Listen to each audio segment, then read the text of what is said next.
I did not receive any comment in advance of the meeting from task force members, any proposed edits to the meeting summary, but let's pose the question. Any proposed revisions to the February meeting summary? That's your minutes you're talking about. Yeah, Okay. the minutes. Hearing none. Okay, maybe then we don't have to have discussion on this one. Motion to approve the summary of the February 16, 2024 meeting. We have a motion. We have a motion. The Richie moves. Do we have a second? Do we have seconds? Okay, and I do believe we have to do roll call for all actions. So. Aye, all in favor of approve, please say aye. If you abstain, maybe because you weren't with us, please abstain, and then if you object, please say no. I approve the meeting minutes for February 16th. Darlene Bingo, abstain. Nelson Hawkins, aye. Ruth Douglas Willard, aye. Lawrence Harlan, aye. Doria Robinson, aye. Nathaniel Brown, aye. P. Rittenhouse, aye. James Nakahara, aye. Irene Deborah-Kua, aye. Leah Schwartzman, aye. Emily Berganian, aye. Dorian Mann, aye.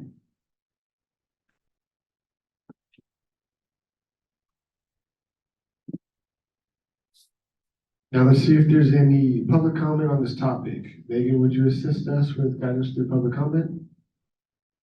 Any public comment on the meeting minutes? No public comment on the topic. Oh, we actually did the vote. Yeah, we do. So we messed that one up. The meeting summary is approved unanimously. Well done. Okay, that was my warm-up lap.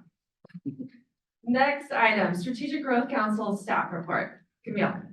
Thank you, everyone. It's so nice to see you all in San Diego. And thank you, Emily, for that beautiful introduction and welcome. So I will be walking you through the staff report as we start our task force meetings here. And my very first slide has an exciting announcement. Darlene has joined us. And this is her first meeting here with us, in which she was appointed by the Strategic Growth Council on February 28th. So welcome, Darlene. And I wanted to give you the opportunity if you wanted to quickly say something to introduce yourself.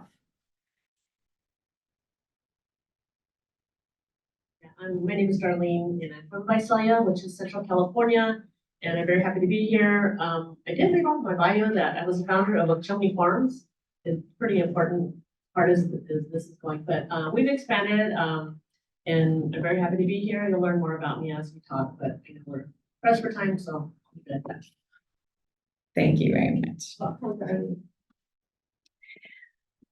So another update that you'll all hear more about once a new person is on board, but SGC is hiring a legal and task force analyst. Half of that person's time will be supporting the work that the Ag Land Equity team does. So an introduction will be made to you all when that person is on board. Were those positions flown or Yes. on the website? Yes. Okay. Yes.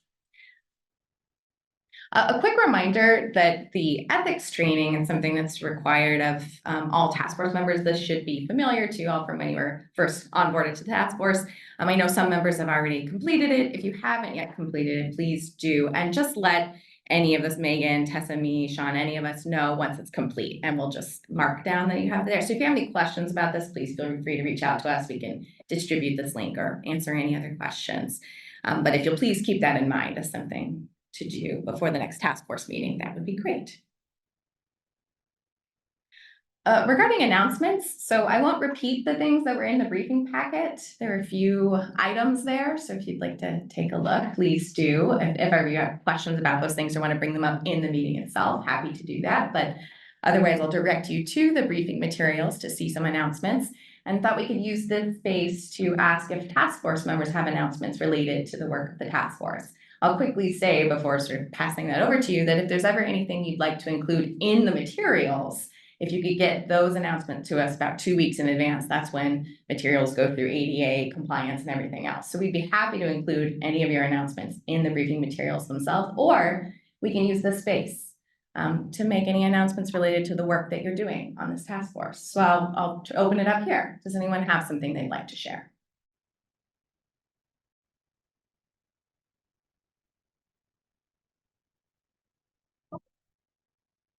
Okay, great. Well, think of this space moving forward. We'll do this in every task force meeting.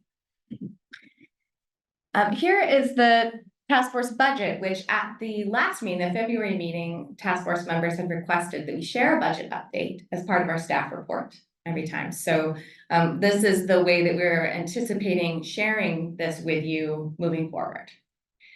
So you can see the most current numbers we had when these slides were created, whereas February 2024. So the numbers here you see are through expenditures through that February 2024 date.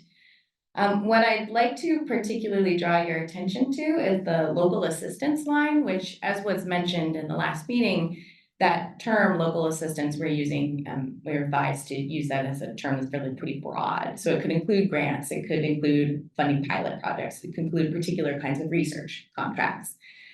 And what we wanted to highlight that line because it is about $1 million right there. And that is out of the greenhouse gas reduction fund. So anything that would be expended out of those funds, we need to go through various levels of approval, right? Which is something that the staff had shared with task force members in the one-on-ones. So something that you all know is that in the interim, SGC staff Tessa and I had one-on-one meetings with task force members to get a sense of members' priorities, so that staff could go back and think how best to allocate funds to support the work of the task force.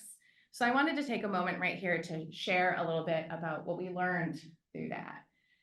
So in those one-on-ones, we learned that most members expressed that they prefer SGC staff to think of the resources available for the work of the task force to really think of that as useful in the formation of recommendations. So what could be funded that would help task force members learn and produce recommendations, right? Effective recommendations versus thinking of resources as something to hold on to and then implement in response to recommendations. So rather really think about that as in support of the task force's work in making recommendations. A majority of members also did say that funding for land access activities and pilot projects would be valuable. And then lastly, most members suggested that the task force really needs more time to meet collectively to discuss priorities and goals before really being able to advise on priorities and how staff can best consider allocating resources. So what I will say is that staff, we have these things in mind, and that as we continue thinking through next steps and the best ways to support the work of the task force, we will have those comments in mind. So that is the conclusion of the staff report. So at this point, I believe, Megan, we open it up for task force member comments and then public. Does anyone have any questions or comments? And task force members, if I don't see you flagging me down, you can also take your name tent and stand it up vertically. That helps me know that you want to jump in the discussion queue.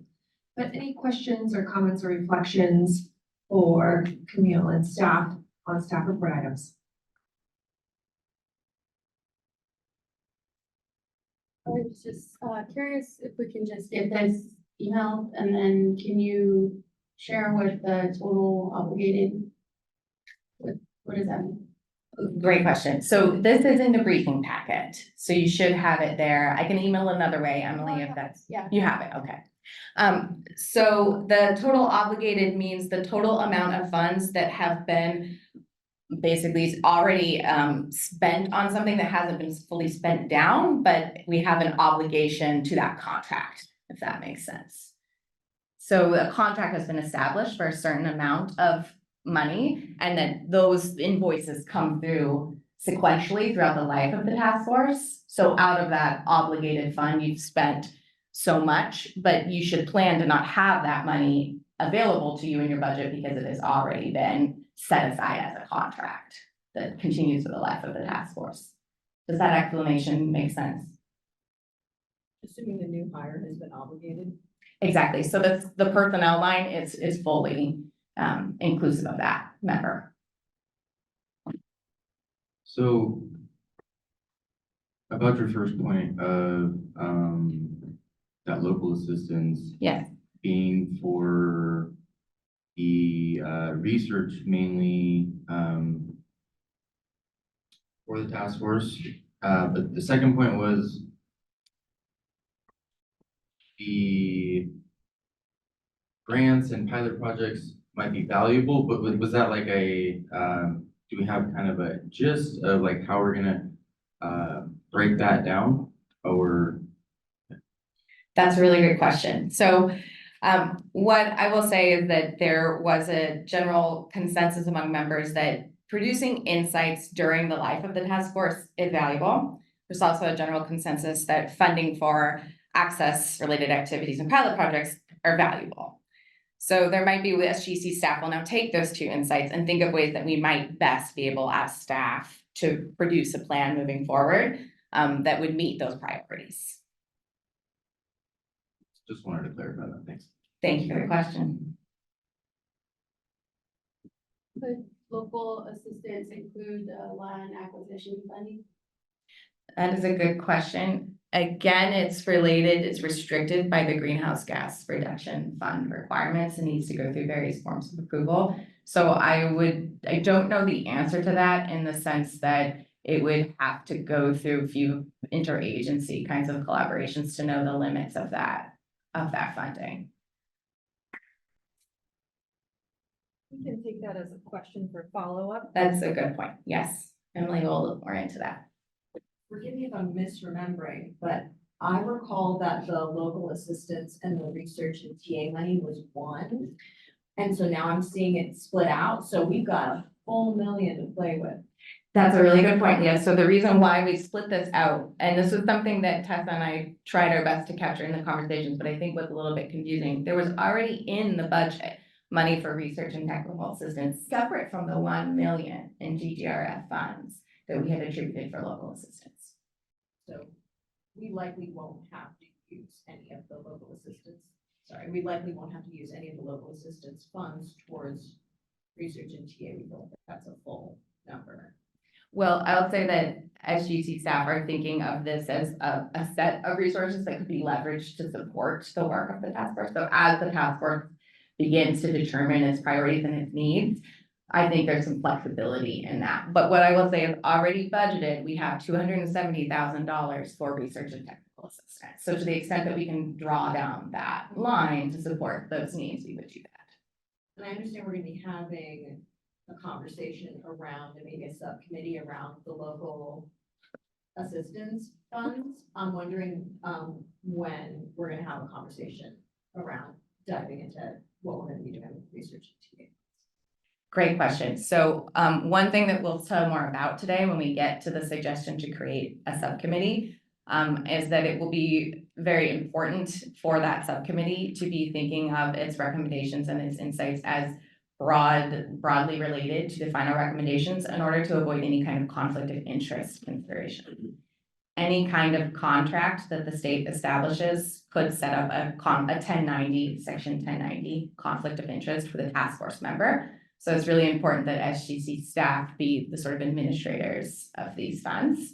Well, we can say more about that, and I'd be happy if you're interested in hearing more exactly about that, about 1090 and what it means for task force members. Our staff counsel at SGC, Matt Reed, who those of you who were at the first meeting would have seen him speak, would be really happy to talk through that as well. We have some more trainings to offer. I don't know that it answered your question, Leah, but in just trying to gesture to the role that task force members will have in recommendations, and then SGC staff's role in allocating resources. Is it safe to say we can revisit this during that agenda item this afternoon? Apologies, I wasn't using the mic, but we can revisit the nuances of this and some of the legal restrictions during the afternoon session. Anything to follow up? Okay, good. Sorry. 2 thumbs up. Other task force members on staff report items. Double fisting. Any public comments on staff reports? Anything online? Okay, and I'll walk back there to check public comments, but if you're joining us in the room and you do have a public comment, let's make eye contact so I know that you want to come up here. Okay, fabulous. Next item. Oh, we lost Camille. I'm back. I just Thank wanted to you. make sure no public comment. Thank you. Okay, so site visit reports. This is very exciting.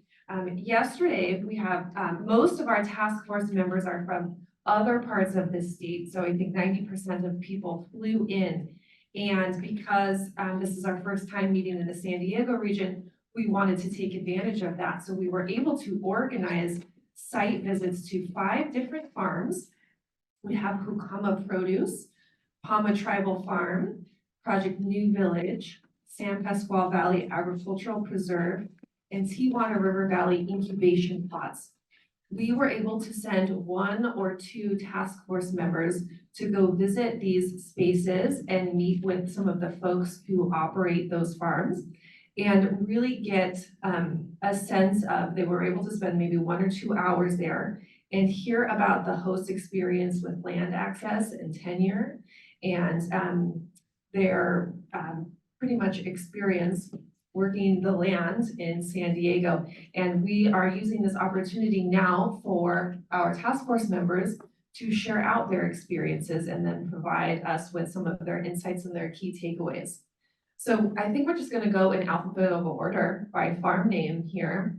And we will start with Kukama Produce. We were able to gather a couple of photographs from some of the spaces around 10 p.m. last night or 5 a.m. this morning. So we don't have a lot, but we do have a couple. Who's starting me with key takeaways? Ruth? Okay.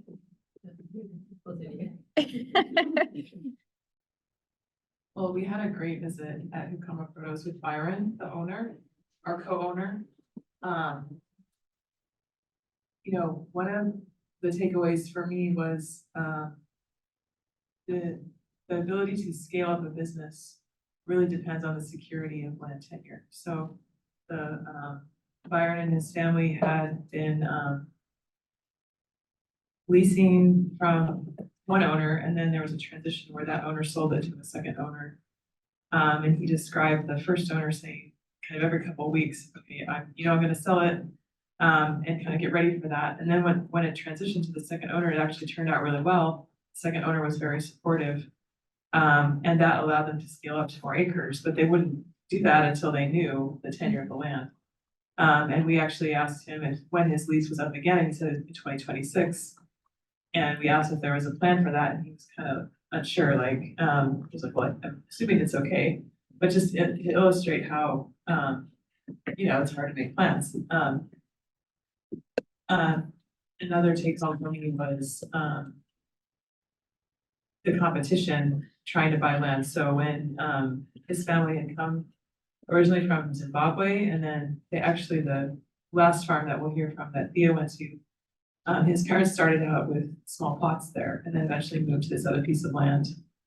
And his mother just went around and knocked on doors, sounds like, to try to find land to lease, found a supportive landowner, and they started their farm there.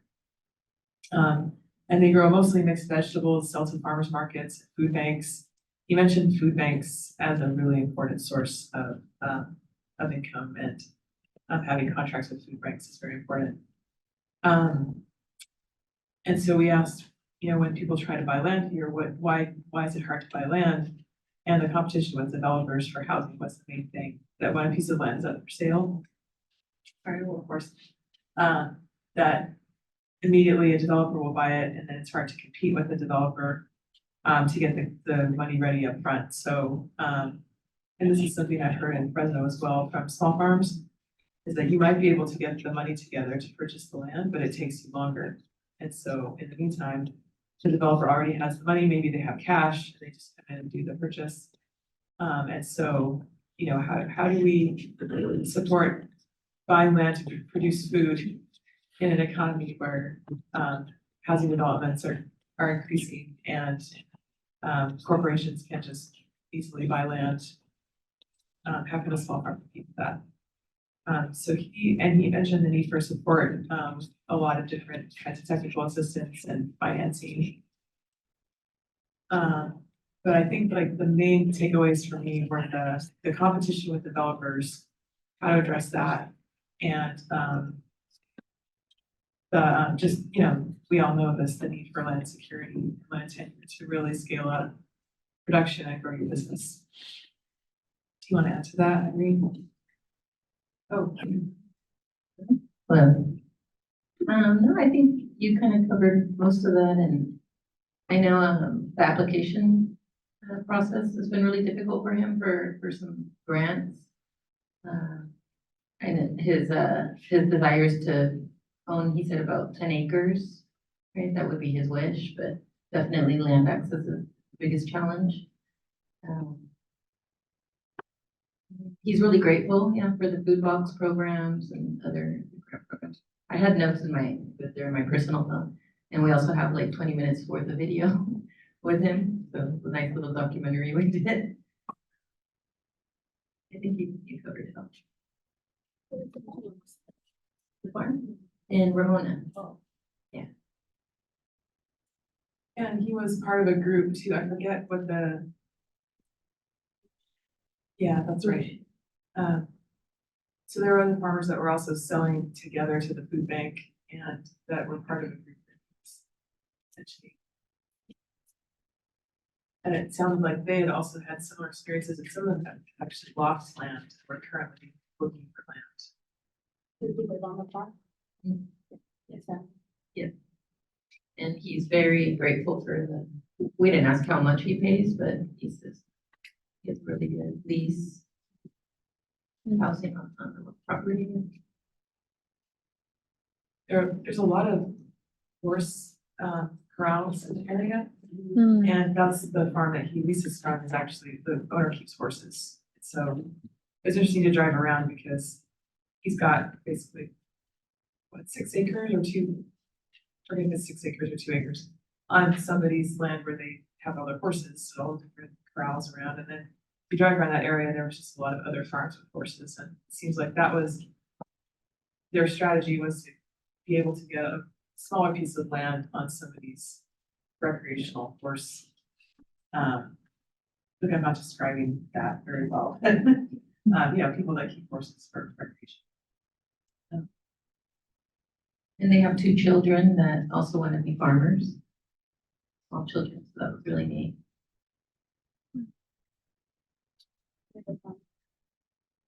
Farm stand. I think they do the farmers markets. This farmers markets and food banks. Thank you. Megan, should we move to the next one? I think so. Does anyone Questions? have any questions about Hukama for Ruth and Irene? I just have a reflection on your notes. Mhm. I think it's important to distinguish, like, yes, financing, but also creative and timely. Timely, yeah. Thank you. And I'm just gonna listen a little bit as you all are sharing your experiences and try to capture some challenges or needs or just other gems, nuggets of interest. I might not get it all right, and I'm not going to separate it out by farm right now, but I just want something for us to be able to reflect back to throughout the day. So thank you, Leah, and anyone, please, you're welcome to direct me to add some notes or clarify anything. And of course, we're taking detailed notes and we will produce a meeting summary. And pass the mics if you don't mind, or I'll get my steps in. Both were him. Is that no? Just, what made me think when Leah mentioned about the timeliness of the financing is, seasonally, like sometimes it can be timely, but it's off season when you don't need it. At least that's what I've experienced too. I think that's important to know. Give farmers when they need it, not, off season. And then, one of the challenges that Ruth mentioned, you see a lot of large parcels there aren't parcels that are small and obtainable for small farmers. It's just not zoned. And just looking at that, and getting numbers on that, I feel like could speak to the inequities that farmers face in trying to acquire small pieces of land.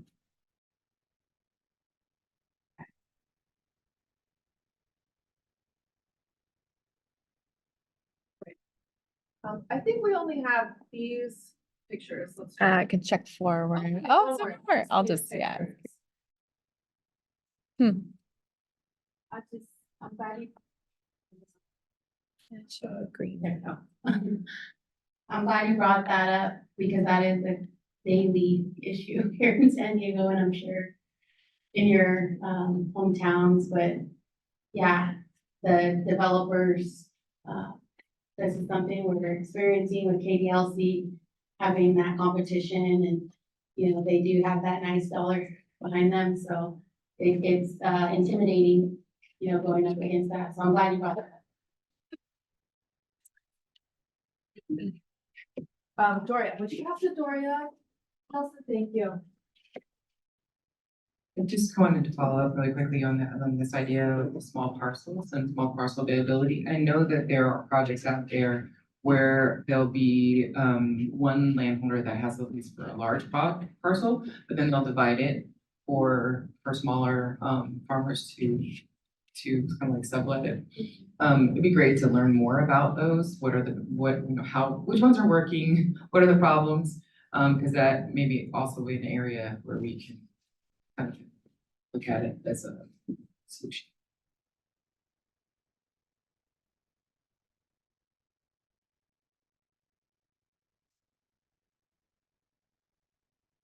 Just in response to that, there are farmers in the Fresno area doing that in the Southeast Asian community, and often it's a Southeast Asian farming family who has been able to buy land and then they lease it out, and that's what I mostly think that work really well. So that's also, if someone in the community has bought that land to their own community, they're able to lease it out, versus trying to negotiate with a different landowner that might not understand their system. But I think that's well, they purchase produce from those types of farms. Yeah. Great. Okay. Should we move on I or? think so. And as you have reflections, of course, throughout the day and all of these conversations, I'll do my best to capture. So Palma, I think was, who went to Palma? Dorian, great. And Darlene. Oh, and Darlene, great. Go ahead and kick it off. Okay, well, I'm very honored that I was able to go and visit all the tribal farms and it was, exceeded my expectations. Very beautiful and sorry, I forgot to send you my photos. But, I was excited. They advertise it's an 85-acre farm. And maybe that's what they're farming, but they have a lot more land than that.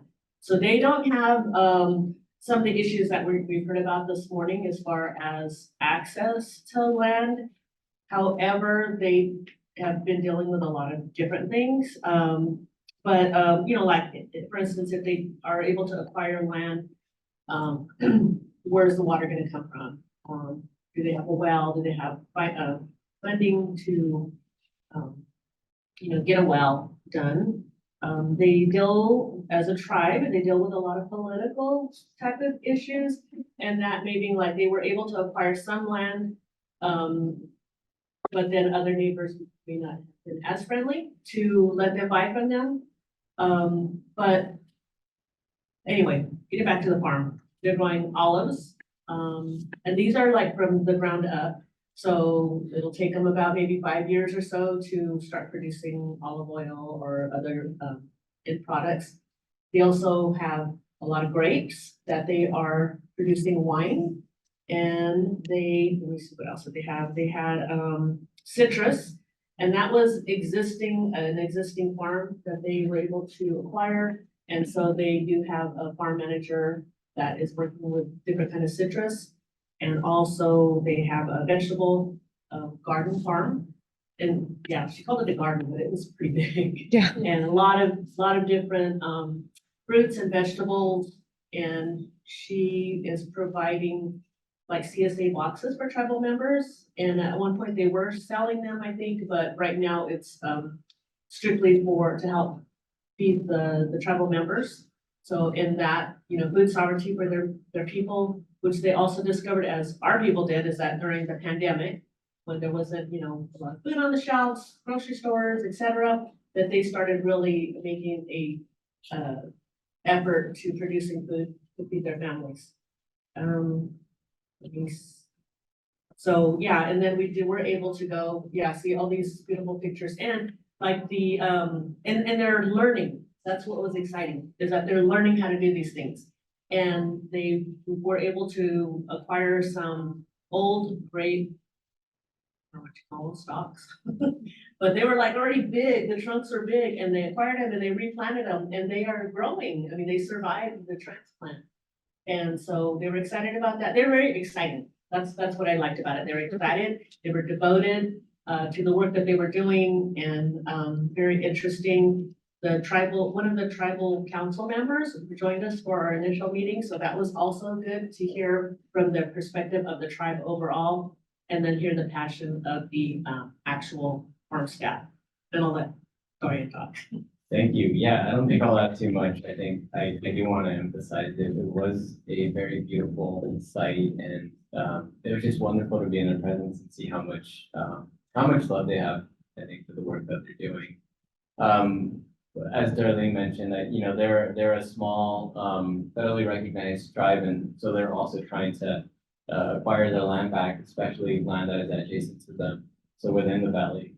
And that's like different ways. So I think some neighbors have been more amenable, and that's been in the instances where they've been able to buy old production sites and revitalize them. So they're taking a really sort of multi-pronged approach. I think they're doing conservation where they can, but also production where they can. So it's just nice to see how they're diversifying in a way that can be more helpful to them.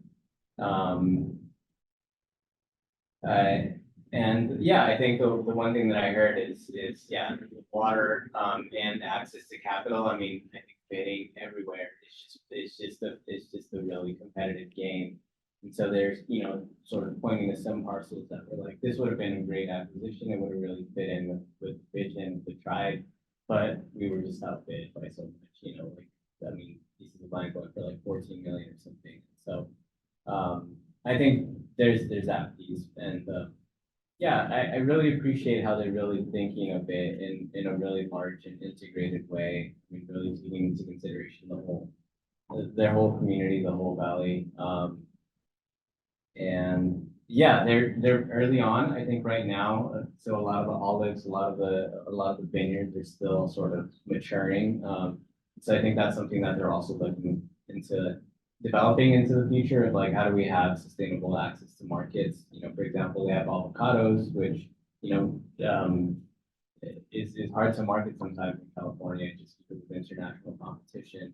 So really just thinking of food sovereignty in that sense. I think that's all I have for now. I would also like to add that for me, it was very heartwarming to see all the land access, just because that is their tribal territory, that is rightfully their land anyway, and so now we gotta go about things differently, and so they have been purchasing to acquire the land, and they told a story about where one lady had grown up, and they used to have access to that land, but then the land was bought around it, so it was a landlocked, and so they were able to purchase the land, so now they have access to where she grew up, and so those are like success stories for me, just in that. That's aside from the farming. But what we did offer them, because I'll tell you, when we walked in, they didn't really know why we're there. There was mixed reasons why they thought we were there. They thought maybe we had money for them to help access land, that we could just give them money so they can buy land. But so throughout the conversation, they understood what we were doing. And what I did say is that we were working with a list of resources that could possibly help them with the well, with whatever their needs may be. So in the interim, I think the resource list is good, and the more we can add to that and get it out to people so that they know other ways to help them now before this task force even submits our recommendations.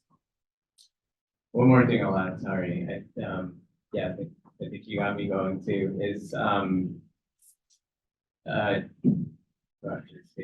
yeah, I think just as a federally recognized tribe, you know, I think this is something that they mentioned, is there's a different way to interface with the state. I think that, there's some complexity there that I think they want to sort of share, you know, that it can be a little, I mean, as you're speaking to as a federally recognized tribe with their own sovereignty, like what is it, what is a fruitful way to interface with the state as a federally recognized tribe? And then I think another really big important piece that I heard is that as we're looking for land access, this just sounds so amplified. As we're sort of in the conversation of land access, there's land changing hands. And I think that's a very, really critical time to really look at the history of the land and really make sure that when it gets transferred, you know, into new tenure, that history doesn't go neglected. So if, for example, if there was, if it's a site of historical importance, specifically for a tribe, that doesn't go overlooked. And I think that they would really, you know, I think that's something that I would, you know, really love to bring forward too, that it doesn't go overlooked. To take that historical context into consideration, especially when transferring land. Thank you for remembering that, because I forgot to bring that up. Any land access should be monitored when there's ground disturbance for, you know, it could be burial sites, it could be sacred sites that were used for ceremonies. Anytime there is a breaking of the ground, that should be done, whether it be a tribal farm or any farms that we are fighting for right now. Thank you both. Any comments, questions, reflections about PAMA? Go ahead. Yeah, that's great, Darlene, excuse me.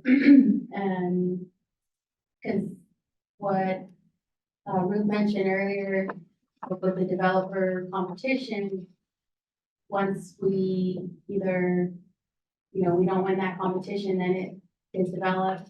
And that's the next, you know, challenge that we have to face here in Queen Island is the protection of our cultural ecosystems and or what, you know, people refer to as cultural artifacts, you know, in the ground, patrimony, whatever you want to refer to them. But that is a factor and something I like to highlight in these ag communities, because that isn't necessarily a factor when we're developing our plots, right? It's what is the soil type, where is the waterway, you know? So that's something that I'm glad you brought up, and I hope we can continue having that conversation with the museum. This is Chi. Curious to know, you mentioned that the farm is almost 100 acres and they didn't have issues for land access. So were they able to use some of the grants or programs or resources from different organizations or agencies to acquire the land? I didn't ask that question, but they have had this where the farm is right now. They have had it for around 15 years. And then they started farming maybe about four or 5 years ago. Well, before the pandemic. But yeah, I didn't ask that. I don't know. Either of you. Yeah, we didn't ask that question. From, I think the conversations we were having, they weren't really accessing a lot of state funds. And I think that sort of spoke to the point I was referencing earlier. As a federally recognized tribe, I think they were sort of more looking to how as a tribe they could sustain their production. But yeah, we're really tapping into the resources of the state. They're a federally recognized gaming tribe too. So that's also a factor. They do have that per capita coming in. I don't speak for them at all, but I do have a relationship with Amanda. And she did mention that they don't seek out too many grants, but I believe that is something they have utilized. But I can't speak for them or as to like which grants or how many.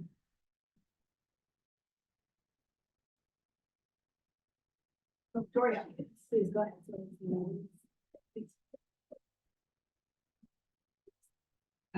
Thank you for the report back on this. I think it's really illuminating something that we might want to address as a task force. And that is like, there seems to be, just detailed information, detailed circumstance that we should probably better understand as we try to put forward recommendations when it comes to tribal communities. Like, you know, what do we need to know about federally recognized tribes as opposed to non-federally recognized tribes, about whether or not and how they may or may not want to access state resources? Do we want to have that conversation with federally recognized tribes? Like what do they want from the state, if anything? I think there's probably nuance there that we really probably need to spend some time focusing on so that our recommendations make sense. And that our recommendations don't get lost to only folks that are willing to work with the state. I feel like that's where we're trying to make it accessible, or not even accessible, but I don't know, but I second what you're saying. Okay. The next site.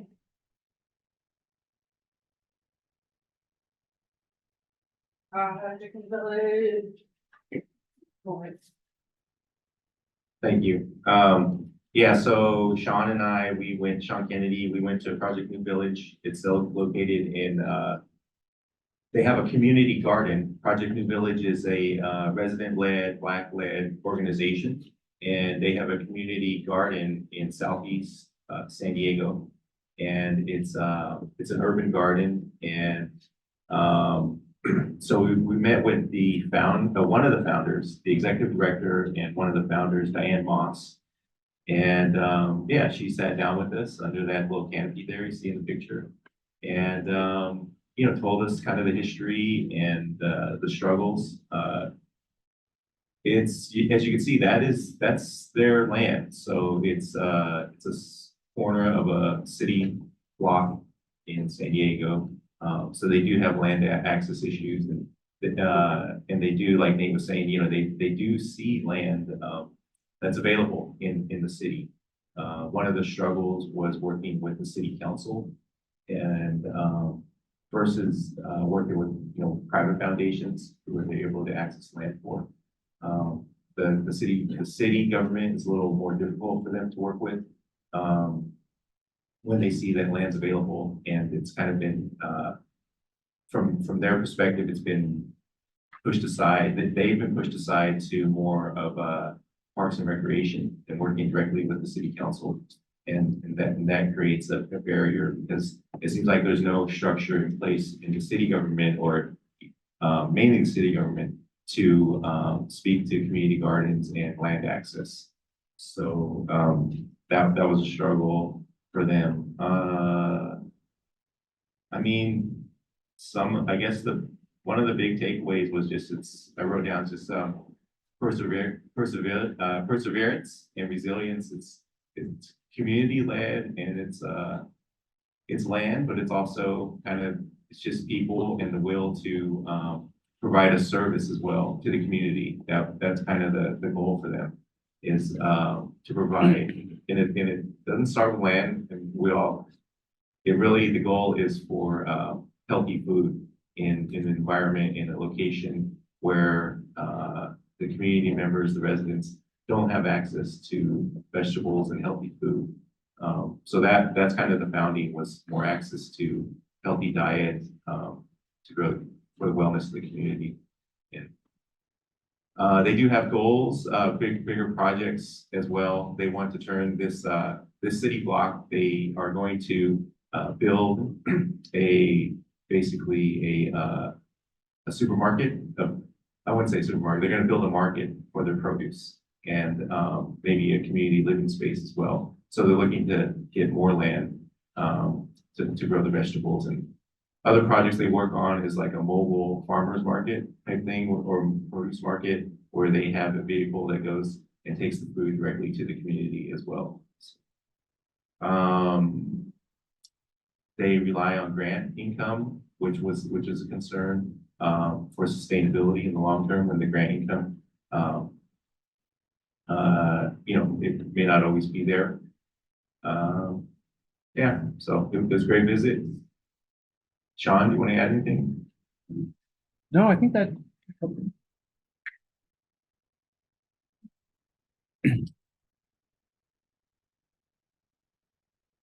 I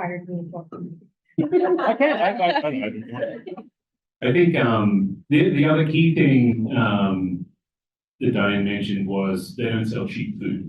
And the acknowledgement there that if they're selling cheap food, someone is not getting compensated adequately for what they're producing. And so they are trying to do this dance between providing the adequate compensation or the compensation the growers should be getting, but then in a way that they can meet the needs of the community and be able to provide affordable food. So the subsidy system that they have in place that they've been operating that's enabled them to do that, but which is again reliant on grants to a large extent. But it's just interesting the sort of broader footprint of this food district that they've developed. It's not just that site, but the broader community, their relationships with those in the community, and this mobile farmers market that one mentioned too is quite interesting. Where's our next, Lauren, who can bring us, thank you. So many thoughts about all these things. So it's something sparked my mind when we talked about not having city infrastructure in place in order to facilitate land access and having to deal with Parks and Rec was probably the only body available to work with that kind of stuff. And that is really kind of interesting as a barrier. So I think that probably not many cities have some kind of department that you could go to ask them, well, what city land is available? That's the kind of thing that usually gets brokered through a city council relationship or some kind of insider knowledge, and it's true even in our city, that there is a list of surplus property and surplus land. And now the Surplus Land Act, there's more kind of things you have to do around that. That I just wanted to put forward that in our city, we just passed an ordinance that's public land for the public good that addresses land that's not appropriate for housing. So it can be used for these alternative purposes. And I think that this is one of those for urban, especially for urban projects, this may be a part of something we want to explore for recommendations or toolkit for cities to put systems in place as well as somebody who's responsible for facilitating access to land that the city or a jurisdiction may own. And there could be a combination of ordinances as well as knowing that you need somebody who's responsible for facilitating that access. When you say our city, you know. Richmond, California, yeah. So if people don't know, I'm also a city council member in Richmond. So. Relationship.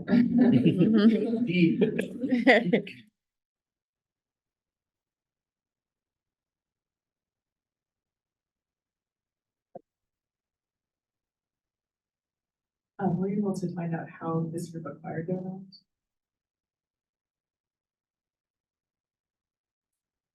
That's a good question. It came up, part of it was, I don't know the full story, but part of it was fundraising. They had limited time to raise, I think, $100,000. And if I remember right, it was about a week to do that. And, or I could be misquoted, but they had a short period of time to raise money. But they ended up purchasing it for $600,000. And I'm not sure where they got the rest of the funding. Sean, do you remember? I'm not sure where they got a low interest loan, well, that remainder part. If they could come up with that $100,000, that then unlocked this additional $500,000 to bring up the total cost. But it was initially city land.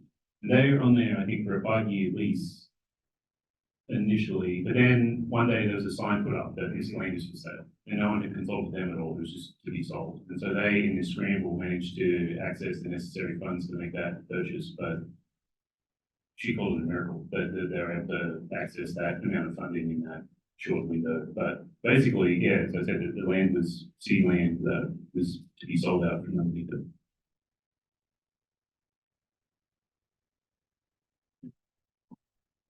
Would you like to say anything else? Thank you. This makes me think of something that we really haven't brought up is a lot of the land that's like farther away from people and like unmanaged, owned by Caltrans, owned by the state, owned by some organization that isn't taking care of it, right? And like Lauren said, it's really just the people, the farmer, you know, the land steward of the land that will take care of it. So if there are a goat herder, a sheep herder in these abandoned places, or you know, someone running bison or cattle through areas, we can really shift from the urban to places where we don't even get to see. I feel like that's like the unseen, unspoken about bunch of land that we're not properly managing.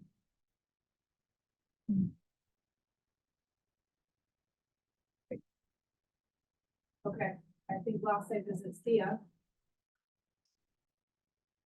I was at 2. Oh, wait, you were not 2 on, okay, who's San Francisco? Pardon me, Leah.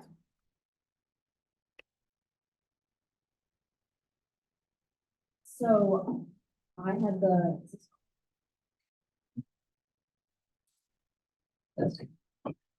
So I had the pleasure of going to the San Pasquale Valley Ag Reserve, and visiting a site with some really fantastic stakeholders, that is, currently not under production. It's a site that, that is, being proposed for a lease.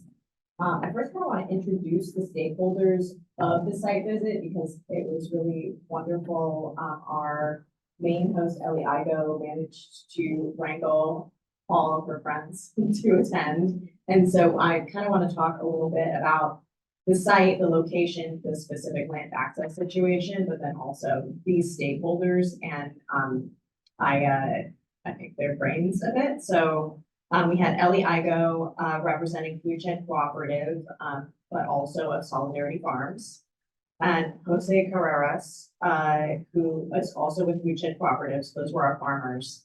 We also had Shelby Busso, Chief Sustainability Officer with the City of San Diego.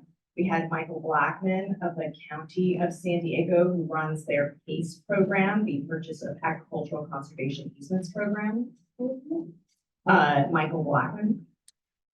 We had Connie Winterstein, who is in the back of the room with us today, from San Diego Food Systems Alliance. We had Nick Baldwin from the City of San Diego, and Ariel Hamburger of the County of San Diego, working on climate action and sustainability.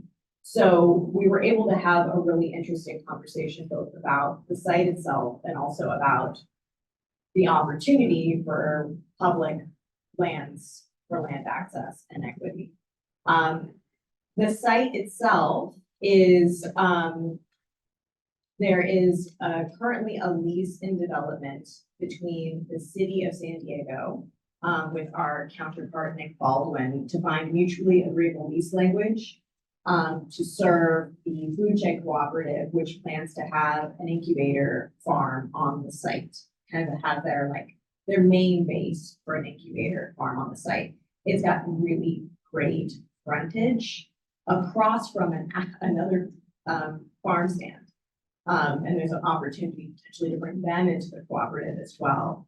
The San Pasquale Ag Preserve leases multiple sites right now to multiple different types of farmers, one of which is the last dairy in San Diego County.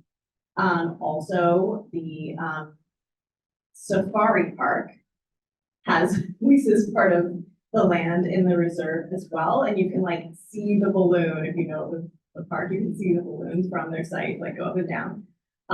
Another of the farmers on one of the other sites actually grows feed for the wild animal. Safari Park, it's called the Safari Park. So, this being a really great location as well to have an incubator site, it's got really great frontage to people who are traveling to the park as well.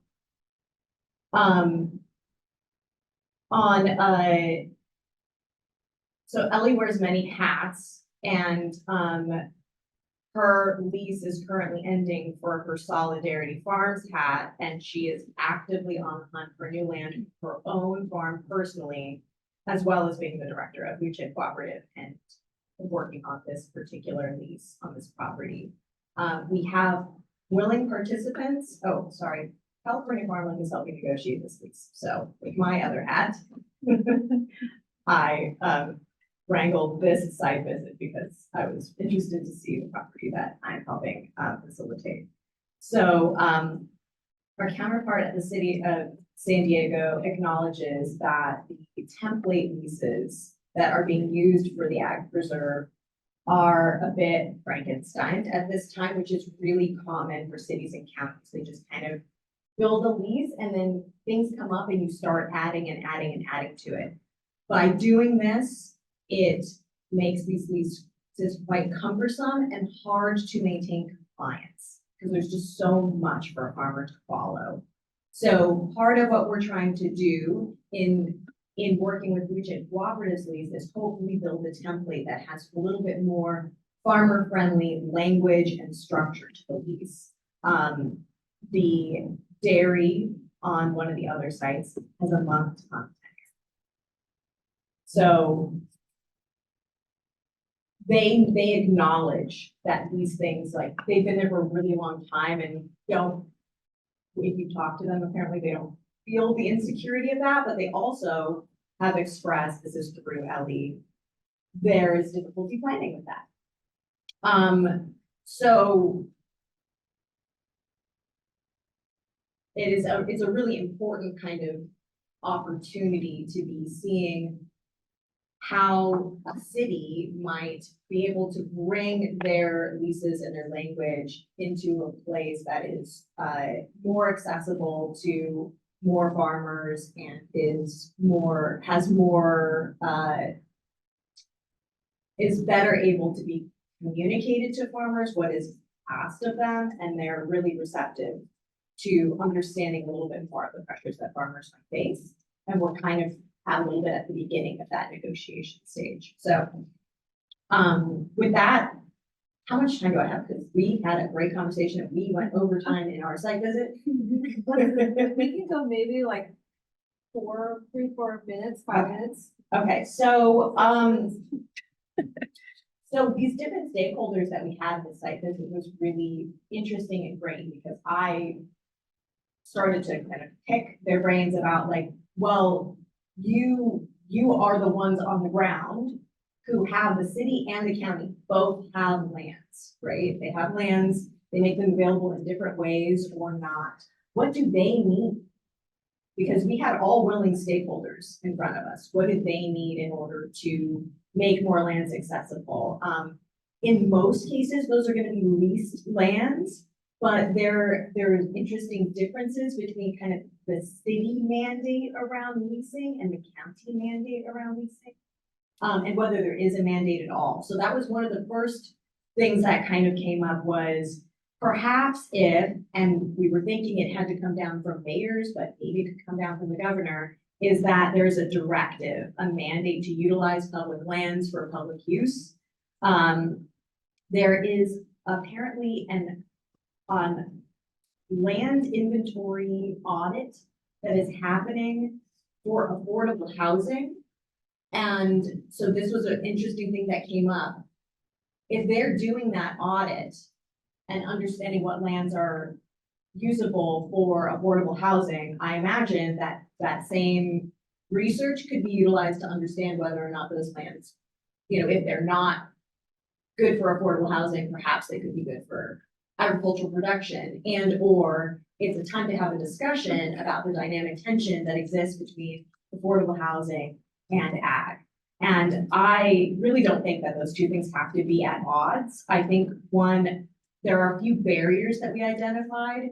One being that there are certain kinds of like code limits for like employee versus owner operator housing that we could dive into a bit. I think they're listed under the county farm worker codes. We also identified that there are different layers of kind of protective regulation, right? Which we love, it's there for a reason, but it can become practical barriers to implementing these types of projects.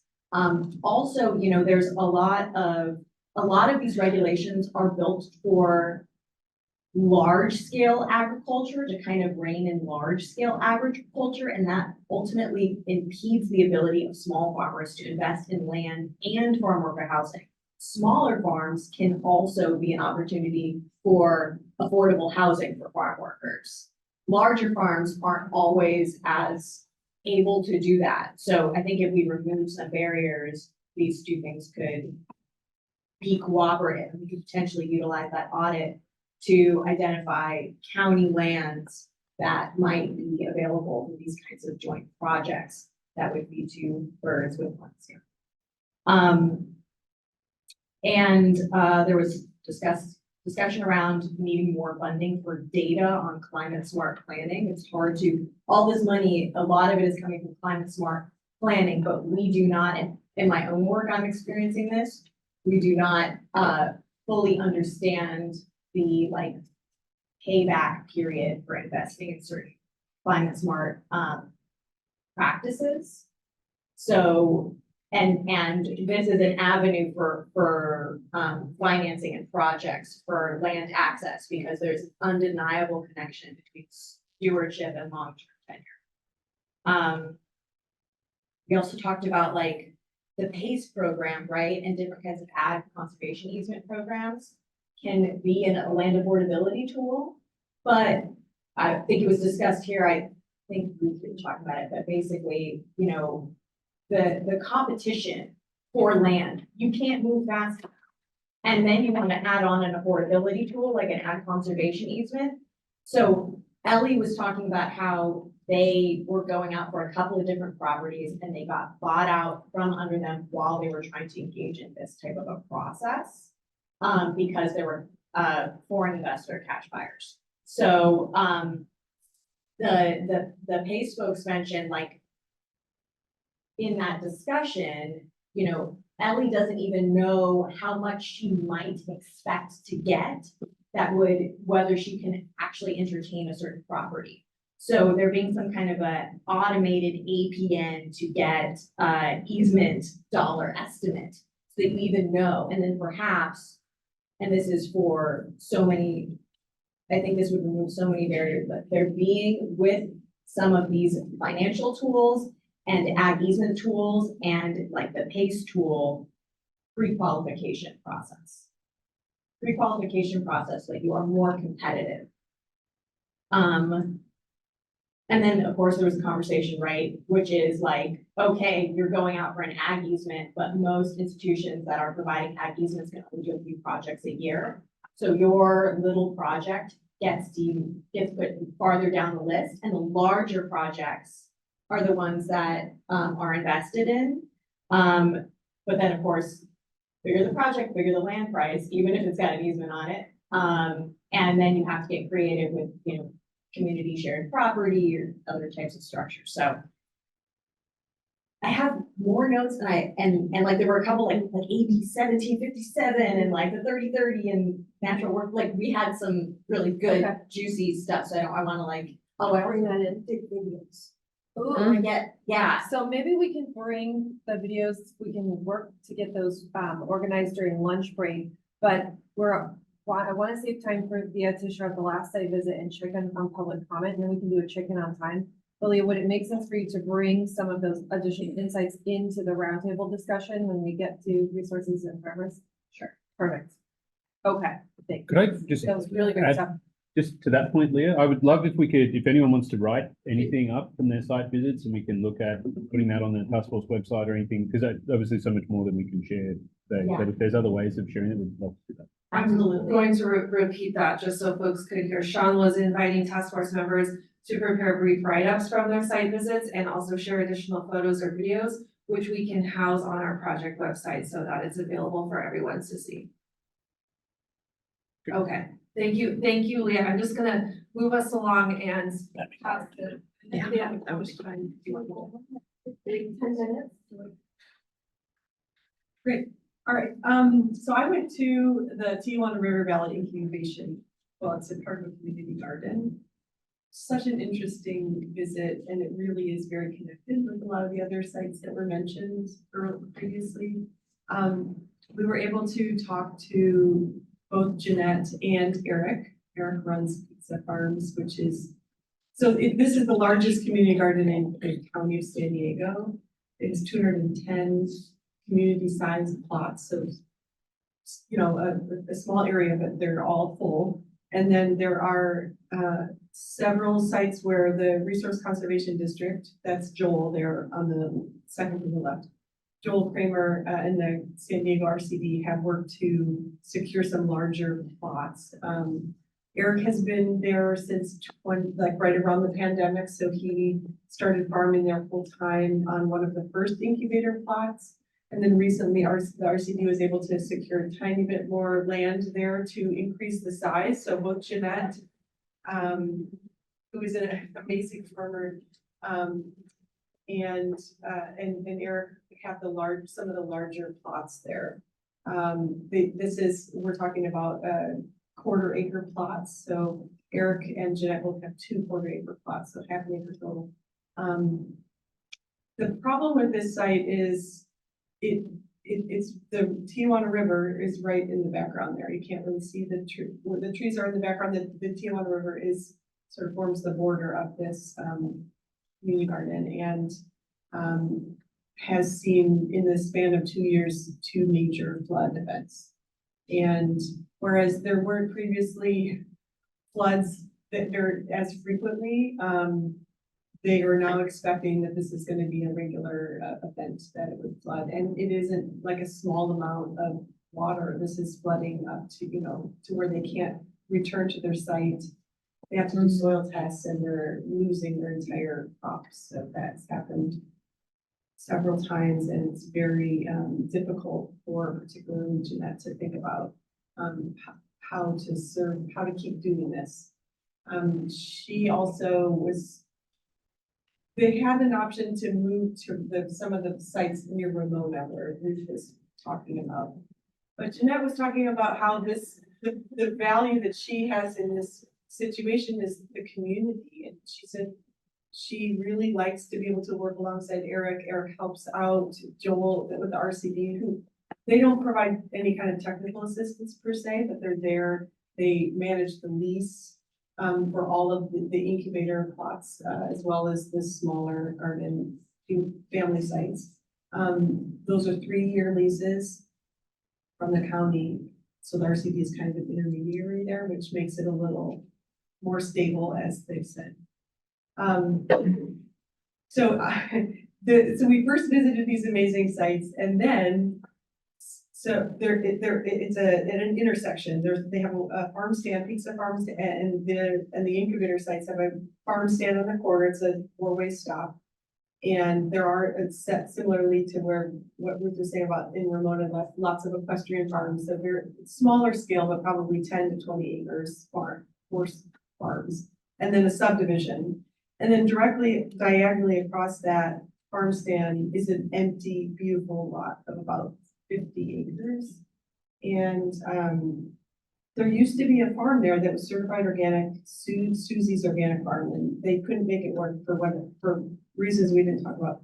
But the land is just vacant now. And so they're trying to come up with a way to appeal to the supervisors to ensure that land can be used for agriculture. And they don't even need all of it, because the ideal size for both Jeanette and Eric would be to scale up to about 5 acres, 3 to 5 acres. So we're not talking about a ton of land, but there are others in that area that also would like to be farming at that scale, rather than what their scale they are now.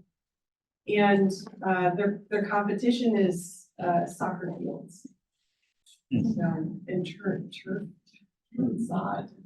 speaker right there. So what they were concerned about is like, how do we, advocate for, like, how do we get this relationship that we need with the people that are making these decisions, and how do we convince them that this is what we need to do with this piece of property? Because ironically, even though it is so close, that site did not flood in the last two major flood events. So it's even though it's very close, it doesn't flood, and there is already water to that property. So it's an excellent property for developing and expanding this agriculture. And I think they're feeding so many people in the very small plot of land, both selling at the farm stand here, and Eric also grows flowers. And so they're selling at the farm stand and then also farmers markets. That's a good thing. I think Jeanette does farmers markets, right? Yeah. So a lot of potential here, and they were also involved with what you were talking about, Leah. At least the RCD gave us a lot of information, which I can pass around or you can look at. They had some printed materials. They're looking at trying to do a regional agriculture land use plan. And I don't know how, it's related to the San Pasqual, but I'm not entirely sure how. But there's a lot of similar partners, and Farm Lake is one of them. And then they also did a producer needs assessment in 2022. And so I have a summary of that, and I could probably get Joel to send that electronically in case anyone wants to look at that. So I think that was, the basic summary of what I learned from these farmers, and just the interesting nuances, I think, in hearing of the other site visits about the relationships between cities and counties, and how sometimes they don't always talk to each other, and sometimes it's hard to know who, how to compete, or with the development mindset, these mixed use.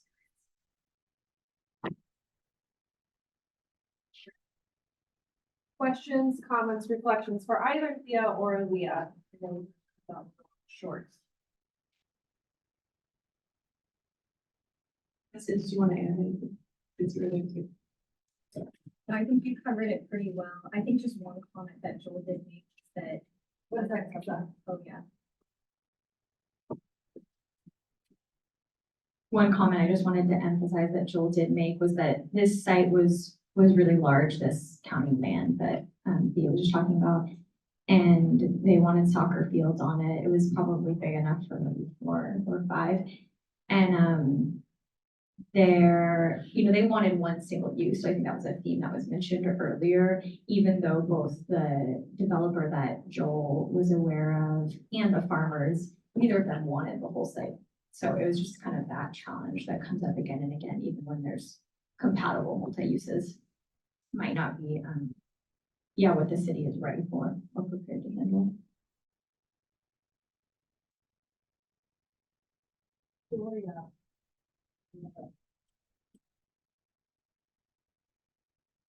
I just have like a quick question that kind of came up from what you were talking about. And I do wonder if the state already has, or if we could have some kind of designation around agricultural land and soil being kind of a very special thing, and having a value that is hard to replace. It takes so long to develop something that could be certified organic, that quality of agricultural land and soils. And I do wonder if that could be kind of a state level tool to help in such situations, I love, and I know there's a great need for soccer, and I understand why they prefer turf. I really do, especially as a city council member in Richmond. And ag land and ag soil is really precious and hard to, can't just pop it back up like you can roll out some turf, I don't know the answer to that question, but maybe we can investigate. I think Thea maybe want to respond to that. They'll go to Sure, all I'll say is that they're looking into a solvent grant, trying to deepen their relationship with the Department of Conservation, try to get some more investigation of the influence of that historic agriculture. They said those that are actually saved by recognition of agricultural of special value. I don't know, but there might be. Yeah, that's the only thing I can't think of like sorry. Besides like Williamson Act or something, I can't think of anything that's like a special as like recognition that land that has topsoil capable of agricultural production should be even more valuable, like bare minimum. So It's like a certain. I don't know. That would be great. I would like to, I'm gonna put a note up there, but we can add that to our list. I know also at CDFA, there was recent work by the Below Ground Biological Diversity Advisory Committee. And then that's kind of trickling into some of the conversations of regenerative ag. That's all I know, so that's all I'm gonna say, but I think we can maybe put that on our list for exploratory conversations. I'm sorry, I forgot to also mention the process that I was talking about was the Surplus Land Act. That is the process that all jurisdictions in California have to go through in order to assess what surplus land they own and whether or not they have to put it on a list now by law. And it has to first be evaluated for housing use before other uses. And so this is the same process I was talking about. And in the city of Richmond, what we did, we've already completed that inventory and we have it now mapped, and we actually mapped it so that people would understand what land that's a transparency and access piece. The reason why we put it on an online accessible map. But along with that, we just completed this ordinance that's public land for the public good that could help address and set guidelines around access to lands that are not appropriate for housing, but are surplus lands owned by the city. So I just felt like that's the kind of tool that'd be great to see if other cities or jurisdictions have similar things. We can put it into a toolbox. So if people are coming up and hitting their heads against these, they can see how other jurisdictions have navigated that to continue to allow for people to have access to public lands. Coming from Sacramento, where all of the names of all the places that I grew up are like Cherry Island and Citrus Heights and Fruit Ridge. It's like, it was the development of all these orchards and all this fruit into housing, and kind of just forget that it used to be all that land. And what comes up for me is like, there's 20 acres across the street from my house. And it's like, if you zoom out and you look, it's bigger than any park. It's bigger than any public land use. And it used to be somewhere that was frequented by the public. It was a pumpkin patch. It was a farm that was open for people to come to. But it's not city owned, and there's, what comes up for me in this situation is like, in the more owned spaces, how do we regulate that, and how do we involve folks that aren't the city into participating in these pre-qualification programs, and like getting on a list to, hey, I need farmland, and hey, there's farmland right here, to make that connection. And yeah, there's a lot of great research and work folks are looking at about co-ops and how you can be, ready to accept these, or not accept, but like ready to buy. There's some good examples in other countries and France, but I feel like that piece of getting the state, county, city, but also getting private owners on board with all those programs too, because we don't have a lot of control over, if there's no incentive for those folks, they're not gonna participate in these programs. Leah, do you have a mic with you? Okay. Just to that point, and to reflect on the conversation we had at the last meeting, that we possibly need to break this into different stakeholder groups, different pathways to land access. There is going to be different recommendations that we would have for institutional land owners versus, organizational landowners versus operating landowners versus non-operating So we might want to think about how we can have, I don't know if that's a subcommittee thing, I don't know if that's, but it seems like we could go deep on any one of those. So maybe we even need to just decide. Or if we're gonna attack them all, then I think we should be delineating the different approaches. Start to think about that, because that's a conversation we want us to carry on this afternoon, but it's good to hold that in your mind too, throughout the rest of the day. Final check for comments on site visits from task force members around the table. Ruth, coming at you. I know we're a little over time, just a couple of short comments. One is to Leah's point of regulatory barriers. I think that's a really important thing to look at. I find that a lot for small farms in other areas as well, not just land access, but well-intended regulations that then create barriers that maybe weren't intended in the first place. It's definitely something to look at. And then just, I think this is a fascinating idea of soil, classifying soil, having value.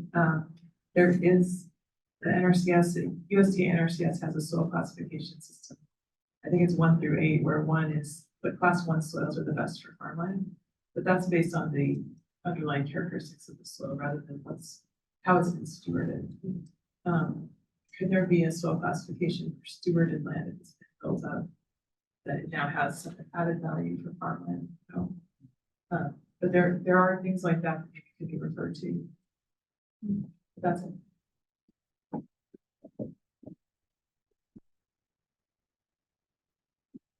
Yeah, just on that point, before I lose this train of thought, I think that's something that we should explore more, and I just want to highlight that the Department of Conservation does have the farmland mapping and monitoring program.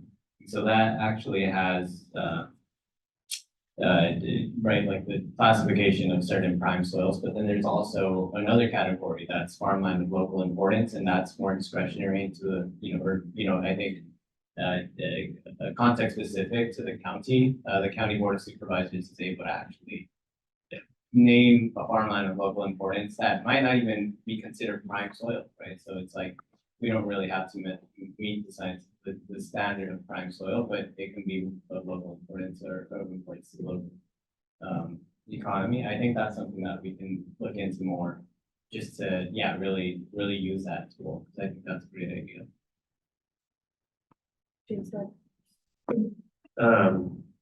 I wanted to just say one thing about regulations, which is that I think a lot of times they're designed to stop bad faith actors, but functionally they inhibit good faith actors on a much smaller scale because they lack the resources to do the legal jujitsu required to get around what they actually stand for in the first place. And so I think there's like a meaningful discussion to be had around ways to bypass regulations for small scale growers, for tribal communities around land use that still achieve the goal that regulation has without necessarily needing to comply the same approach. I just wanted to reiterate what Sean said and maybe, because I know it'll be reflected in the minutes, most likely, the site visit reports, but maybe having them compiled together for when we do the bigger brainstorming as well. Because, I think it would be helpful. But if you think it's okay in the minutes, that's okay too. I think we'll pull. Add more to your workload.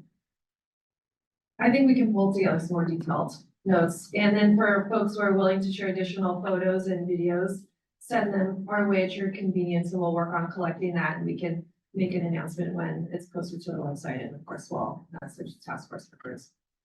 I would like to check for any public comments related to the site visits.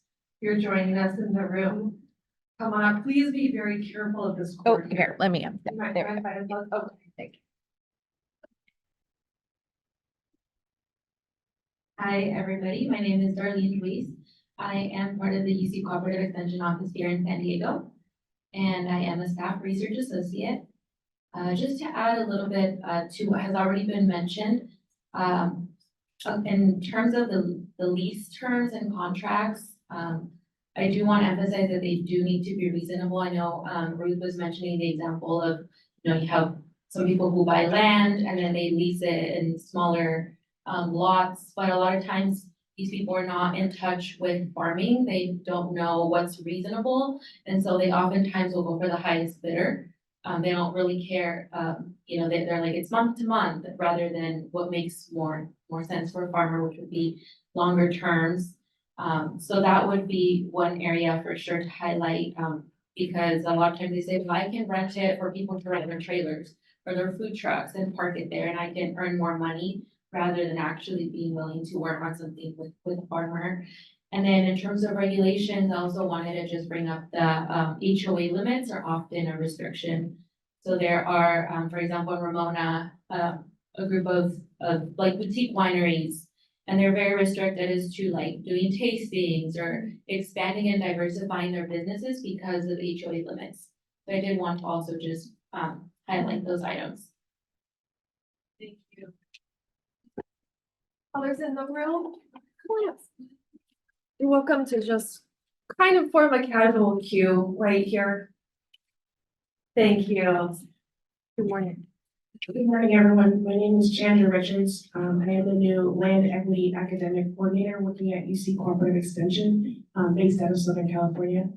I just wanted to applaud each of you for attending the site visits here in San Diego County, especially to learn about land access issues and a number of land protection and conservation needs that a number of urban and rural farmers, landowners, and communities do recognize in the greater context of Southern California.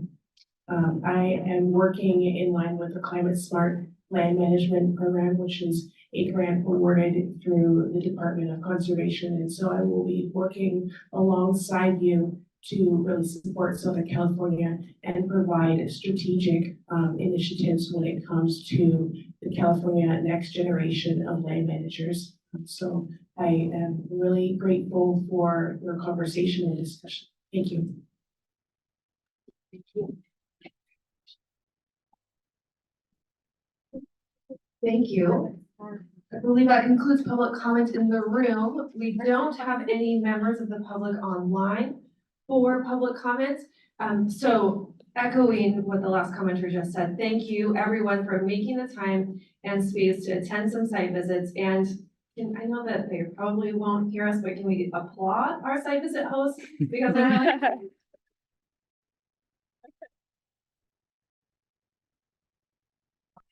oh, come on up, last quick comment, and then we're gonna take our break.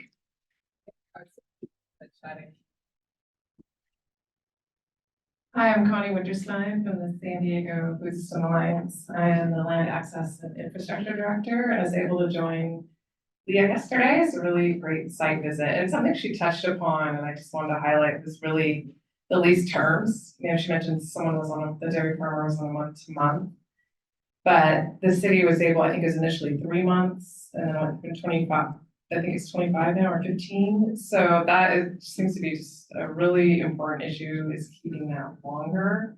And they often can't apply for loans or qualify for loans to build infrastructure without having that in place. So it really prevents any type of growth. And so, yeah, I think that's just something. So thank you. Thank you.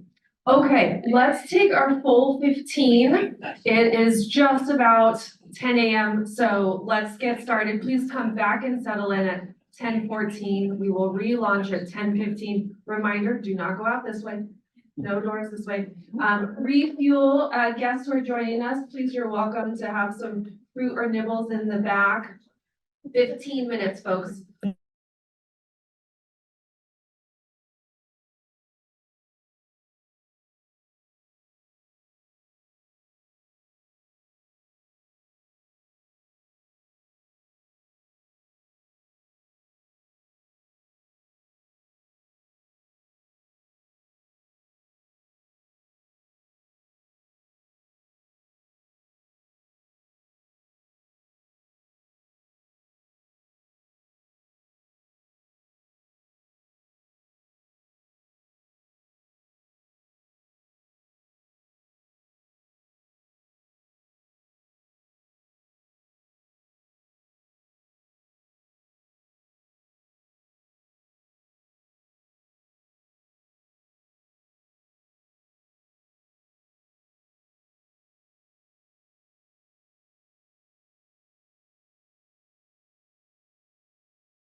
Hi. Hi, I hear you. Do you hear me? Okay, great. Now, now I'm on the English interpretation option. Can you hear me still?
I sure am.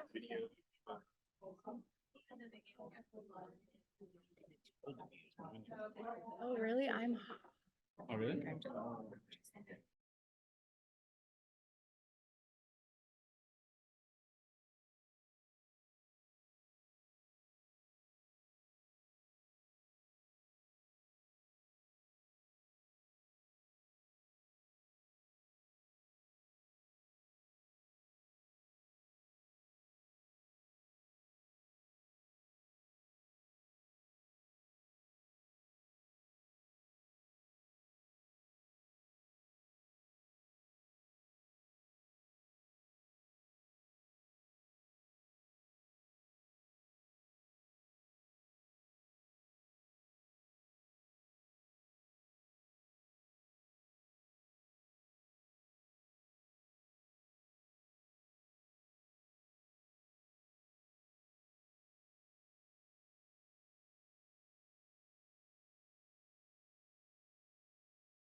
Let's test.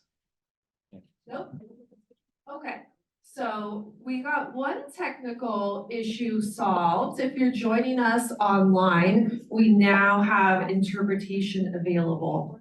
So if you would like to do interpretation, actually, Camille, would be easy for you to bring up slide number 2 really quickly? Yes. Walk through that. 1 second. Oh, apologies. I need to share my screen. Yeah. Slide 2, yes. So folks, if you're joining us online, we were able to troubleshoot the interpretation feature. And if you would like to utilize that with us today, here's how you do it. In your meeting controls at the bottom, you should now thankfully see a globe symbol at the bottom with the interpretation button. You just go ahead and click that at the bottom of the screen. Today we have English and Spanish, and so you can select which language you prefer. If you move to the Spanish room, I recommend you select only hear interpreted audio. 1 second. Here we go. Okay, now folks online, you can see this slide that I was just talking you through. They can see. One quick review.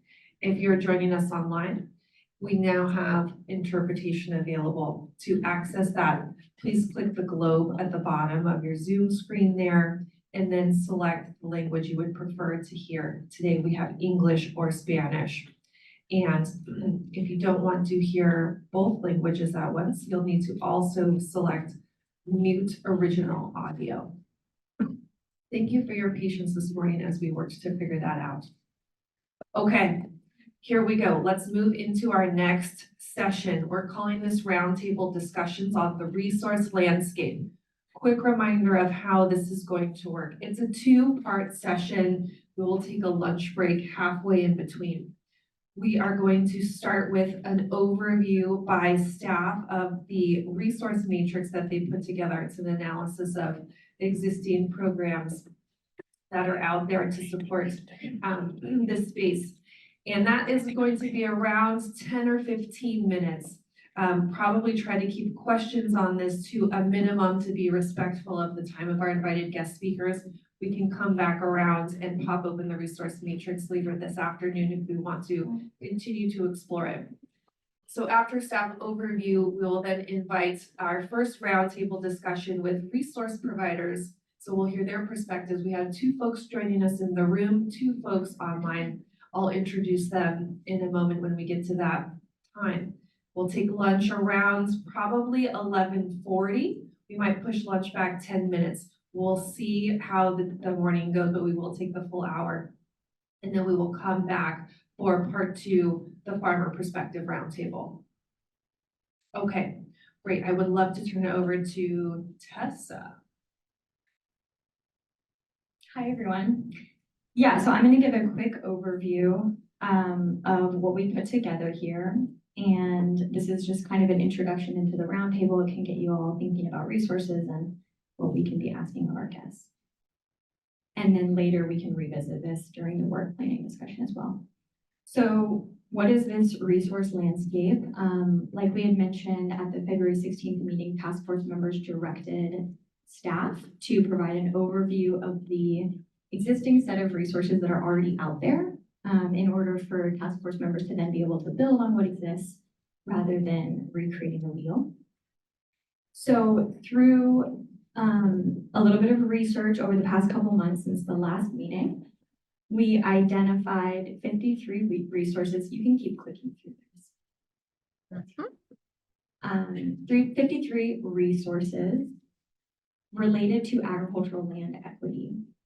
And so we were looking at resources that addressed access, acquisition, conservation, and any related activities, specifically as they pertain to agricultural land in California and California Native American tribal land. So the scope of resources that we looked at included grants, financing tools like credit or loans, technical assistance programs, and a couple others that felt really important to include in the list kind of bubbled up over the course of the research. And then we looked at state and federal agencies and the resources that they administer, and then also non-governmental organizations. And this was really a content analysis, so we just want to make that clear that we were looking at kind of the externally facing information online about, you know, program descriptions, eligible activities, and applicants. We weren't doing a deep dive, you know, interviewing resource recipients or those administering. So what we're sharing today is really based on what the externally facing information really says about these resources and how they're kind of self-described. And then really briefly, just to note, unsurprisingly, you know, this list of 53 resources is a work in progress. It's likely not complete. We acknowledge that there's likely many other resources that have been mobilized that are out there that we didn't include, maybe because it didn't say anything about land access specifically in the description of that resource, or what have you. There's you know, tons out there that we could have overlooked or just not included in this specific scope. And a specific example is that we also want to acknowledge, you know, land use policy and state and federal legislation are, of course, really key, important parts of this conversation that you all are having in this room that was excluded from this sort of first pass, this first step at this research, and, you know, could be included as a second phase if you all determine that that's important. So yeah, some quick kind of high-level initial observation. So the majority of the grants and loans that we looked at were administered by government agencies, while the majority of the technical assistance resources were administered by NGOs or these non-governmental organizations. We wanted to acknowledge here, as many of you are quite familiar with, that program design can really reproduce some of these existing inequities within access to resources. And so a variety of government, you know, grants and loans, for example, require secure land access or ownership in order to even qualify for that opportunity. So there's one program in particular, just as a note, that will be an example later as well, which is the Grazing on Public Lands program, which is administered by the Bureau for Land Management. And so applicants need a private-based property to gain a government permit to then get access to public land. And so we can, just noting that some of those kind of barriers to access are built in. And then resources that we looked at also fall along two different continuums. Those two continuums that, you know, we identified and kind of organized some of this information around are equity and access, and I'll describe those in a bit more detail in a second. All right. So the 53 resources we categorized into three main categories, like I mentioned: grants, financing, and technical assistance. So 19 of those were grants, and about half of the state and federal grants that we included actually focused on preserving land through conservation easement. So noting that that was a really commonly utilized mechanism within this set of resources. And then 3/4 of California state agency grants give priority to applicants that reach California Native American tribes and or disadvantaged communities. And then 3 of these 19 grants that we looked at are designed to fund farmers and farm businesses directly versus directing funds towards like an intermediary organization. And then financing, we identified 18 resources in this pool. There were 9 of these resources within this pool of 18 that are actually USDA Farm Service Agency loans. Many of them, you know, on paper in the description, identify underserved, low resource underserved communities in their descriptions as the target population. But we can, you know, acknowledge, and I think many of you are quite familiar with the fact that the eligibility criteria can prevent access to underserved farmers nonetheless. And so a couple examples of those criteria that are, included in the descriptions online are proof of secure land access and or collateral as a eligibility criteria to gain a loan, direct farm management experience, or multiple years of farming business records, which some farmers cannot produce. So then the other half of this set of resources were provided by NGOs, and in their descriptions, on their websites and in their programs, they were largely aiming to offer culturally informed, accessible service options. And lastly, we have this set of technical assistance resources. These resources really support a really diverse set of activities, which are listed up there, and we'll hear a lot more about that from our guest speakers. And the large majority of the ones that we identified included in the list are really designed to reach underserved producers and or California Native American tribes. And then in contrast to what I just said about the grant programs, almost all of these technical assistance resources were really designed to directly provide support to the recipient versus pass-through funding. Okay, so here are these two continuums that I mentioned earlier. This is just a model. If it's helpful, use it. If not, you can forget about it. But essentially the point is that we have kind of categorized all of the resources along these two continuums. And so the first is, and just kind of as a way to help us make sense and organize this big set of information. So for the equity continuum, you can see, on the right-hand side of the screen, this is where resources go that are explicitly designed to advance equity as their primary stated goal. And then on the other side of that spectrum, on the left-hand side of the screen, this is where resources go that don't mention equity at all, or don't mention at all in their descriptions. And then, of course, we know many programs like grants or loans are working on it. So they've maybe added set-asides along the way, or they've updated their program guidelines to try to make their resources more accessible to underserved populations. So that would fit a little bit more in the center of the diagram. And then, so you can advance slide, Camille. Yeah, so that was the equity. Here's the access continuum. So then the access goes, go back one. Oh, sorry, there you go. Yeah. The access continuum is from bottom to top.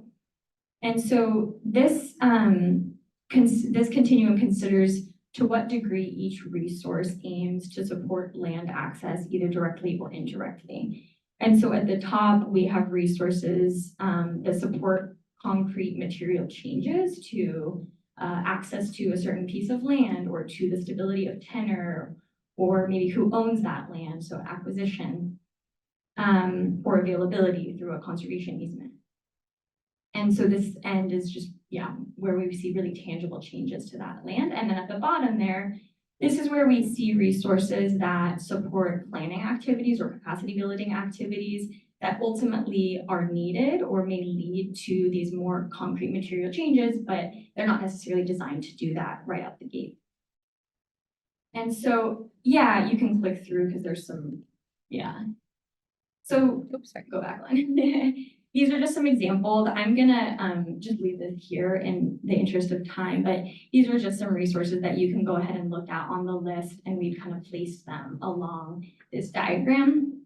And like I said, this is here for you as a resource to explore or play around with later.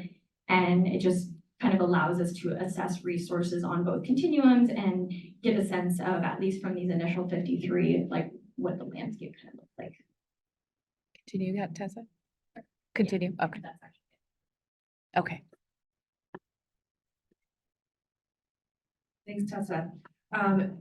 Any quick comments, questions for Tessa or staff on the resources that they've explored, looked at, compiled, the continuum? And again, we can bring this back up later on this afternoon. Ready? Okay.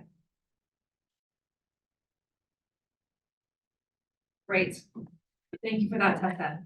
So, fantastic, right back on time. We're now moving to our first roundtable discussion from the resource provider perspective. So I would just like to quickly introduce the four folks we have joining us this morning. Thank you again for being here. And then the format is such, I'll, we go to the next slide. Oh, skip ahead once real quick, sorry. So I'm gonna let you know who's joining us, and then I'll turn to each person individually and ask them to introduce themselves and then give us a brief overview of the resources that their organization provides, with focus, of course, on how it increases agricultural land access and equity. And then maybe 5 to 7 minutes per person. And then that leaves us about an hour or so for open conversation, which I really invite you as task force members to lead and to engage with these invited guests and to also bring your own experiences and perspectives into this dialogue. We did share some suggested prompts, discussion prompts, which you're welcome to bring into this conversation if it feels good. And we did share those discussion prompts as well with our invited guest speakers, and folks can review that material online as well. So if you could just back me up one slide, Camille. So we are very happy to have with us today Shanna Atherton Bauer with the California Department of Conservation. Shauna, I'm sorry about that. Shauna is online.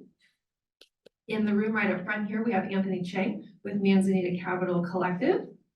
Also joining us virtually, Josiah Griffin with USDA, U.S. Department of Agriculture, Office of Tribal Relations. And then up front in the room, Lena Ortega with the Intertribal Agricultural Council. So I think maybe we can turn to one of the two folks online first. Let's give this a try.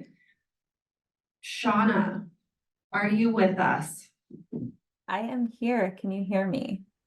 Yes, 1 second, Hannah, sorry. Let's see, speakers. Click share speaker, I imagine. Does that look right? Shauna, will you try again, please? Can you hear me now? Yes, Yes, perfect. you sound great. And is we Shauna don't. on video? Can you spotlight Shauna? I'll stop sharing to see if we can see. There you are, Shauna. Hello. Great. Hi. Shauna, thank you, big and beautiful in the room with us, and great, Josiah, we can see you as well. So thank you, and hopefully you can see all of us here in the room joining you today. Shauna, when you're ready. Great. Well, thank you so much for having me here. I'm very excited to be here with you all and have this discussion with you and hear all of your perspectives. I am Shauna Atherton Bauer. I am the program manager of the Department of Conservation's agricultural land conservation programs, including our Sustainable Agricultural Lands Conservation Program, our California Farmland Conservancy Program, and our Agricultural Land Mitigation Program. All of these programs are designed with the core goal of conserving agricultural land and to protect agricultural land that's at risk of conversion to non-agricultural uses. Our SALC program is our largest program. It's received about $489 million in funding over the last 10 years. Compared to our CFCP program, which received about $80 million over 25 years. So it's a huge amount of money towards agricultural land conservation just in these last 10 years. That funding comes from greenhouse gas reduction funds. So really the purpose of the funding is to avoid greenhouse gas emissions that would result if the land were developed to more greenhouse gas intensive uses. The funding is also associated with housing dollars. So we're really looking at supporting infill and compact development by conserving agricultural lands kind of on those outer edges of cities and that are under threat of development to residential or rural residential uses. So our programs fund a few things. I'm going to focus on SALC, but CFCP and ALMP also fund easements. We fund the purchase of agricultural conservation easements from landowners. We fund the purchase of fee title to agricultural land by eligible organizations. So the actual purchase of the land. Landowners are not eligible for those fee title purchase dollars. Our cities, counties, nonprofits, RCDs, tribes are eligible to purchase fee title with those dollars. But they do have the opportunity to then turn around and sell that land subject to a conservation easement to a private operator. If they don't sell the land, tribes are accepted from this. If they don't sell the land, they are required to lease the land to a private agricultural operator. Tribes can use our funds to purchase the fee title with conservation restrictions on them. So they wouldn't be able to develop the land, but they could use the land to cultivate cultural resources for foods, fibers, medicines, dyes, that type of thing.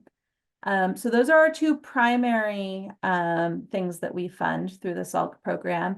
And then we also fund capacity grants for organizations to build up the organizational structures and policies that are needed to acquire and hold land and easements for conservation purposes. So we give funds to existing nonprofits that are, or existing organizations that are really looking to expand their effort to conserve agricultural land, but we also give these capacity grants to new organizations that are really looking to grow and support land acquisition and land conservation for ag purposes. So I think that's probably my time, so I'll stop there, and I look forward to your questions. Thank you, Shauna. Maybe we can go to Elena, the room. Sure, come on. Okay.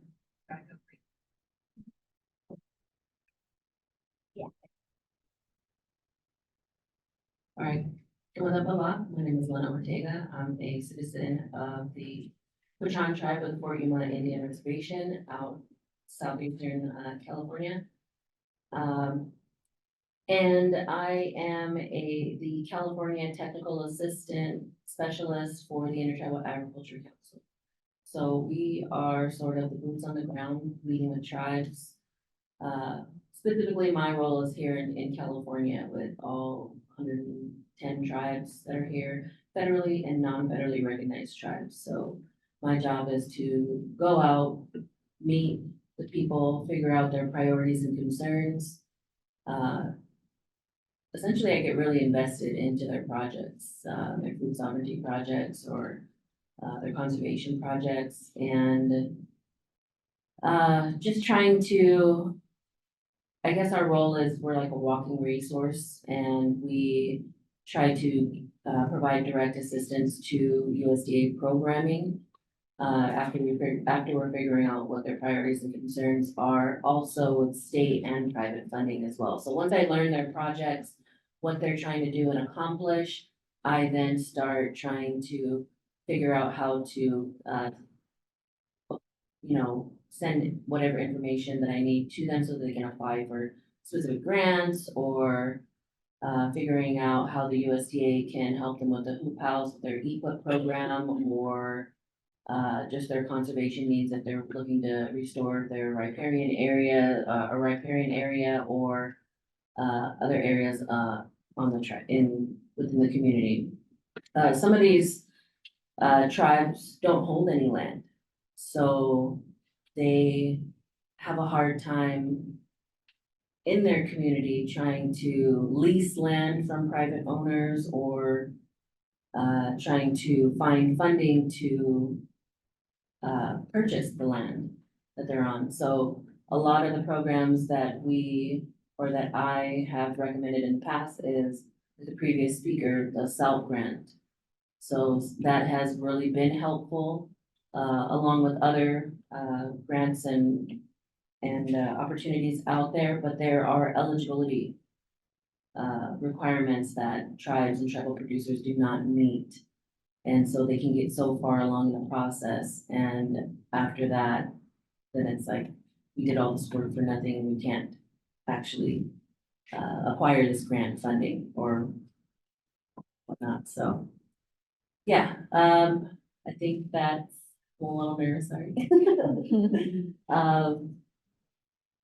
But I'll turn it over to Anthony. Let's bebop. Let's bebop back online. Thanks, Lynette. Josiah, would you mind? Hi, welcome. Absolutely. And I know that feds are typically long-winded, so I do apologize in advance. I'm going to try to fit a dissertation into 5 minutes, so please bear with me. So aloha makaku. My name is Josiah Griffin. I work with the USDA Office of Tribal Relations. I do have a slide deck. I know that Tessa was leaning toward the why of equity in phase 2, particularly because Lena is with us. I do want to talk about the backstop of the why today, because it does so much inform why we do what we do.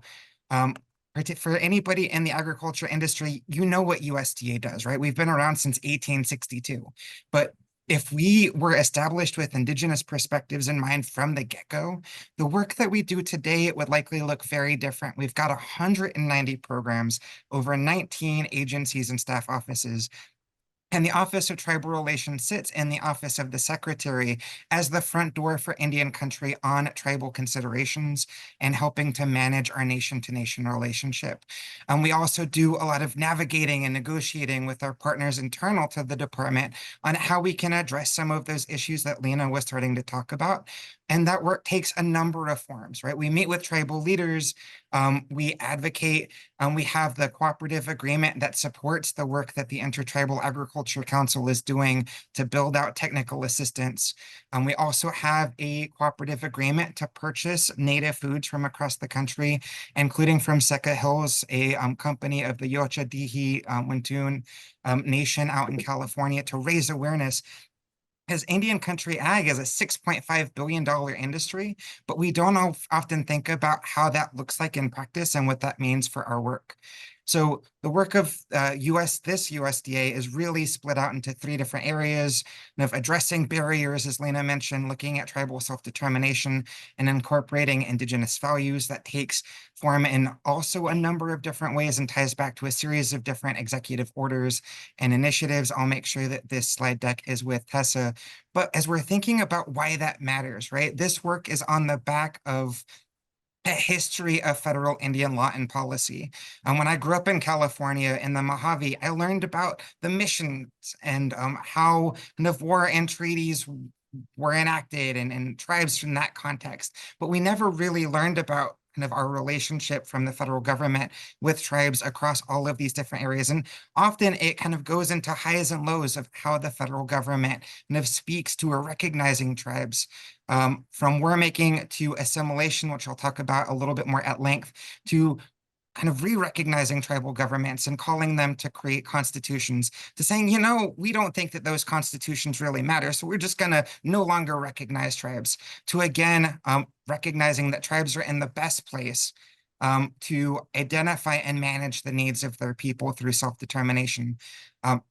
So you don't have to know all of these laws or court cases, go through a little bit of them. Tribes have the right to regulate their own affairs. That was asserted in a few different court cases. And the Dawes Act, which I'll talk about more, it's when the federal government actually took pieces of tribal land out. And if you were an individual or a family, tribal members could be eligible to upwards of 160 acres to farm in the way that we think about farming. And that had really devastating impacts on how we recognize reservations. And the Indian Reorganization Act, where we re-recognize tribes. And now we're in this period of really seeking to empower tribes on their own terms. But this history, as we see through this map, called for the drastic reduction of what tribal lands look like today. As we move forward. That's important because tribes retain jurisdiction over their lands through different forms. There are different types of tribal land structures. And as we think about different ways that the removal of land took form, there are 2 different examples that we have here. One is the Agua Caliente tribe in California, which has this really checkerboarded reservation because of the federal government's movement to support the development of railroads, and the federal government's also movement in the past to provide for those individual allotments of land. We also see that happened in Cherokee, excuse me, not Cherokee, the Cheyenne River Sioux tribe in South Dakota, as this map on the right, where what you see in gray, and this is the entirety of the reservation, is tribal trust land, and what you see in white is held in fee simple status by tribal members and non-tribal members. When we did this as the federal government in allotting land, we didn't set up any wills, trust, or probate issues. So because of that, as the generations move forward, you may have 6 generations down the line where an individual has 1/243 interests. There are some areas where it's hundreds, if not thousands, of interests over one single parcel of land.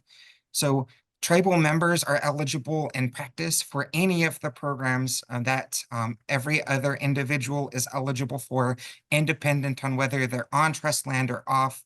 There are some programs that are more specific to targeting how we think about kind of restoring heirs property interest in the heirs property relending program and the highly fractionated Indian lands program. We also have another program where we're trying to rethink about it through in terms of how do we support tribes and purchasing land that they'd otherwise have within their reservation base. And we do have a new tribal portal that's available. We support the technical assistance agreement. We also have resource guides for tribes and tribal members and tribal youth and USDA programs. And lastly, our Facebook page. So I'm hoping that I didn't go over time too much, and I apologize for being so long-winded, but I will stop here. Thank you very much, Josiah, and we'll be sure to get your slide deck from you and distribute it and post it to the website. And our 4th speaker, Anthony Chang. Hi, everyone. Anthony Chang, he, him, Manzanita Capital Collective. I'll talk a little bit about Manzanita Capital Collective, which is the organization I'm part of. I'll spend a little time talking about People's Land Fund, which is a collaborative that Manzanita Capital Collective is part of. And then I jumped ahead to some of the questions that were prompted by Tessa beforehand, mainly on the challenges piece that maybe we can dig into the roundtable. Really quickly first, Manzanita Capital Collective. It fits in the in-between spaces. I think maybe we're listed on the resource provider list as a financing group, but we're not. We're more of a capital connector, maybe a technical assistance provider. As we do some work with farmers of color, groups of farmers, some tribes and indigenous land stewards, and helping them connect with capital, combinations of grants and no-cost loans to be able to acquire land, in some cases require ancestral lands. We work deeply through relationship. Our colleague, Ade Romero-Briones, leads our tribal and indigenous work. And we work deeply in relationship through our networks of the First Nations Development Institute, as well as Heal Food Alliance, Common Future, the Castanea Fellowship, and other organizations and networks that we're part of. And then maybe later we can talk a little bit about community controlled funds. Manzanita Capital Collective is some work around community controlled funds, which I think is relevant to this conversation. People's Land Fund is a collaborative that is made up of several organizations, including California Tribal Fund, First Nations Development Institute, Manzanita Capital Collective, Minnow, and other folks that are in deep relationship with farmers of color and indigenous land stewards. And we've come together initially during COVID to do relief work to Black, Indigenous, POC farmers and land stewards. And in the last couple of years, we focused more on land. And providing access to resources, both financial infrastructure as well as legal infrastructure, to support farmers of color as well as indigenous land stewards and tribes to be able to acquire land. And we can talk more about that during the roundtable. Just wanted to give that overview of those two organizations, one organization collaborative that I'm part of. But in terms of some of the prompts that were provided beforehand, I hope that we're able to talk a little bit in this conversation around accessibility and equitable access to government resources. I feel like this room is probably very familiar with how a lot of government resources are not accessible and definitely not equitably accessible, especially for socially disadvantaged, historically underserved, under-resourced, et cetera, communities. In addition, I hope we can talk a little bit about the role of the states, like what is the role of the state and what is not the role of the state? What is the role of intermediaries? I forget, there was a slide that talked about, I think Tessa, one of your slides talked about kind of how much money was, the grant programs were for intermediaries, the large majority were for intermediaries, and what do those intermediaries look like? Who controls them? Who has the power to allocate those resources once it gets out of the public domain? And like, what does it mean for more of those resources to be held in community, some kind of community control, and collective and democratic governance, and also the role of the state. And I hope that we can talk a little bit about, this, the harm and trauma that many communities have faced based on race, class, gender, sexual orientation, genocide, theft of stolen land, et cetera, that makes the relationship with the state very difficult. And what does the state need to do to repair and to bridge to be able to make, not only just like beyond like the resources accessible, but like to go even farther to be able to make it kind of like not scary to be able to access those resources. Two last things that I hope that we can touch on are stewardship of land and land security.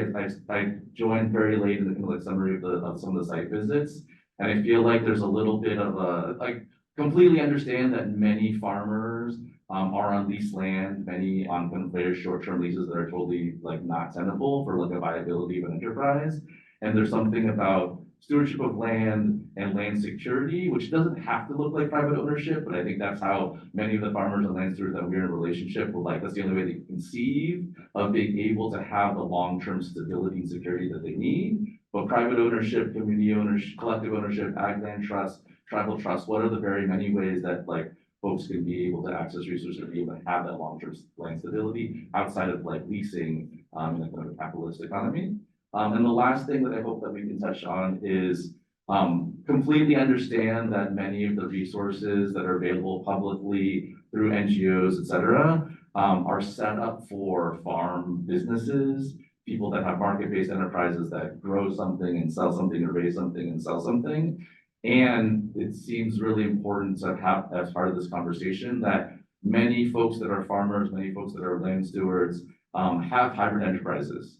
Yes, they might grow or produce something and sell it, but they might also be doing cultural work, community work, educational work, seed saving, it's ecological land stewardship, restoration of land, et cetera, et cetera. And what are the, if we're talking about land and land acquisition or reacquisition of ancestral lands, what kind of capital grants, no-cost loans, forgivable loans, revocable grants, et cetera, are needed to be able to support hybrid enterprises and not just for-profit farm businesses.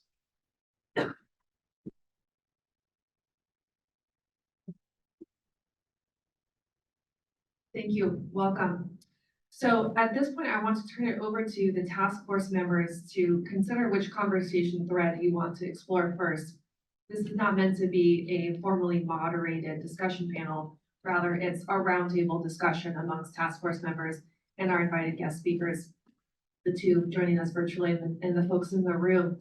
And so you have prompting questions with you. Let's just kind of pass the mic around, ask some questions. I will also share, we've got about 15 minutes for this or so. So not every invited speaker needs to respond to every question, but I'll just kind of encourage you to be additive and or concise. So let's start with James, and then we'll make space for all of our task force members as well to contribute. I think this question is mostly for our guests, but something for all of the task members to think about too.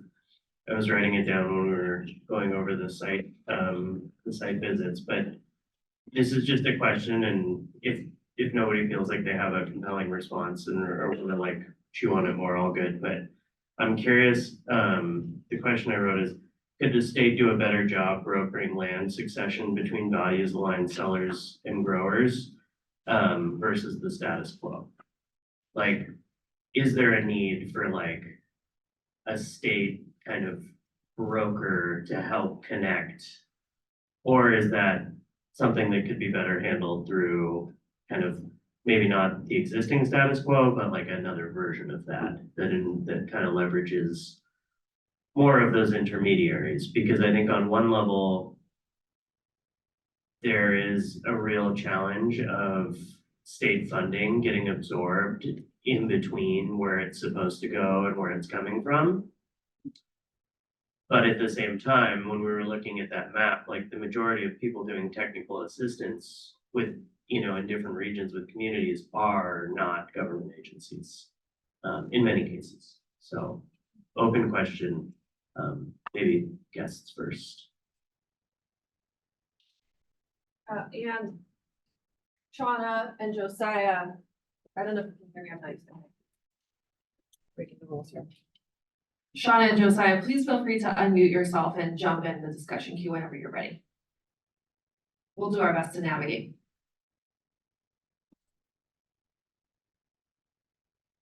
I'm not seeing anything about me, so I'll go first. Appreciate your question, James, and I have a multi-layered response. One, I think it goes to the question of what is the kind of best role for the state?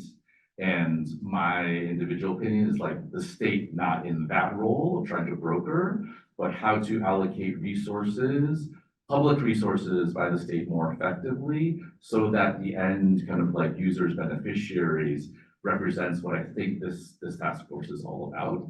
And I think that there's probably two paths there. There is perhaps an improvement, betterment, reforming of the existing actors, maybe a lot of NGOs that don't have an equity lens, or maybe they have an equity lens in theory, but like aren't moving in that way in practice. And as well as supporting the capacity and building up of either new or perhaps emergent organizations or tribes or groups that have been around for a long time, but have been severely under-resourced for years or for decades. And so like where the resources get allocated and a sharper racial equity frame around that, so that, you know, and I spoke a little bit to kind of like, what does it mean to have things in community control? Like, especially in a state of, 55 million people, like it's whatever, like the more local that control can be, where the folks that have been most impacted have kind of an opportunity to provide input and or shape or collectively govern what the solutions look like, to me feels like a better solution than the state trying to do it from a top-down perspective. I can add to that. So California is a local control state, and so I think the state generally leans in that direction. Especially more recently, in our department, our goal is to provide funding at the local level to support local goals and initiatives. I think in terms of brokering land succession, land transitions, potentially there could be a role at the legislative level of guiding what those should look like. If there's a feeling that, you know, the current status quo is broken, is not working, which I would agree. There's a huge gap there. And there is a huge need. So there is potentially, you know, a space for a legislative, a place for the legislature to speak to broadly how those successions and transitions should occur within the state, that could guide local action. But I think putting that entirely in the hands of the state is not necessarily a path forward that I would see as being useful or helpful. I think as we look at the landscape of resources, it's also helpful to be able to identify what is currently on the table. Right? As I mentioned, the heirs property relending program, I didn't go into much detail about it.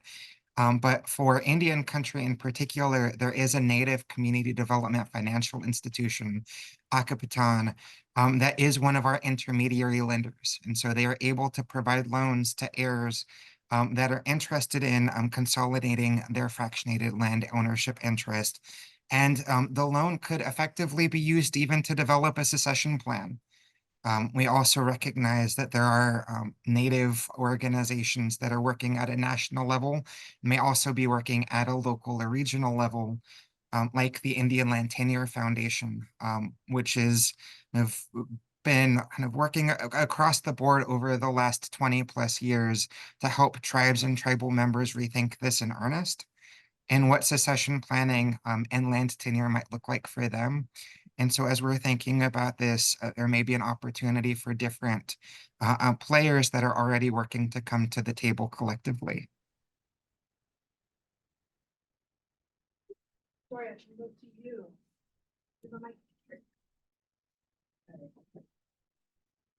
Okay. So I have a two-part question for folks, and one, I really think examples are helpful.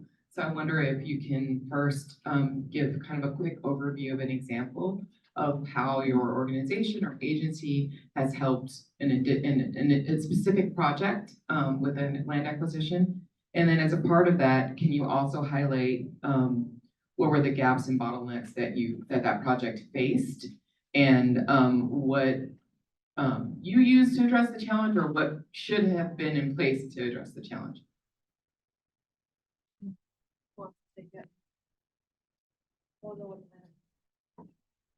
So I don't have a ton of experience with that because I'm still pretty new in my role right now, so I'm 6 months in. But I've had some conversations with some tribes, so specifically Trinidad Rancheria, Blue Lake, and one myself with my tribe, and I'm blanking on the last one, but so currently having conversations surrounding SELF and how they can utilize that program to acquire their land. So a lot of it has to come, and I'm not sure how it's this initial conversations, right? So for instance, Trinidad Rancheria is looking to acquire 32 acres, which is $2.2 million. They don't have enough money for the down payment. So what are we going to do? What resources am I going to find for them so that they could potentially, focus on other things versus just finding money just to pay either the taxes or a down payment on them. And so that's just one instance. So similar conversations with other tribes as well and how they can acquire.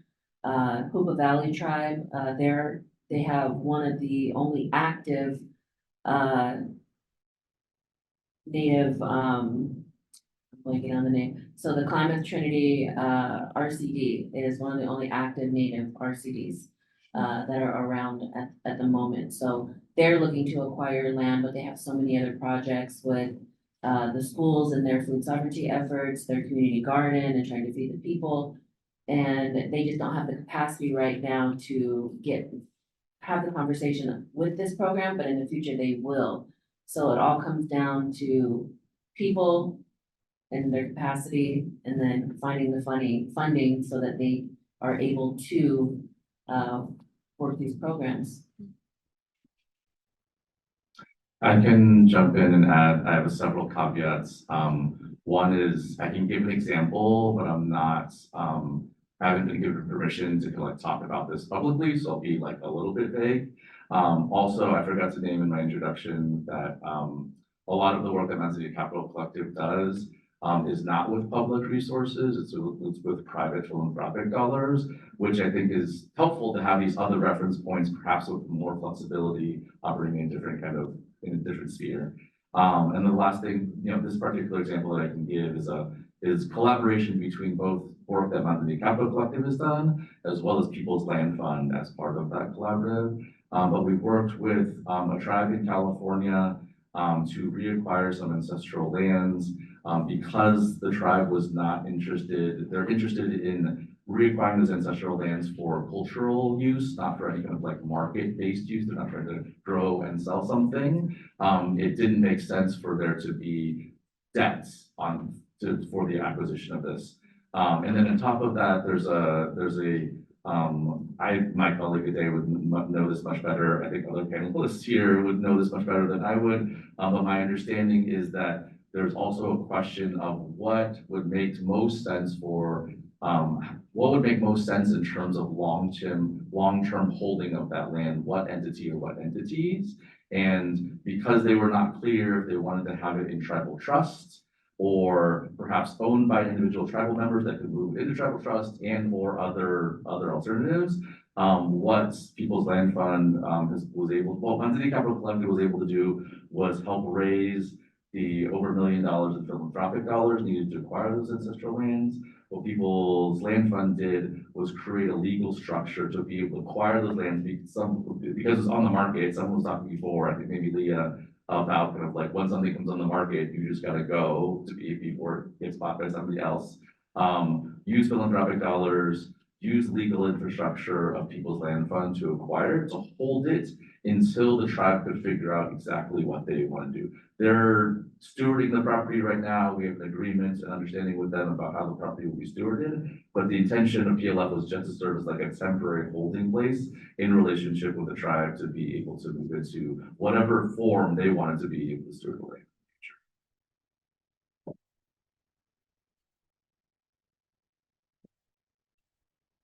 Josiah or Shauna, if you wanted to add, you're welcome to. Sure, I saw Josiah go back on mute, so I'll jump in. I could speak for days about the challenges and the gaps and the barriers that we face.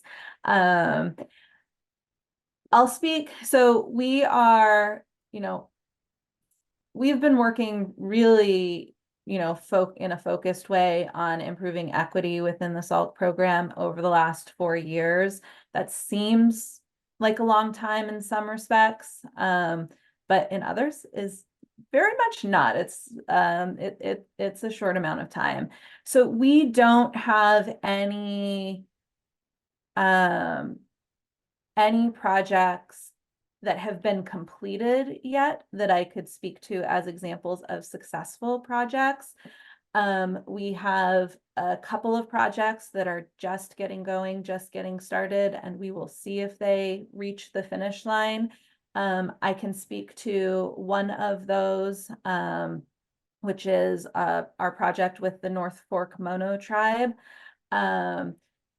This is a really challenging project. It's a project that brought to light major gaps within our program. Some gaps that we were aware of that we were already planning to work toward, others that we were unaware of, right? And so with this project, and this is all publicly available information, so I feel comfortable speaking to this because it was discussed in our in the public meeting of the Strategic Growth Council in December. This project with the North Fork Mono is not in historical North Fork Mono territory, so it is not a land back acquisition. However, the North Fork Mono were eligible under the structure of our guidelines at the time that they applied for funding for this project, and it is an important project to conserve cultural resources. The Southern Sierra Miwok, who have ancestral ties to that land, were concerned about their lack of involvement and lack of engagement in the process early on. And so they reached out with those concerns. We as a program could have done a better job on notification much earlier. We took that note. We have spent the last almost 6 months. Well, I guess 5, I can math, I promise. We've spent the last 5 months reaching out, researching notification processes, engaging with tribes about when and how they want to be notified so that we can incorporate that policy into our program moving forward. But the other challenge that was raised with this project is, again, it's not North Fork Mono territory. And so should they have been eligible to apply for funding for this particular project? So we are exploring how we can revise our guidelines to address those concerns moving forward so that we're being diligent stewards and diligent about how we are approaching transactions with tribes in ways that support tribes and don't cause more harm. So that project was ultimately awarded funding. We worked with the Southern Sierra Miwok to determine what they would need to support this project, and ultimately were able to provide that commitment. And so the project is moving forward. I am sure that we will face additional challenges as that project moves forward. But I'm hopeful that we'll be able to address the concerns of all parties to have a successful transaction. So I will split my response, if I may, into two parts. One, kind of barriers that we're trying to think about, and two, ways that we're looking to be flexible. Right? And so as we look at one of the tribal government specific programs that USDA is authorized to implement, the Indian Tribal Land Acquisition Program, one of the barriers that tribal leaders have been very forthright with us about is that it can only be used to purchase land that would otherwise be within the tribe's reservation. And when we look at the Agua Caliente map that I showed you, their reservation space, not just the land that they hold within the reservation, but the reservation itself is checkerboarded with vast swaths of land and have intermingled with tribal lands within their jurisdiction included. And so it's one of the things that we're trying to kind of take back and take to heart and really deliberate on what that means for feasible actions for moving forward. Where we are looking to be more creative and where we've been successful is our Secretary Vilsack signed a joint secretarial order with Secretary Holland on what we call the Tribal Homelands Initiative.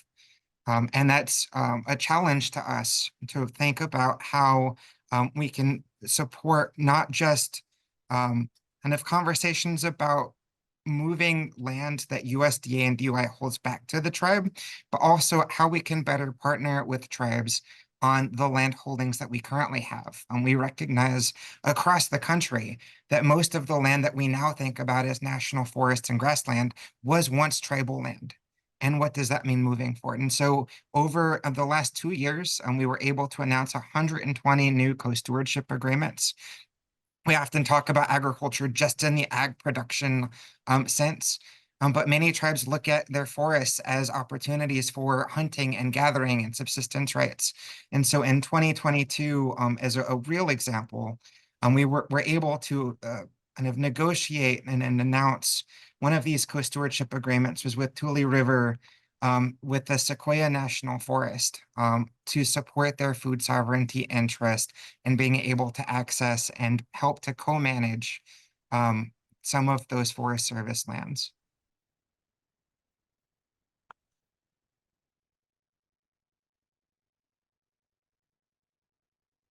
Alka, and now I'm Emily Bergano and Hitchuhi. I don't know if you were here for the introduction, so I just wanted to give my name.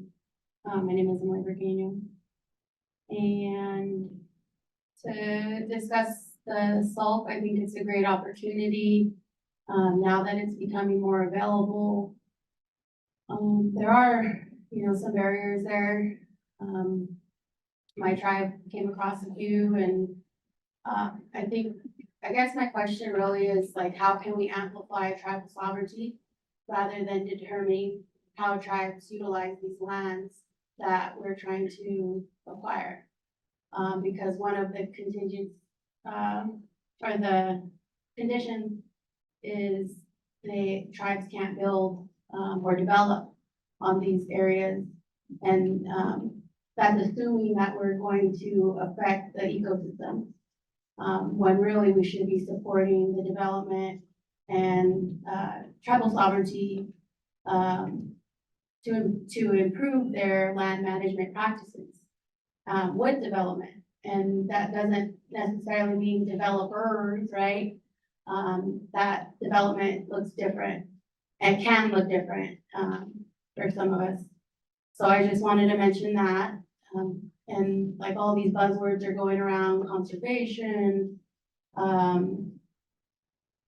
So yeah, in our previous meetings I mentioned, and I'll say it here, is conservation is an active practice. And when we don't include the humans, it's not a full ecosystem. So in order for us to conserve lands, we have to participate and engage and have a relationship with them that can look like development. So I just wanted to highlight that. We should be amplifying tribal sovereignty and not trying to determine how they utilize their sovereignty and determine their self-determination. So it's not really a question. Within the USDA Office of Tribal Relations, they also provided a week-long consultation, virtual consultation. And I just wanted to highlight it real quick. There was several days, right, throughout the week, but I was only able to attend the one, because of my workload. And just attending the one was very impactful. The next week I had a meeting with the state, the Forest Service. And now we're moving into that direction. Now we've opened that line of communication, right? And now we're moving in that direction of those co-management agreements that you're talking about. They're not necessarily developed here in Southern California, so we're looking forward to that, and it makes me happy that, you have 100 plus, and I look forward to adding to that, to that list with KDLC, so just wanted to highlight that, and IAC as well, with the Native Farm Bill Coalition, they also amplify and support Native producers, land stewards, seed keepers, in policy advocating. So I found myself on Capitol Hill last year. It was actually a year from today, advocating with Chairman, at the time, Chairman Davis with the Hoopa tribe and another relative from the central area. And so that I wanted to mention because, as a grassroots cultural practitioner that, this is my way of life. It's not a 9 to 5. Never seen myself going to Capitol Hill, but just being recognized by IAC and then wanting to uplift our perspective as land stewards, seed keepers, as an auntie. I thought that it was important to mention here because, these task force, these groups, these working groups, there's so many nowadays. They're very important, but it's also important to be in community, right? So I think the same thing about, policy and government. You have to be in community. Sure, that's not necessarily a community, it's a government, but you have to be within it if you want to change. Thank you. Thank you so much, Emily. I just want to add to the South piece and conservation. I keep bringing this up about the city limits, right? Not able to conserve or put easement because after looking at the checkerboard, we don't want to see that in a development either. You don't want to see places where, oh, can't do that, can't do this, when things in the future want to be improved and, we want it to be kind of organized.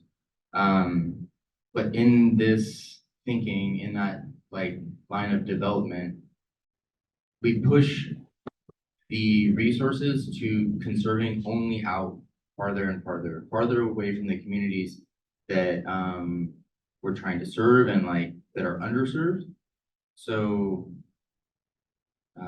yeah, just bringing that aspect to community farmers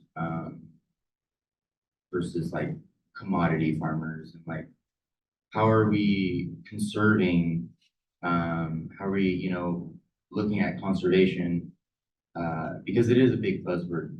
And what does that really mean in the city when, you can see nothing but concrete, but you can go to this farm and, feel rejoiced and grab food and get food from other farms that are in the area even closer.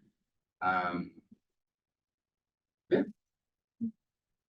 Great points and loving the conversation.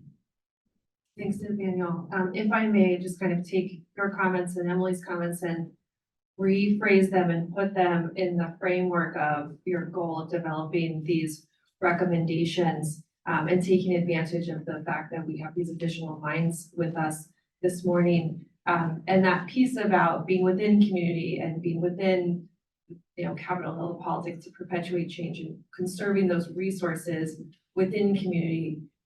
Invited guests, do you have experience doing that? Do you have suggestions? Are there things that work well that you would like to see bolstered, or are there potential areas for improvement?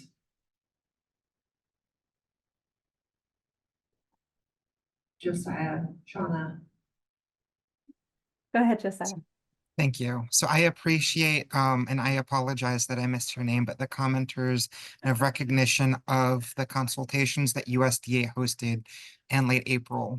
For tribal governments that are interested in still providing comment on those spaces, do want to share that we are accepting written consultation comments until I believe it's Monday, May 27th. At tribal.relations@usda.gov. And so that feedback will also be included as part of the consultation record. I know Administrator Ducheneau of the Farm Service Agency, who's a member of the Cheyenne River Sioux Tribe, is very keen to address and to work with the Bureau of Indian Affairs counterparts in addressing the misalignment issues that you identified. And we do have a working group that's been established because we recognize that how the Bureau of Indian Affairs managed and has managed agriculture and grazing leases doesn't always support the way that USDA thinks about program administration and the eligibility of applicants. So please know that those conversations continue to be ongoing. The last piece that I will add in terms of informing and of us at USDA on what community-based agriculture means to you and the types of policies and changes that you would like to see moving forward is that we do have a tribal advisory committee, which is kind of like, from what I understand, this equity task force, but for the Department of Agriculture on tribal issues. So that tribal advisory committee is meeting, and all of our meetings are open to the public on May 29th and 30th in DC. We will allow virtual participation. While you're welcome to participate and listen into the entire time, we'll have a dedicated public comment period from 3 to 4 p.m. Eastern time, we're trying to be mindful of time zones from across the country. So please feel free to register, log in at that time, and provide your comment to us through that platform.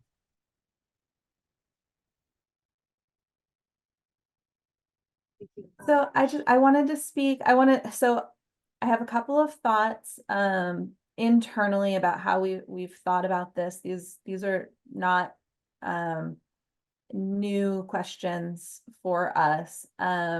So I want to start with, there are things that we can do within the framework of the existing statute. And then there are things that would require legislative fixes to our guiding statute, or potentially acknowledging that we need new programs that build from the ground up, right? Like, there are only so many changes that we can make to existing programs. They were created within a certain framework and a certain structure, and we can do our best to shift that work and to shift and meet needs. But there might be some needs that we need to seriously think about. Okay, let's create a new program here. So within that context, speaking, Emily, to your comments around really amplifying tribal sovereignty and not placing limits on tribes, this is where we kind of run into that tension of, okay, what does statute tell us we have to do, and how can we meet tribes where they're at, right? And so the SALC program was created to support infill and compact development, to conserve agricultural lands at risk of development, and kind of the technical mechanism through which we get our funding and do that is by avoiding greenhouse gas emissions associated with a potential development on the property. So by restricting and limiting development on the property, that's how we're able to justify the funding that we're giving, right? And so, and that's statutory, that's, comes part and parcel with the funds that we have to give. That said, right, our current model for SALC looks at, we're going to eliminate the development of single family residences, and we're going to limit development of any other types of structures on this property unless they're specifically focused on you know, restoration or farming or ag, right? There is another model that we can consider and that I've actually brought to our legal counsel for us to discuss around if we're funding projects with tribes. Do we need to think about, instead of limiting, you know, okay, no development on the property except for one house, really taking and the Natural Resources Conservation Service takes this model partly, is do we just have a percent of development, right? So you have however many acres of property that you're conserving, and you can build on 2% of those acres, 5% of those acres. And we don't care what you build, as long as like we limit it to that percentage. So there are other potential strategies that we can consider within the existing statute and within the existing program model, and that we are thinking about having the capacity to actually actionize that and like work through, okay, what is that percentage? Or do we allow a shifting percentage based on different tribes' needs, right? Like we need to think through all of those things, but there is space there within the existing statute. I don't think within, again, the existing statute, there's space to just say, we will give money for tribes to buy the land, and then they can do it whatever they want. I think state dollars will always unfortunately come with some form of string. And the strings on these state dollars is that we are trying to avoid development. And so we need some sort of assurances within documents related to that. And that's where the consideration needs to shift to, do we need a new program that doesn't have those strings, that isn't tied to those strings? And the answer may be yes, and that's okay, right? And then I missed the other commenter's name, so I apologize. But regarding I love the way that you put this, community farmers versus commodity farmers. It's the first time I'm hearing it. Apologies if it's not the first time it's been used, but I do love that distinction. This is again kind of where we come up potentially against a statutory issue where the goal of SALC is to support infill and compact development. And the current interpretation of how we do that is that if we're preserving lands within a city that are already surrounded by development, then in theory, and I don't personally necessarily subscribe to this theory, but it's the theory that I have to work with currently within my position, is that shouldn't that parcel of land that's already surrounded by then support infill development, right? And we all know that sustainable communities are so much more than just the houses that are built, right? And so absolutely, we need to think about like how those sustainable communities are built, including growing food for those communities. So I think this is one that potentially is a policy consideration that SGC could evaluate. Like, can we interpret this statutory requirement differently? That may bleed into, no, we can't, but there is a legislative fix, and we can look at the languaging here to support shifting how the program administers its funds so that we can fund community farmers as well as commodity farmers, conservation of their lands. That was long-winded, I apologize. No, thank you so much. And Shauna, can you clarify, when you say a new program, are you saying like a new organization or a new wing of your, or any one of these different organizations? Just a new program that is like specific to say, hey, we're going to do this now versus creating a new organization? No, I think that acknowledging that most state departments are at capacity and that creating a new program would necessitate creating additional staff, positions and whatnot.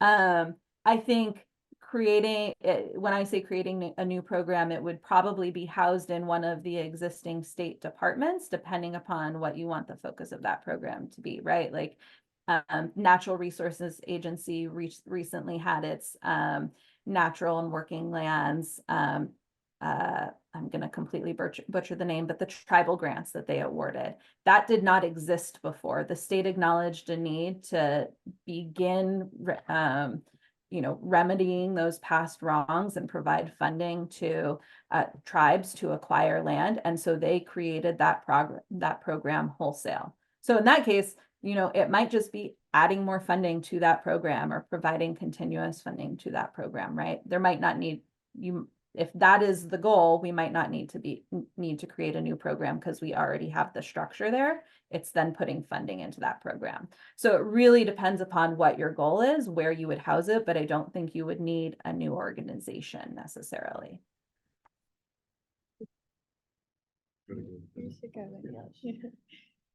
Totally forgot what I was gonna say, but that secondary program, or in addition to South would definitely be beneficial from a tribal perspective.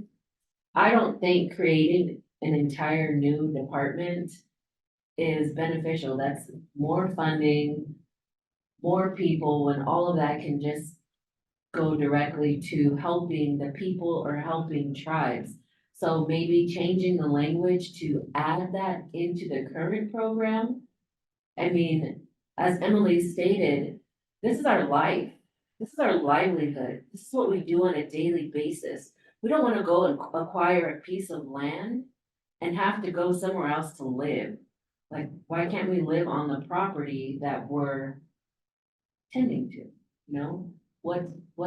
Why can't that be incorporated into what you already have going on?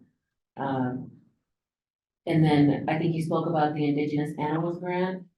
And Talawagini Nation, they were awarded a $2.4 million grant in January. So super excited for them and super excited to see all of the things that are going to be coming along with that. But they still haven't even been awarded that funding yet. And this is already, what are we in? It's already almost June, right? So applying for programs, great. Funding is out there, but accessibility to them right away people still have to wait 6 months, a year to be able to do the work that they've put their heart and soul into these grants and they're awarded, right? So that's something that would need to change, is getting the funding to the folks as soon as they're awarded and their names are thrown out into communications and social media platforms. Like, this funding needs to come fast and now. Like the NRCS, I work with them a lot. They work in a reimbursement process, which is great, but still, people or the tribes, tribal organizations that I work with, they still have to come up with the funding to do the work, and then, they're paid back, which is great. But then if there's a wrong practice, now they're not getting the full amounts refunded to them. So it's a lot out there. I have a bunch of scattered thoughts. I'll try to be brief so we can get maybe one more thing in before the break. But one is I have one question back to some of you all in the room, particularly Emily, Darlene, Linda, like, what do your folks want? Like, that's the question I would ask back to you. I mean, Emily, I know you kind of started this conversation, but just kind of like, I feel like, Jamie, you were bringing up like, we could reform a program, we could start a new program, like other intermediaries, like my question of like, what's the state's role in this? Do you want the state to administer this? Or do you want like other folks? Do you want a California Tribal Fund? Do you want an IAC? Do you want a First Nations Development Institute that are maybe closer to the work that you all are doing? Do you want them to administer, and the state's role just to actually allocate the public resources to groups that are closer to the ground and better understand kind of the issues that you're facing? So question back to you. I hope they all have a chance to like dig into that. Do you mind if I just finish? I wish, like Rebecca, we were talking about Rebecca Torres from California Tribal Fund, David Mary Brennan, for Development from First Nations Development. So I wish other folks were in this room also to be able to offer their perspective. And I just want to say one more thing around just like community control and other intermediaries, one of the things that seems clear to me is that the intermediaries for things like salt money, which I'm not super familiar with, it's like mostly large institutions that are often white-led, that often have the capacity to write the ginormous grant proposals needed to do that. How do we build the capacity of organizations that have been under-resourced forever to be able, like, how do we do both sides? How do we make the process more accessible from the state's perspective, but then how do we also build the capacity of groups on the ground so that it doesn't remain to be completely inaccessible for so many folks? I just wanna add that if IAC were to be able to hold the funds and dole out the funding to these tribes that I'm meeting with, or that we're in 12 BIA regions, and so we have technical assistance throughout the nation. So if we were able to hold those funds and be able to do what like USDA or NRCS is doing, that would make it so much more easier. Because like he said, there's all this funding coming or going to white-led organizations, and then they're coming to groups like IAC. Hey, how do we go and work with tribes? How do we talk to people? How do we talk to them? You know, and not just looking at us as if we're not people, we're people, but it's like, hey, how do we open up a conversation with those tribes over there? You know, that is absurd to me, and I cannot wrap my head around it. You go and you get these funds for tribes or to work with tribal producers, but you don't have the wherewithal to initiate a conversation, and you wanna come to us to do the work for you? How fair is that? That's double work on my plate, double work on the organization. Granted, we are growing at a pretty good rate right now, in the last couple of years. And like I said, I've only been on there for 6 months, but the things that I've seen and I heard, it's other third-party organizations still coming to us to help them do the work that they said in their grant that they were awarded. They want us to do that for them. Thank you. Let's just take a couple more minutes. There are several of our task force members that haven't had a chance to jump in the discussion queue, so I'd like to go to them first. I see Darlene, you're up here. Thank you so much.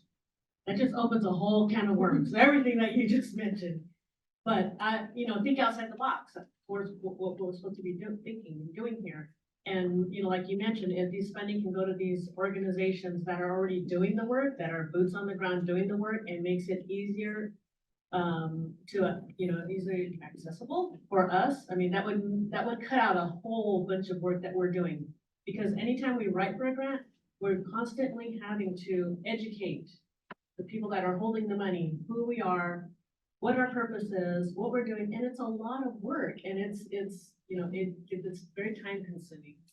And small organizations like mine, we don't have a professional grant writer to do these things for us. And then even if we did, then we'd have to teach that grant writer everything about this. So it's where the heart is, our connection to the land, our ties to the land, and our responsibility to the land where we're at. When we were created there, and one of the responsibilities was to be the caretakers of the land there. And that responsibility was taken from us. I was explaining to some of, our task force yesterday, is that it was taken from my great grandparents. They were no longer able to go hunt freely, to go gather where our food was growing. And we're not traditional farmers where we told the plants to grow here on these rows and grow over here. We went and we gathered and we took care of the plants where they were at. We took care of the trees where they were at, and we gathered our food. And that was our way of life back then. People are saying decolonize. I want to pre-colonize, get back to where we were actually, taking care of our responsibilities. Working with California Fund, some of the other ones, First Nations development, it has been so easy for us to work with groups like that because they understand where we're coming from. They hear our passion for what we're doing, and they are making it easy for us without a whole bunch of reports that you have to report back. So I know, if we can make it easier so that we can really do the work. And that's where it's time consuming, and I know there's a lot of state grants, government grants out there that we could probably qualify for. but it takes a lot out of us and takes us away from the work that we're really trying to do. So that would be, some of these things would be, better for us. Talking to people, like, you know, I've never met Lena before, but I'm like, oh, yeah, she's touching on this, I gotta talk to her, and, you know, she understands what we're doing. You know, and those are the kind of things that, you know, just like some of the other farmers that I've heard from yesterday, the visit, it's that, just getting rid of the bureaucracy, it's a big challenge. So however we can make that happen, I'm for it. Just check in, any other task force member who hasn't had a chance to share or ask a question? Okay, let's see, we're at 11:40. Any closing comments from our invited guest speakers? And I will just acknowledge that these are giant conversation threads, and we will have opportunities to carry on these dialogues, maybe not just today, but in future subcommittee meetings or full task force meetings. But you brought up a number of things you have to make at the beginning, and we're just really starting to learn from all of these discussions, and there are discussions that need to keep happening. My closing comment would be, I hope you all have the space to imagine and not just kind of tweak the existing forms and existing institutions. And then I also hope you all have an opportunity to think about where power lies, where decision-making power lies, where the allocation of resources lies, and how we get as close to the ground as possible. I just want to thank you all for allowing me to be here in this space with you all. The only thing I would like to say is when we're talking about tribes and tribal people, tribal producers, don't just think of them as a tribe. They are a government. We're a government body. Treat them as such and give the power back to us so that we can determine what we need to do with those funds and these programs. Shauna. I just want to thank you all so much for having us today. Again, open to additional conversations and discussions. These are huge topics. And where you see space for SALC to grow, we are absolutely open to that. And also acknowledging that if you find that we need new models, that's great too. And if we can help you to navigate the complexities of what comes with if the money is housed at the state, the complexity of creating state programs and potential pitfalls to avoid, we're here as a resource to support you in that as well, and what the challenge is there and what that looks like as well, so that that's successful. Thanks, Shauna. Josiah. I want to echo Shauna by saying mahalo nui. Thank you so much for allowing us to share space and talk story with you. Where we have the authority at USDA to be flexible, we've taken those steps.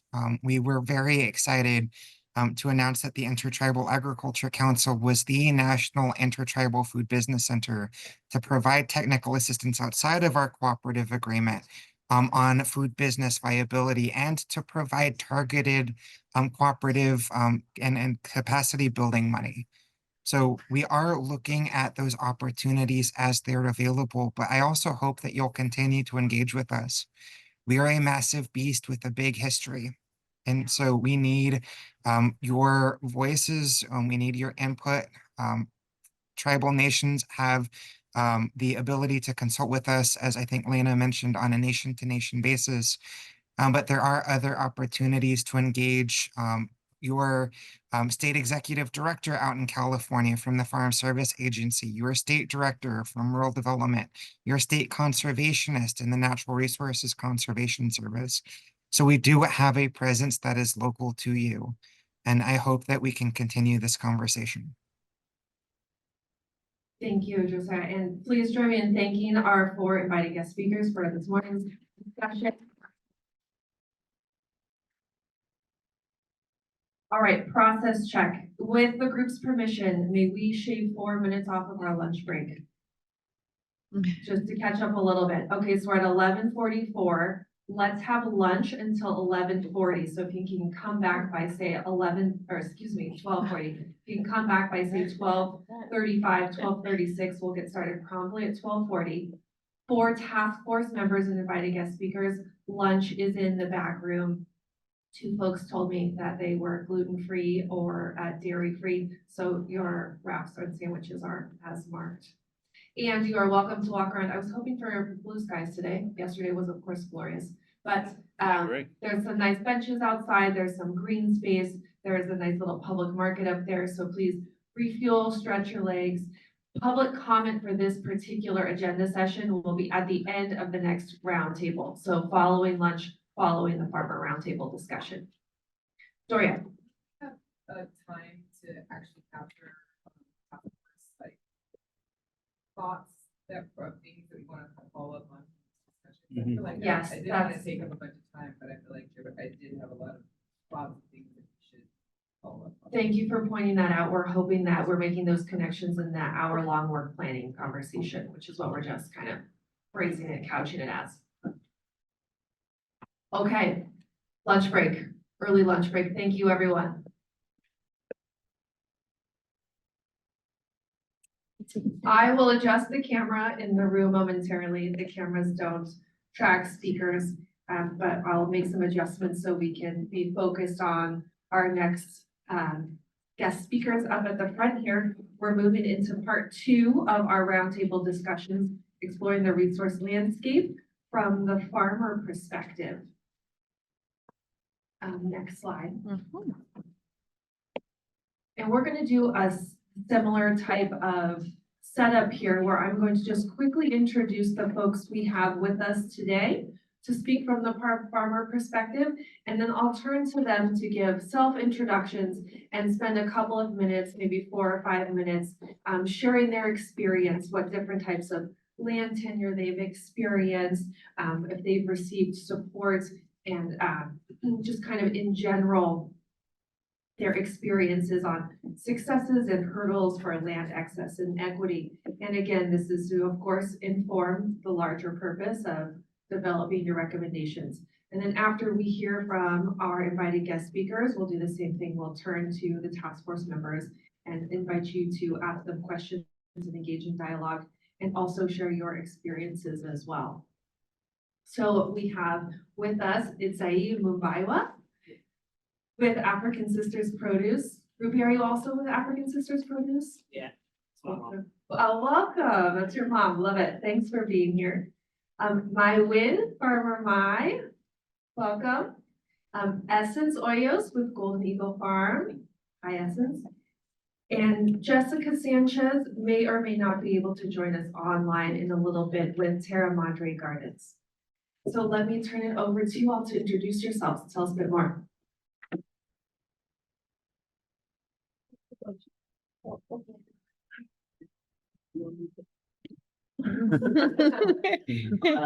This is Itzai Mubaiwa. I know her as mom. She's been a farmer here since 2007 when the New Roots Farm started. To my understanding, a friend called and said, hey, would you be interested in doing some farming? There's some land available. You can go to the meeting and kind of find out what's going on and how to get the land and what to do. And she's been selling at the farmer's market ever since. That's kind of what she does. She's a great farmer. She gives a lot of information. We've had like kids from colleges come to the garden and learn how to farm with her and be able to ask her questions and her be able to teach them how we grow stuff in Zimbabwe, which is where we're from.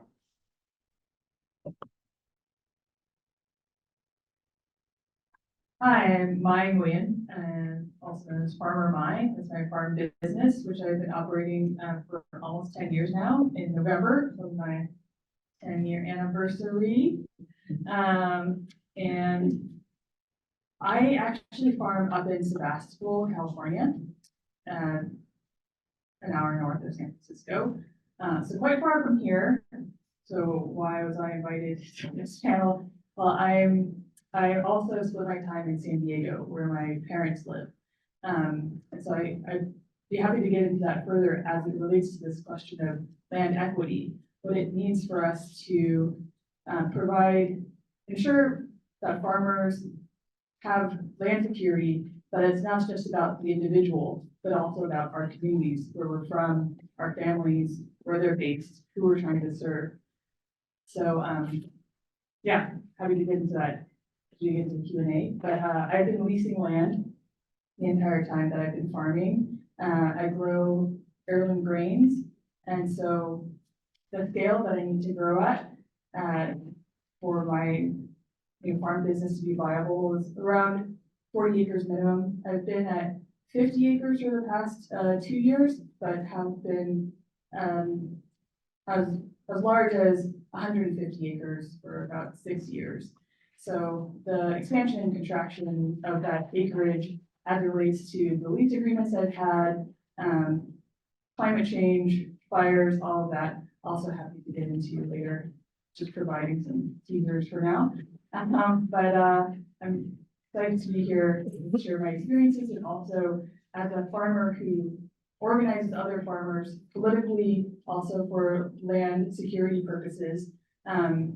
Yeah, as much as I can bring in the experiences of those that I've worked with, I'm happy to do that as well. Those are mostly farmers of color across California.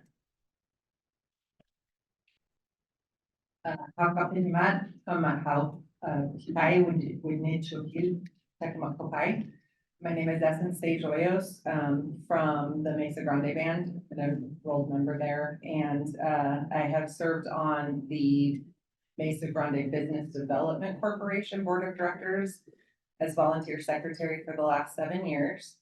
And around the same time that our board of directors were seated, the Mesa Grande Band purchased a historic piece of property off the 78 corridor in the ag sort of district there where the vineyards are and all of that, primarily to give electricity and water access to reservation land that didn't have access to that before.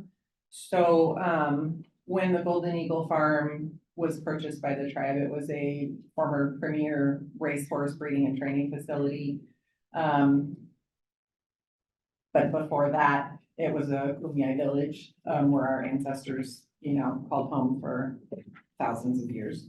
So as the Business Development Corporation was given limited authority to, vet the Golden Eagle Farm as an economic development opportunity for the tribe, we knew that our mission for building an economy on the farm also must really be informed by being good stewards of the land and the water and the air and the neighbors and the animals. And so with that as our foundation, we received a scholarship from the Shakopee Metawankaton tribe. So 2 tribal officers got to go to Shakopee and observe and participate in a Native Seeds for Health conference and take tours of their operation. And it literally lit the fire to and planted the seeds to bring the land and the people back together. In our language, the word mat means body and land, so they're one and the same. And that's sort of a foundation of where we're growing from right now. The farm's infrastructure is very antiquated. It was already in decay when the tribe purchased the farm. We've been battling with, pest management and high and severe winds and fire and aging water infrastructure. So I'm really grateful for task forces like these so that we can learn and grow and how to access some resources that can help us keep the food growing, so to speak. We're really very brand new. It was only 2020 or late 2019 when we attended that conference in Minnesota. But we've been in operation just under 4 years and just submitted our certificate, our application for organic certification last week. So any good thoughts our way? Thank you for the invitation. There'll be one mic with you all. And then okay, so same format as before. And let me just check in with task force members. Any opening questions for our invited guests?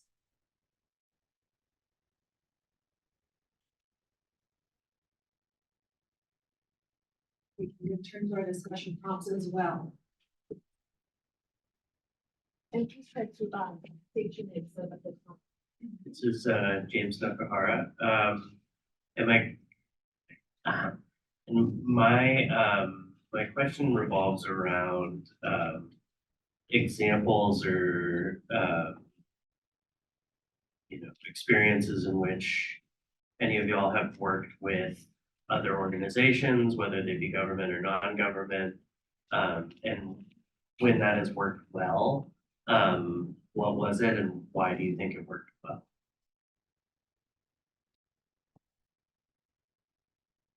microphone. Ready?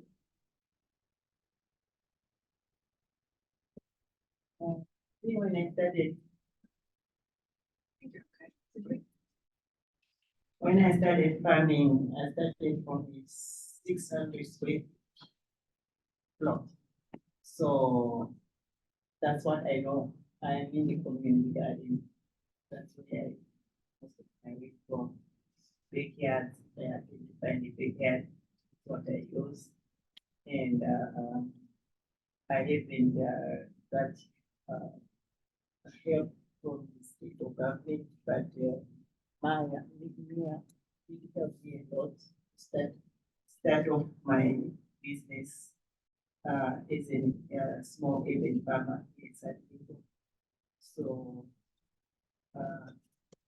that's what I have so far.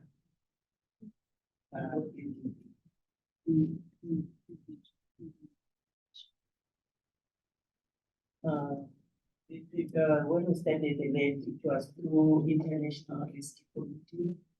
They had a community garden at City Heights. That's where I started from. And, I kept looking for backyard just to farm around. So it's not easy to get farm in San Diego. So were you knocking on doors and asking folks if they had backyard space for you, or were you able to go through another organization or program or something for support to identify a space to farm?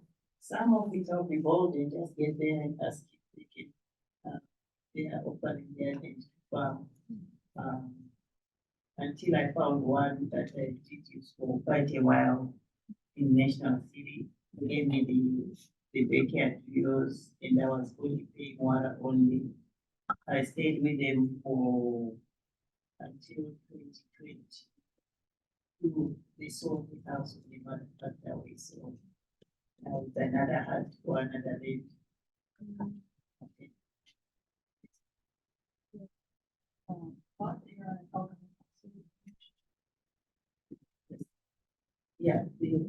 Yeah, the plot I have in El Cajon City also is from International Rescue Community, but this one in City Heights is now run by CDC. So now it's another two separate places.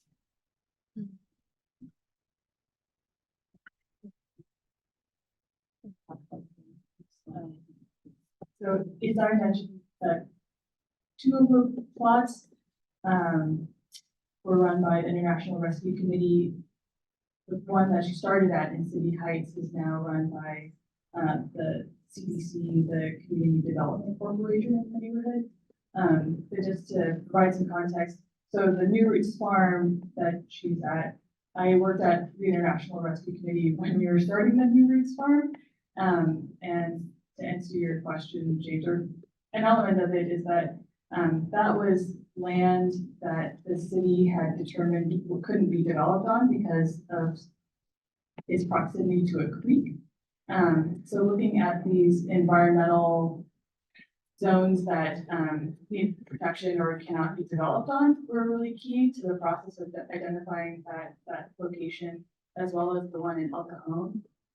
I think if I would be able to speak better to the development since then, though, in terms of your questions about hindrances, because there's actually a very contentious situation right now at the new Roots Farm, the one that converted from the International Rescue Committee oversight to then the CDC, such that, I mean, people are, there are 32 plots there, and many people have grown their businesses, such as Itzai, and I mean, Itzai is one of the most stellar farmers in San Diego, like at the farmers markets, everyone's like, his sister, Itzai, best farmer. And so many farmers are these community mentors and members and these strong food businesses, but they've been hindered by this transition and the current, I guess, governance apparatus. What I've understood is that it's gotten to a point where farmers have had to take legal action to even get access to their site. The oversight of this community farm, I think has gone to this point where it's maybe you can elaborate on it. That's what I understand right now. Yeah, at the moment, there is a conflict of interest. CDC will take over. From what we hear, they build and rent apartments around the city. But now that's that farm, according to what we hear, they wanna start another housing project going on in that land. So right now it's only because we don't know what to put out, what to happen at the end of the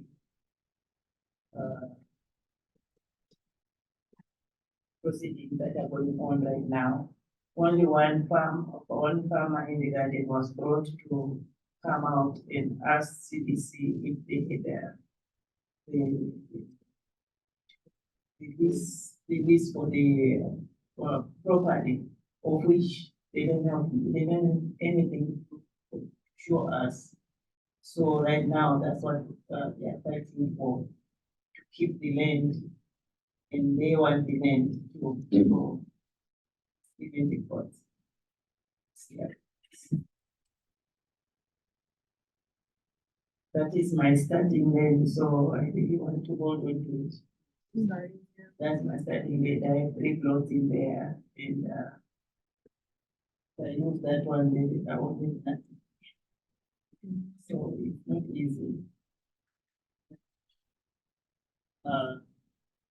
The situation that's going on there started because the farmers asked for some form of legitimacy as to who owns the land or who's given us permission to be on the land, because the farmers pay water to use the space, which is the agreement that it's always been. They never actually pay for the land itself, but them raising the one family that did raise that question, it became a situation where they weren't allowed to be in the farm anymore. They had to go to court to get permission. There was a security guard put at the gate to kind of stop her from being able to go in and out from the garden. And a lot of farmers felt like that was a legitimate question because, you know, you're asking people who are small time farmers to pay money that sometimes they don't have, but they can only make so much. Some of those farmers don't have farmers markets to go to make that money right now. So you're asking them for, sometimes it's a lot. It might not seem like a lot of money to some people, but to them it is. And so sometimes they want to know, like, is this a valid situation or where's the money going and things like that. And that kind of became a big old kerfuffle. And now there's a court situation. And I guess we're basically kind of waiting, like she said, to find out if we get to keep the land to continue farming and all these families can continue to feed their families as well as grow their businesses, or do we lose it and it turns into some type of housing project or a parking lot or, you know, something else that they have in mind.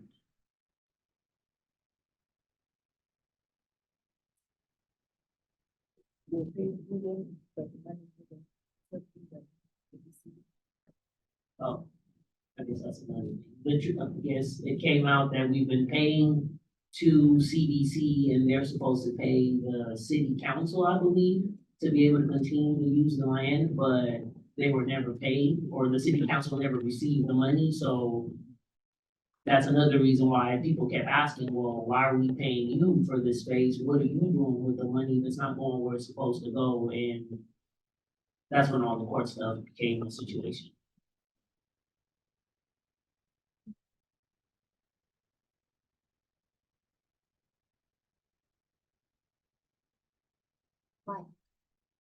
Yeah, I guess before I share a bit more about my experience, also, Isai, you mentioned that in terms of assistance that you've gotten, meaning more recently that I have been a conduit for some assistance. I just want to name explicitly that it was through the auspices of the People's Land Fund that that I was able to help channel some support, and so maybe Anthony had spoken about it in the previous, Anthony Chang spoke about it in the previous session, with the People's Land Fund being an entity that raises funds for land and capital for California farmers of color. And so during the pandemic, the early days of the pandemic, we were running a relief fund and were able to provide some assistance to Isai. In terms of my own experience of what's been helpful, I have not used any government resources for land acquisitions or financing. Again, I don't own land, and it's only maybe on a personal level of working with an NRCS staff person on my conservation strategies, that when I was losing one of my leases, that they happened to have 5 acres that in their own personal property that they offered for me to farm on. So not through the official channels. So just to name my experiences and how they lend to different entities that have been helpful. The first place that I farmed at under my own farm business was at a Buddhist monastery up in Mendocino County. And they had a vineyard adjacent to their monastery, and 5 acres amidst that was vacant. And so there were members of that monastery who invested in the startup of my farm. And it was really wonderful to have housing paid for, as well as a monthly stipend as I was growing my farm business. And with grains in particular, there's 9 months between when you do all the work and when you harvest. So it was really wonderful to have a stipend in that interim time. So that religious perspective, that grounding in compassion and generosity was really helpful for me in my startup. Unfortunately, though, the monastery then changed their plans for that land after my first year. So even though I had a lease, like a 5-year lease, they broke the terms of the lease, and I understood that my option was to take them to court or walk away. And you know, person who was relying on them and their goodwill, and also being a growth farmer, I was not going to take them to court. So then ended up farming on that NRCS person's property. Simultaneously, or concurrent with all of that happening, I was also hit by a semi-truck and was really debilitated from being able to farm full-time anymore. So I also took an off-farm job at that time. And I named that because while we're talking about land, so much of our ability to stay on the land has to do with our health, right? And it's like our bodies are so tied to our work. And just at that time, so grateful for the expansion of healthcare under Obamacare, or as it's supposedly called. And so I was able to have some time for recovery and have that be covered. But yeah, I would just say, like, in as much as we think about equity in land, just equity in terms of our like other apparatus and services is so key to have that healthcare covered.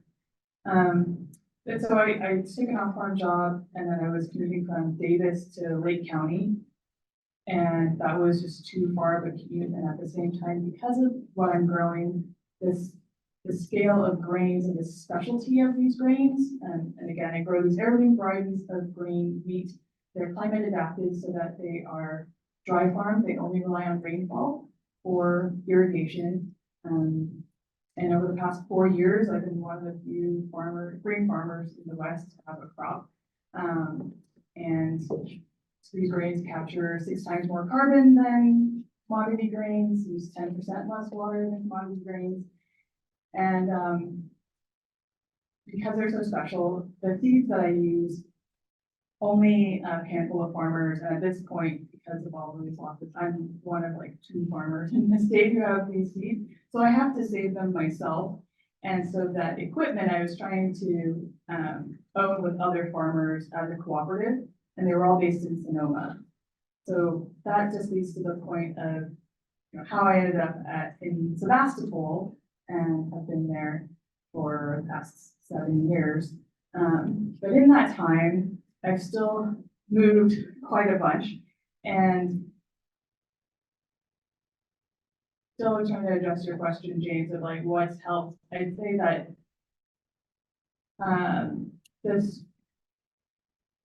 the strongest help actually is kitchen table advisors. So they're back here. You didn't ask that as like a lead up to me doing a shout out to PTA. But in my different moves and search for land, doing the assessment of where it's been most cost effective for me to be, and then also trying to develop a plan for doing a fundraiser for any land. And then I did have an opportunity last 2 years ago to purchase land off market via a friend who had recommended this property to me and made the introduction through kitchen table advisors that I had the most help in terms of managing that project.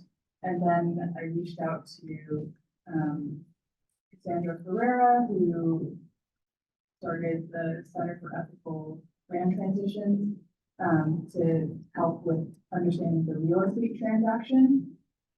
And then in terms of trying to lower the site already had an ag easement on it that's held by the Sonoma Ag Open Space Authority. They public forum. They were interested in helping, though communication and communication was challenging. And so I'd say in terms of that off-market opportunity, it was really helpful to have these nonprofits, KTA, Cassandra's group, ELT, be present in terms of thinking about the technical logistics of the purchase, lining up people who would do the assessments, appraisals. Also, I talked a lot with Anthony Chang about how I might do the fundraising and the entities that might be helpful for both fundraising, holding funds, and then distributing funds in order to get money from philanthropy to a private entity, a private fund entity, like my own business. And really that constellation of figuring out how do we move dollars that are intended for public funds to farmers when farmers are doing something for the public good, even though we're incorporated as private entities. That has been one of the greatest challenges. It's just a bureaucratic, logistical web maze portal matrix. And I think that's something that we're still trying to figure out on a case-by-case basis. And I would love to see more of the different examples of how people have made headway in those areas. I think kind of it's like getting your question out there to more people, but understanding that we might not be at a point of institutionalizing any one way, but understanding how all these different ways have panned out would be helpful.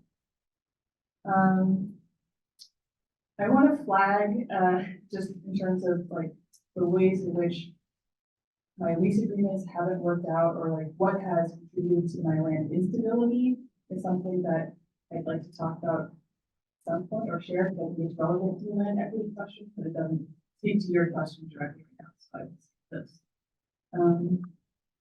And if there's any other entities, and the two specific People's Land Fund is also holding some funds that were raised, and so it's been helpful to have an entity that's not my own farm that can hold these supported funds while we're still figuring out the mechanics for distribution.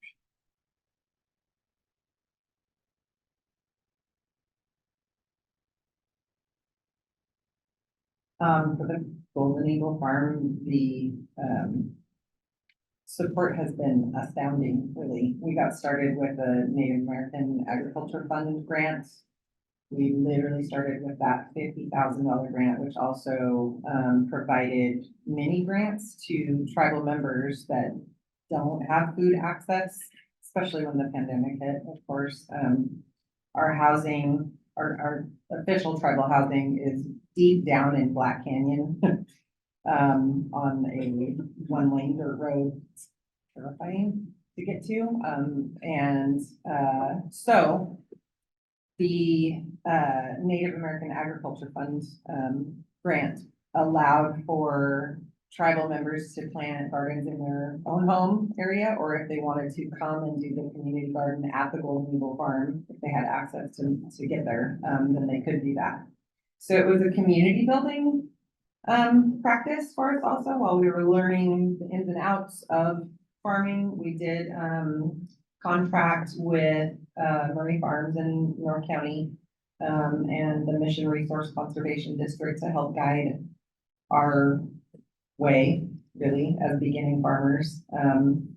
The one farmer that we operated with in the beginning literally just applied because he likes to plant his own garden, and being witness to his growth and moving into the farm supervisor position has been a huge blessing.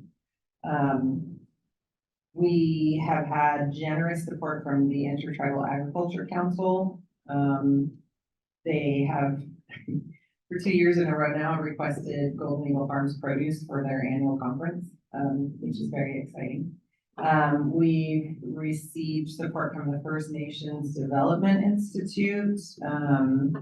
We worked very closely with NRCS and were able to receive grant funds to erect 3 high tunnels on the northern portion of our property so that we can grow year round. This is really the first season that those are, fully in effect. So we're excited to see the outcome of that. We received generous support from John Deere Foundation for all those tractors that are needing assistance.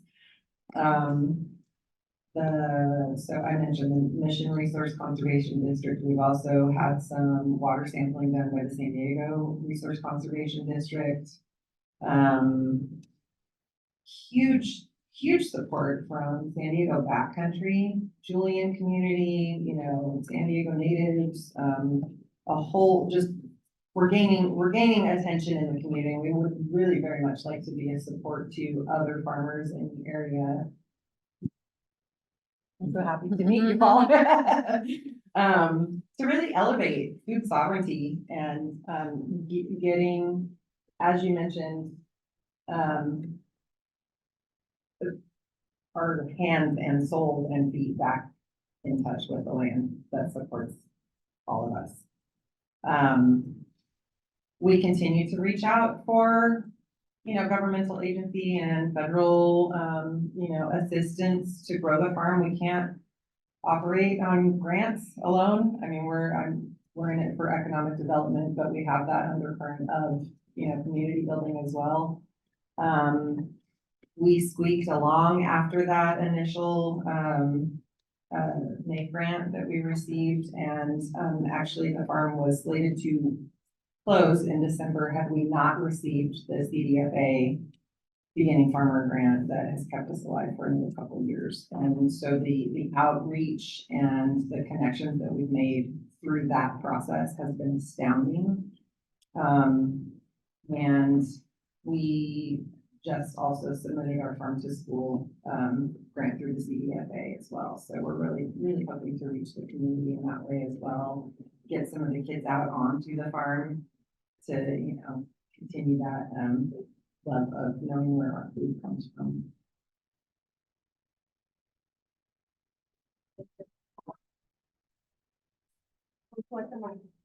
Follow-up, immediate follow-up questions from task force members. I also started us with another prompt. We wanted to talk about factors that are contributing to your land instability. I believe. Are we ready to go there? Hold on 1 second.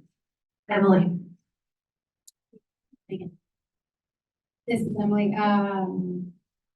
Your grant, essence is that through the economic development at your corporation, right? That's how you're able to implement. And then, I was just curious if any local tribes were part of that process, or is it mostly grant funding seeking?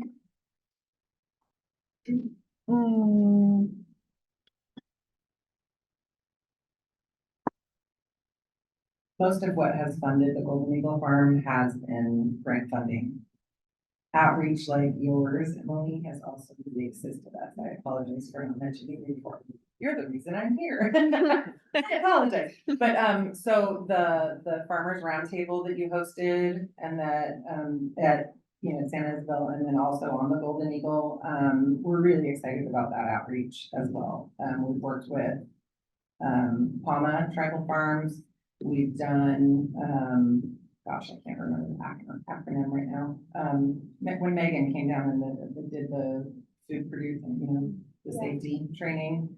So we invited other tribes to that training as well, and we're hoping to host some others, like the food preservation and that sort of thing moving forward as well. But yeah, funding mostly has been through the grant processes, and it is the Business Development Corporation that has applied for most of those.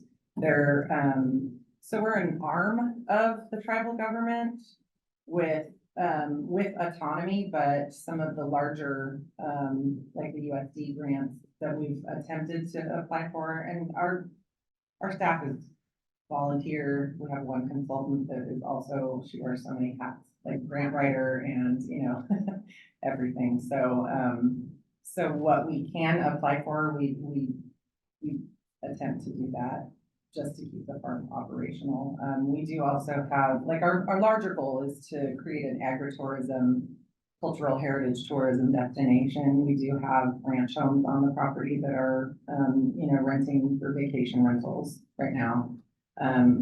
Some of the flooding that we've had has created some issues with opening 2 of the other houses, but we're doing what we can. But yeah, thank you, Emily.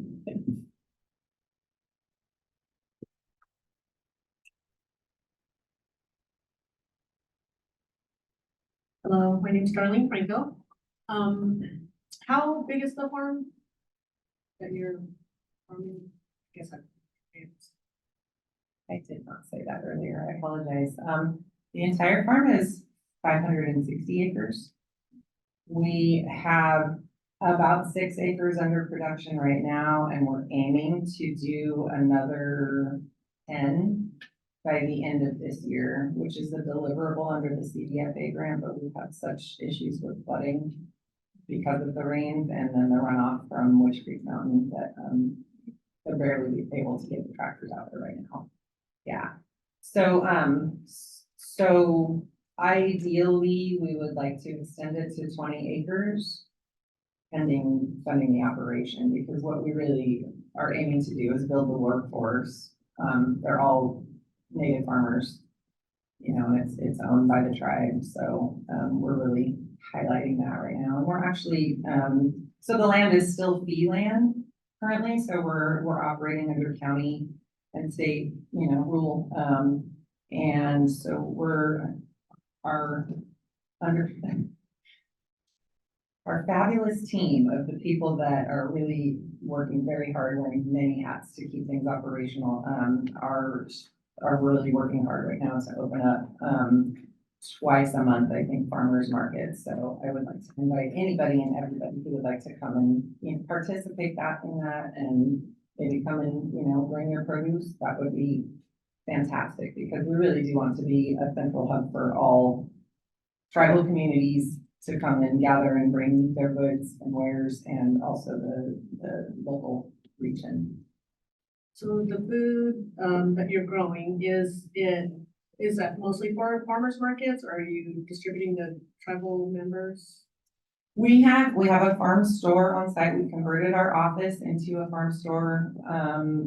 With some of the grant funds, we purchased a produce cooler. We're turning the entire back bay into a processing station with the assistance of our organic consultant. And we do have CSA boxes right now. We do not have the capacity to do deliveries outside of sort of like a 15-mile radius. We have wholesalers up in Julian and San Isabel that our supervisor does deliver to on Fridays. We have a bi-weekly CSA box that we've been actually, I think, offering for the last couple of months now, since the winter sort of, you know, died off a little bit. But the capacity that we have for delivery is not there right now. So when people order their CSA boxes, they come into the farm to pick them up. One more question. What kind of barriers could you describe for us, you know, for our task, like what we're working on? What kind of barriers are you coming across to, I guess, reach your goals? I know you mentioned staffing a little while ago, but yeah, what else? Yeah, workforce development, and then what I mentioned previously about the aging infrastructure, because it is not reservation land yet. We've run into a lot of barriers to access funding to support that system. And we had an issue with a 4-inch line break over the weekend, a couple weekends ago. We do have one tenant that is long-term lease for a barn and 80-acre pastures, and another is a pasture grazing permit, basically temporary. But when I got that call Sunday at 5 o'clock and there's no water and we don't have an emergency facilities maintenance team to come out and take care of it, I went up and checked the tank myself. Not that I know how to fill it, but that's in the queue of training for most of us. So one of the other issues is the farm does not have blueprints of the irrigation system. So when there is a break, it's literally walking down the road to see if there's running water when the weeds are this tall. That, and I would say the equipment and the workforce training and development. Hopefully, so because of, and we all know, maybe we don't all know, but sometimes the tribal politics on the government side of things can sort of hinder economic development processes also. So when the board of directors took their seats and sort of let the dust settle on what we were going to move forward with on the Golden Eagle, our board of directors decided that in order for us to grow in the way that we want the farm to grow, the feed to trust process, which could take decades for all we knew, was the first and foremost thing that we needed to embark upon. And so our economic development board has handled that government transaction for the last 6 or 7 years. So some of the discoveries that we have had in that process is the State Conservation Williamson Act. A large portion of the farm falls within the Williamson Act contract. in which case, like, we have, there are caveats within that about opening up to the public for events, so we have to, you know, push those events to a parcel of the land that's not Williamson Act now, so. We have discovered that that contract, supersedes the trust status, which is, which was a surprise to all of us, but, we're learning and growing, and, workforce development for sure, capital, and we did just have a conversation with, our BAC last week, who connected us with the EPA officer that's worked with the tribal, you know, the reservation lands, for quite some time. So I'm really happy that we had the opportunity to strike up an initial conversation with them so that when the Golden Eagle does become reservation land, and we can get some EPA help to fix the water systems. It is extremely outdated. Yeah. Because I saw Daniel.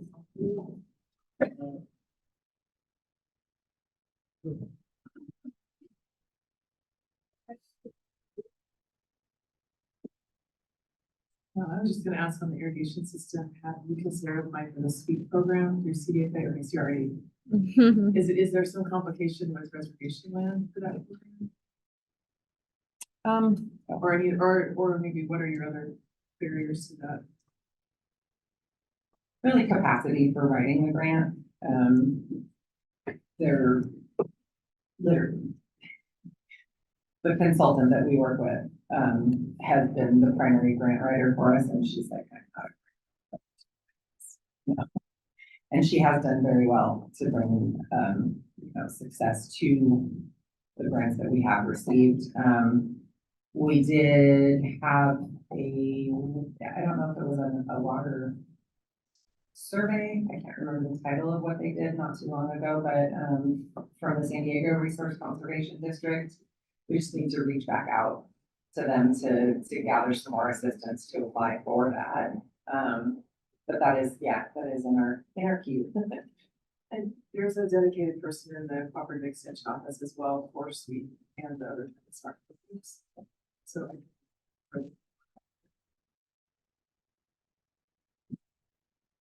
Just kind of on those different grants and like very much in this starter phase, not startup, but like getting everything put together. Do you feel like keeping up with the deliverables of the grant? Like you said, it's been mainly funded through grants and funding. So do you think that keeping up with those deliverables poses, what kind of challenges do those pose? Does that pose? This current grant that we're operating under is a beginning farmer training grant, and the fluidity, I think, and the flexibility of that beginning farmer training grant program has been very invaluable because it's not classroom training. They've had a few in-class trainings, but the beauty of what we've experienced so far is the training is hands-on out on the land. And that's how our ancestors did it, really, you know, so that's been wonderful to be a part of. As far as the other deliverables, so I'm also project director for this current grant. So as I pan out a little bit, I think of like, wow, we really didn't understand how often the tractors would break down. We really didn't understand how often the irrigation pipes would break. So having the ability to do budget changes within those deliverables, like for example, it started out in a different department at the state level, and then it was moved into the grants department. So there were some changes that kind of needed to take place on the front end. But the team there has been amazing in working with us to you know, offer assistance in how to meander those changes. I kind of want to rephrase my question. Is it, are are you seeing that like you're not able to have this like organic slow growth when dealing with those deliverables? Is it too much at sometimes, or is it just kind of, it is what it is? Just looking at all three farmers here, one farm like fully off grants, one straight out the backyard, no funding, just going with the flow. And there's like a jump in progress, but there's also like I'm also looking at the acreage, and it's kind of like largest, middle, smallest, and like how you're able to get to that largest is taking on very much grant funding, mostly state, not through like a NGO. And is that maybe this is a question for all the farmers, is that a possible barrier to like jumping ahead to more land access? Because it's, I don't know, sorry, that was a very big open-ended question, but yeah.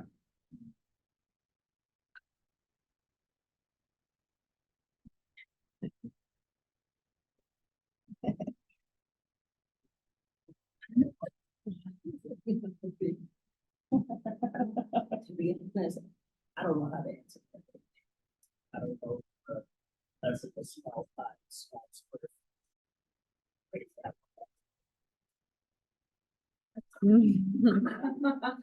Maybe I didn't understand the question, that might be what happened, because that sounded like a big farm course. I know, I think it's Mike, like, Mike's- oh yeah, sorry. I think it is for the smaller.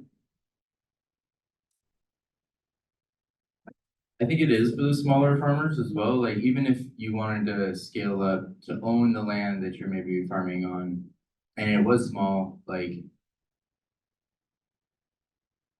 yeah, maybe that wasn't the best question. It was kind of just, do you, as a farmer, no matter what size, do you feel like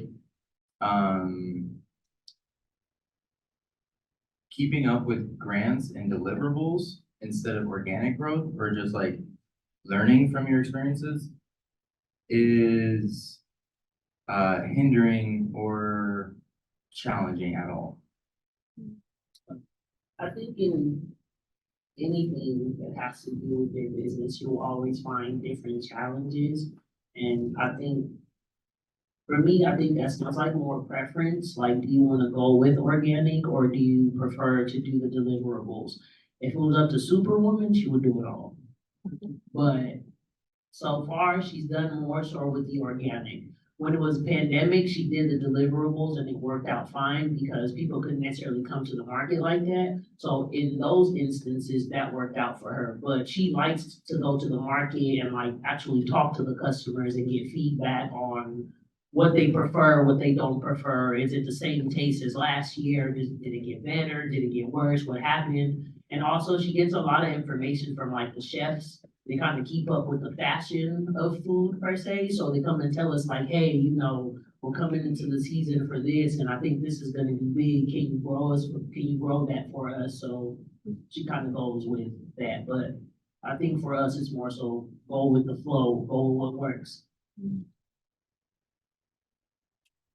I mean, my glib answer is like, I'm a farmer because I don't like people telling me what to do.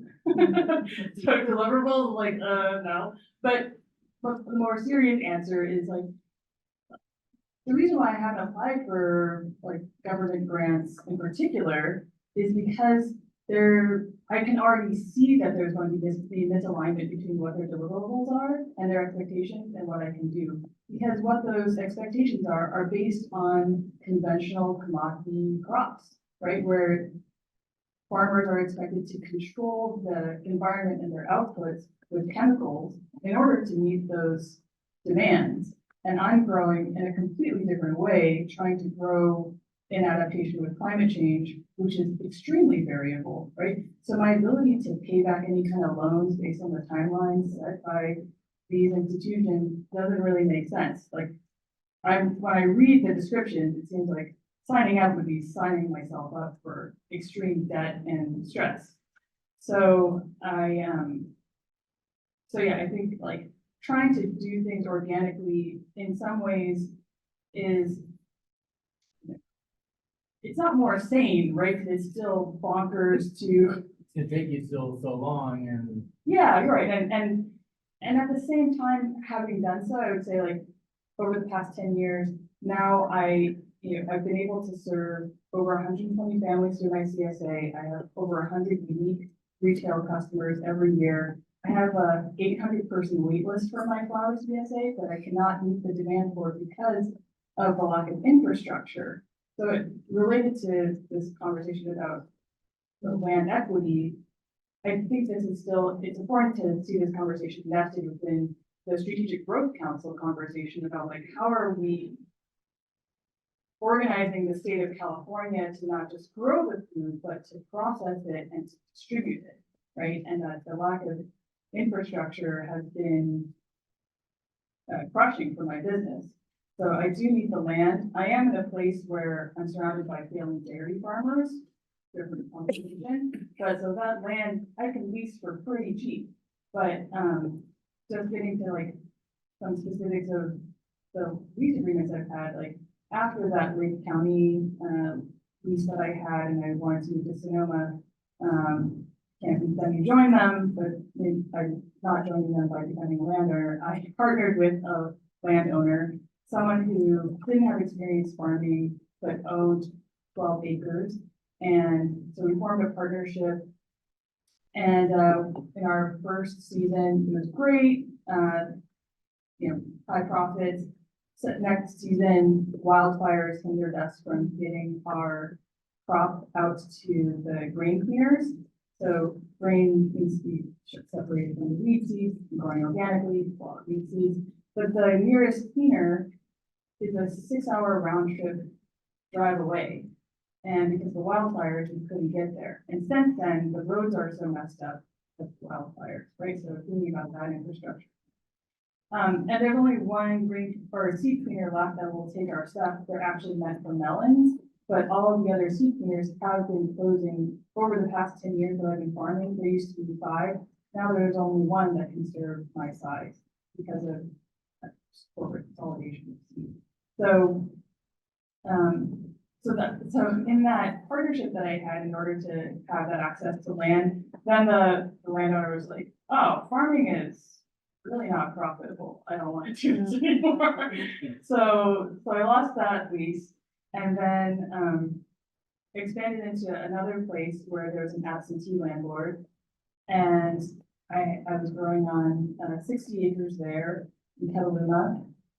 And that was 2018 through 2021, that 2020, when the pandemic hit, the landlord's daughter was training riding horses at another site in Sonoma. That site closed because of the pandemic. They weren't offering to ride those horses anymore. So then the daughter of the landlord from whom I was leasing was like, "Oh, I'm just going to create a riding facility on my mom's land where I was farming."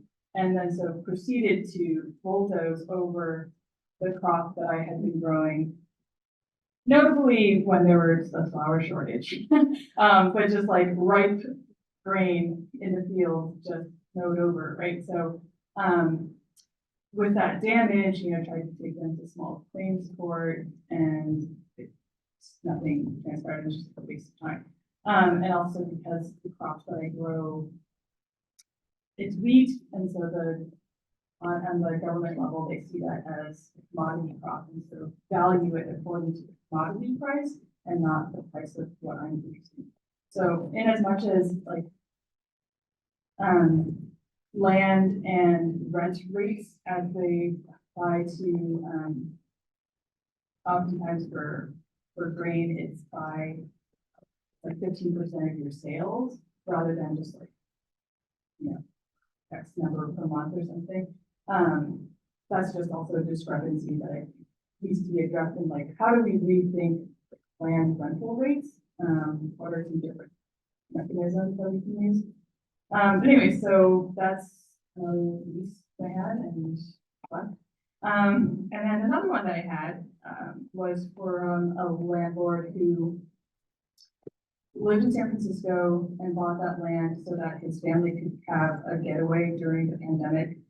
And they had 20 acres. So I was leasing there because they were looking for a way to uphold the Williamson Act so that they could get their tax break. So the irony with that particular lease was that in 2016, I had driven around Sonoma County and looked at all the different places that seemed vacant.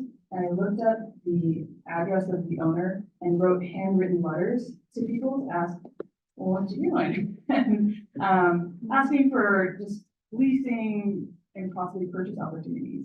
So that for that particular site, let's just call it, the valley. So that valley site, the person who owned it was, they wrote back to me and they said, oh, whoa, that's so great that you're interested in farming this. And that people are interested in this site. I think I'll sell it. So then he put it on the market, the open market, and then the person who bought it, the person I ended up leasing for. So I think that there's I would love to see some sort of mechanism like first right of refusal, first by indigenous tribes and communities, and having like a period where it's like, you need to have informed them and given them the opportunity to have the funds to purchase that. And then a clear process of closing that out of like, were they not interested or what happened, right? And then secondarily, then putting it out to the farmers in the area and saying like, okay, you're already running your business here, there's this opportunity. And having all the people in place, like people like KTA, who could be the project managers, or like Cassandra Ferreira, right, to understand those mechanisms. And then after that, have like a sequence of that kind of right of refusal. I think prioritizing farmers of color, indigenous peoples, right, and then kind of going out from there.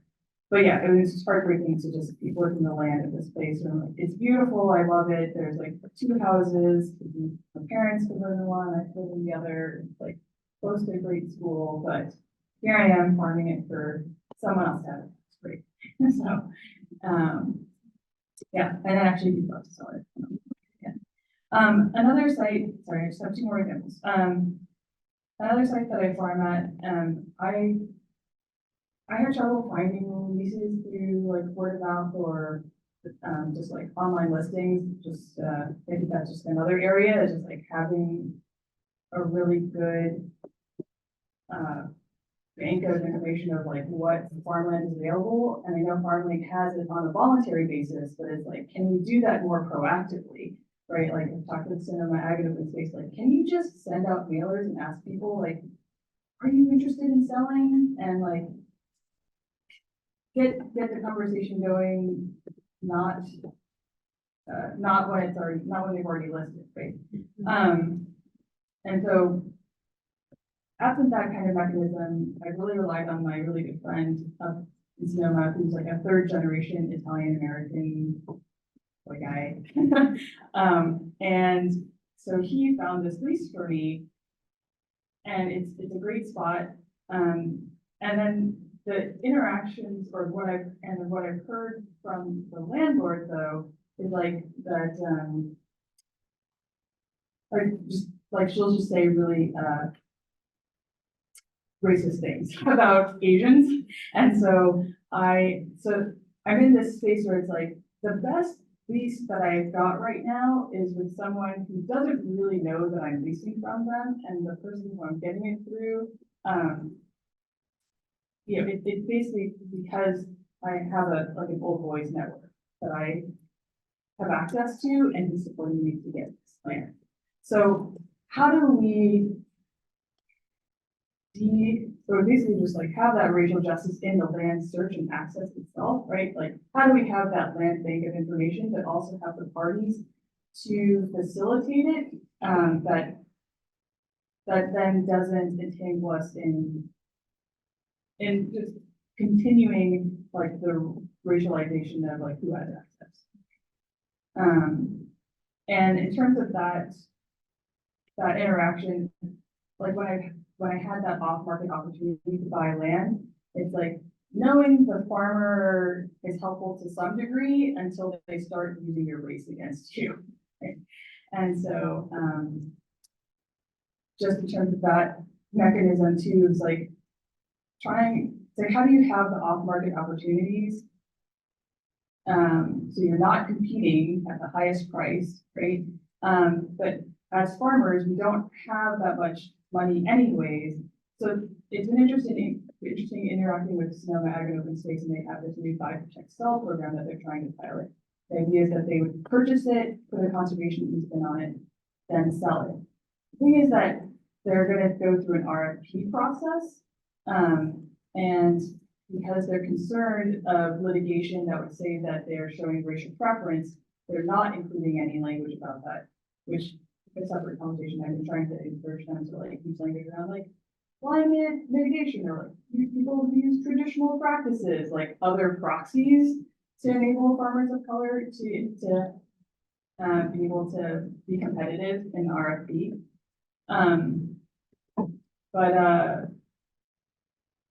It's been challenging to just see that a lot of the entities that do have money for the conservation easements and these purchases are really invested in a continued gatekeeping process. And so how do we actually get money to then do this sort of buy, protect, and it's selling to particular farmers for equity, for advancing racial and gender equity? So I think it's a promising model, but I think just needs to be expanded and used for these purposes of justice. And then the last one that I want to mention is I was leasing a place just 5 minutes from downtown Sebastopol, surrounded by houses, and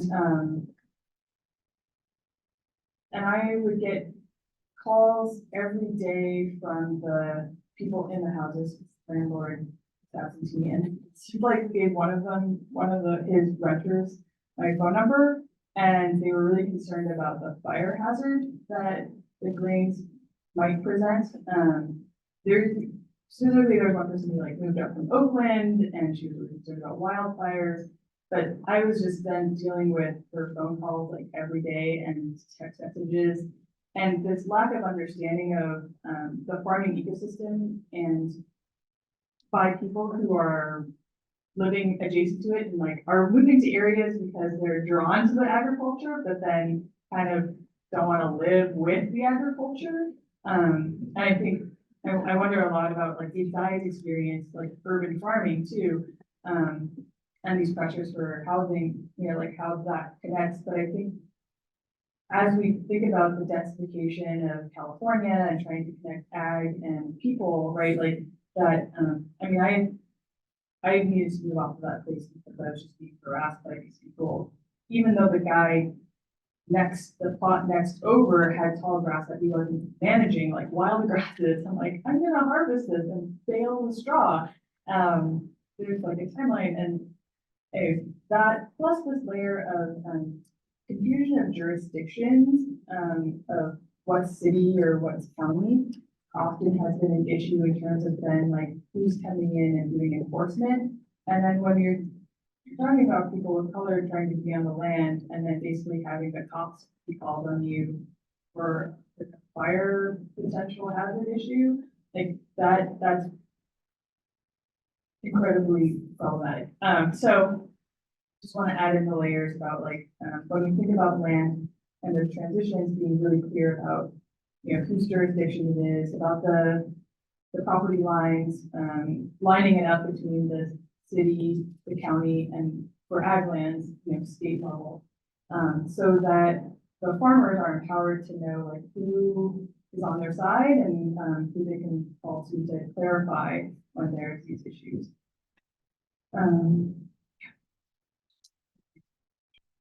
But I would love to hear more about. Also, I think something that's missing is that you were farming in a more rural part of San Diego for a bit.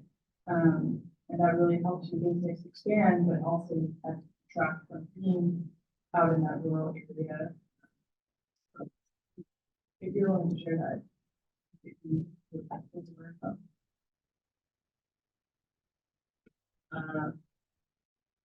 When I was still looking for land around San Diego, I tried to notice where is Ramona. But the driving there up and down was quite taking time for me to wake up all the people I gave and mix it up with Ramona. So it wasn't easy. But I'm still looking for land, though at the moment I'm going to a knee replacement. But my ambition, my love for farming won't stop. I'm still looking for land, so I'm eyeballing you guys. It just gives me a little bit of space. Yeah, it's not easy to get land here in San Diego, so I'm holding on to those because plots I have. For me, that is my goal. I just hold on to it. So, we are still looking for them to farm so that we can produce more food. So just a quick time check, we have Doria, and then I think maybe final question or comment from Emily, and then we'll see if there's a public comment, and then we'll have to pivot. So we're running out of time for this episode conversation. Doria. So I'll try to be as quick as possible. So I just want to say thank you to Mike for the last comments that you made. I felt like they were really helpful. What I heard is that there could be, it could be helpful for us to investigate almost like a farmer tenant's rights kind of thing, policy, that around first right of return, around offering the land to other farmers, farmland to other farmers before open market, things like that, which I find really interesting, especially coming from the world of kind of rent control and how much that really helps people. And then I also heard that looking at the current incentives, like the Williams Act, and asking the question of, are there things that we should do or could do to make sure that incentives are not putting farmers in a bad position, like continuous access to land? And maybe there's ways to trick that. But I wanted to say that just so we get the notes. And then Can you just repeat that last one? just investigating any existing kind of state policy that puts in place incentives for urban or other farming.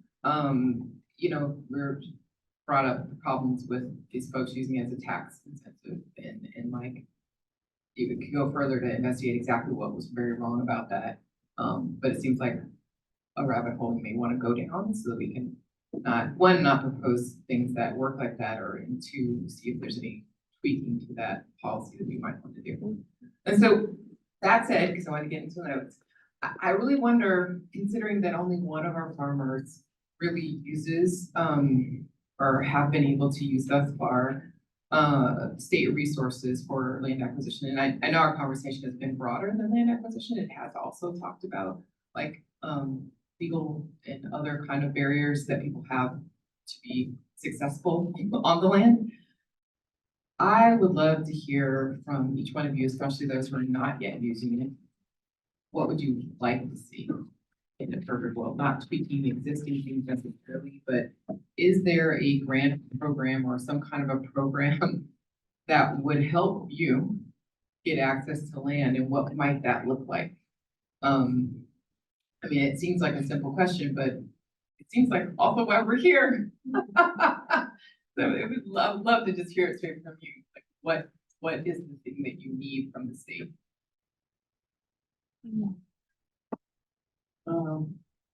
We're gonna need funding, I would say, the land itself. Whatever they can provide for us just to get it settled, would be helpful. Because we don't have any resources at all. I just work with what I have so far at the moment.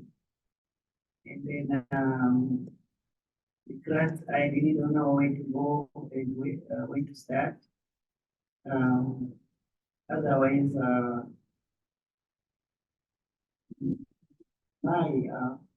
that data that I did use to buy a lot of stuff that I'm still using even today.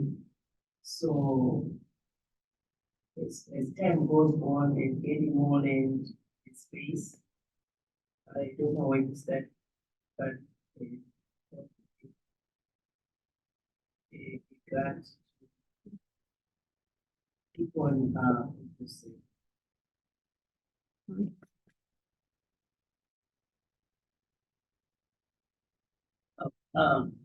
I was gonna say, I think most of the time when we find out about what land may be available is because there's only so many places that we know someone who's like, hey, I thought of you. Do you wanna go do this or do you wanna go look at it? So maybe if we had like some type of workshops or maybe meetings that let the farmers know that, hey, in San Diego this month, there'll be these opportunities for land or space or something for farming because it's really, really hard to find land and asking people to use their land sometimes gets tricky. So I think that would be something. And then I don't know if there's a way to find a grant that came with like a group of people that already knew the land stuff. Because even though we want the land, we don't know all the legal sides of getting this land and being able to use it. How long will you be able to use it? Will you get a warning before someone says, okay, we're done, you gotta come out? Maybe something that teaches the legal side of it.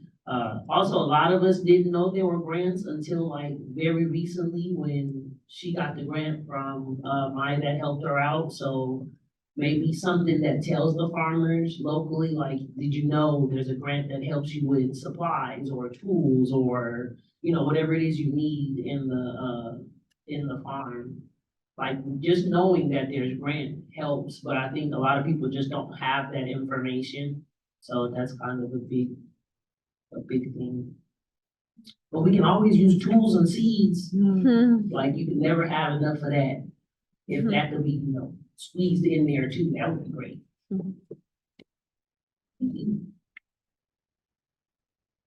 Yeah, thanks for your question, Dory. I'm trying to limit my thinking to just grant programs as opposed to just programs overall.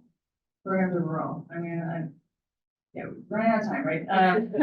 But so I think just like in the frameworks that we do have right now, where we're in terms of trying to make land more affordable for farmers, like the main tool that I think we've been looking at and playing with is the ag easement, right?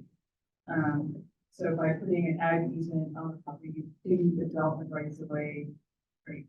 Not saying it's the majority of it, for the public. So that the price of the land is lowered. So in that apparatus, it would be great to have more funds for ag easements. There's the issue though that we've been finding in terms of the holding of the ag easements is that most of the entity holders that exist are almost exclusively, they're conservation ag easement entities that are not farmer friendly. And so the terms have been really restrictive for farmers, and in terms of the maintenance, there's a lot of, there have been a lot of hurdles for the farmers that I know in terms of being able to not just maintain their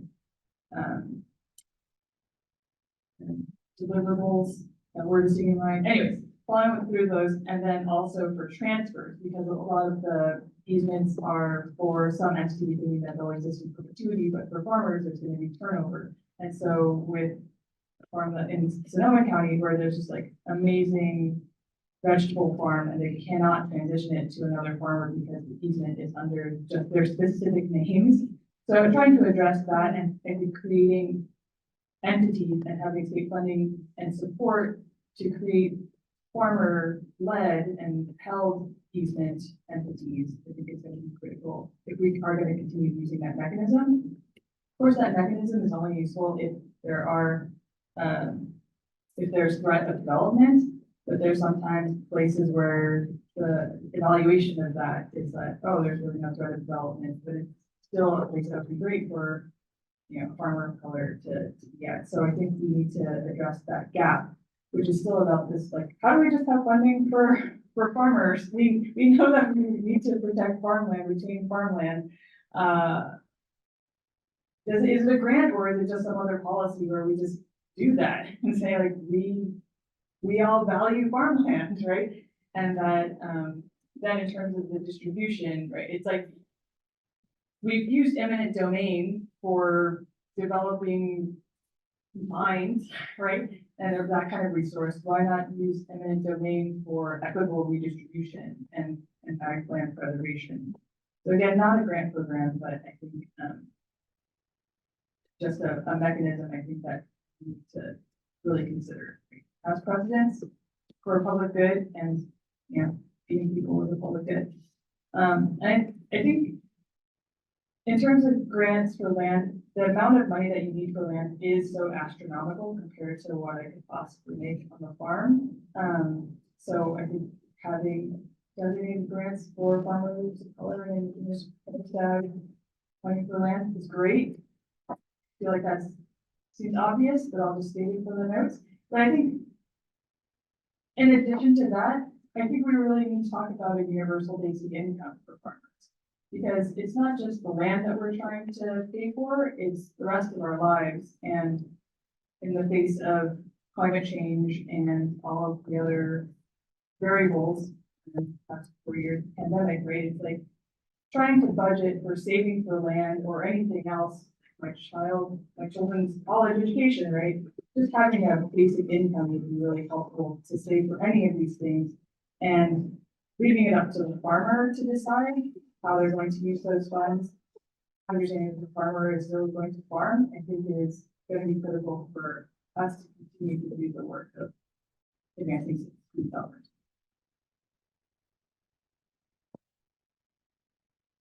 Really appreciate the comments. You're a veteran farmer and we're beginner farmers, so I'm learning and growing, and I appreciate hearing the love and the challenges that you all have experienced. From a tribal perspective, we were recently, so our organization was recently approached by someone from the 30 by 30. And I don't know if that's the conservation easement situation that you're discussing, but for some reason, my brain connected what it is that you're talking about with that 30 by 30. Probably not my lane, but it came up in my brain for that. And Emily and I have talked a few times about bringing back cultural burning to the land. So when you guys were discussing the threat of fires and the conservation of the water and the soil, like cultural burning is a huge piece of that puzzle. And really from a tribal perspective, that's kind of the only thing that comes to my mind as far as those types of resource needs, really working with tribal citizens and nations to bring back that to the state that was taken away when essentially the Forest Service was created. That's the biggest one.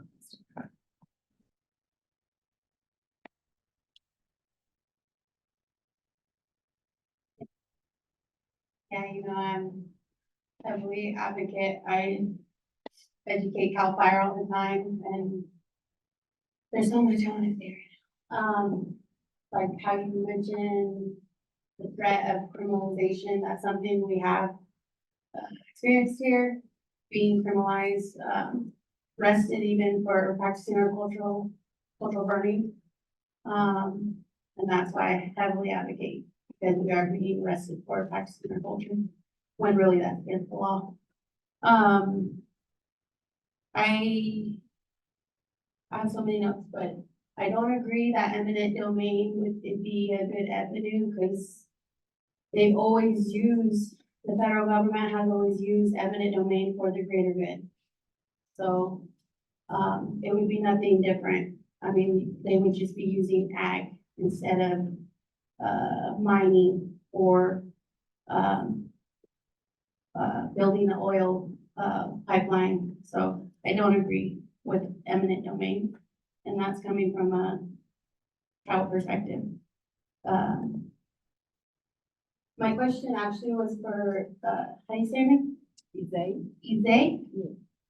And then your name? Ruby. Ruby. Do you have the same last name or no? Yes. For my notes. How can we support you? I wanna, learn more about what's going on. That way we can support you. Cause I have to first understand it. I've heard a little bit about it in other meetings, but I don't fully understand it. But I do wanna support the work you're doing, cause that's exactly the work I do. Grassroots in the backyard, you know, something like that, not through grant. And then, so that's my question to you, and maybe we can talk later about that. Clarifying question, because they mentioned the grant through you, so you acted as a physical sponsor for them? It's the program that I mentioned earlier, the People's Land Fund, relief grant. So I was part of the People's Land Fund and had contacted them about that fund. Okay. Thank you.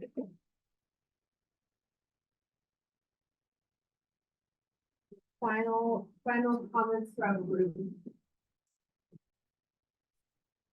I just wanted to flag a couple things to maybe follow up for the notes, based on what has been said. One is the tenants' bill of rights, or something like that. I think is an interesting idea to explore. One of the things I'm very concerned about under SGMA, the Sustainable Groundwater Management Act, is how it will affect tenant farmers. As groundwater can be bought and sold in groundwater markets, I feel like that makes things much less secure for tenant farmers.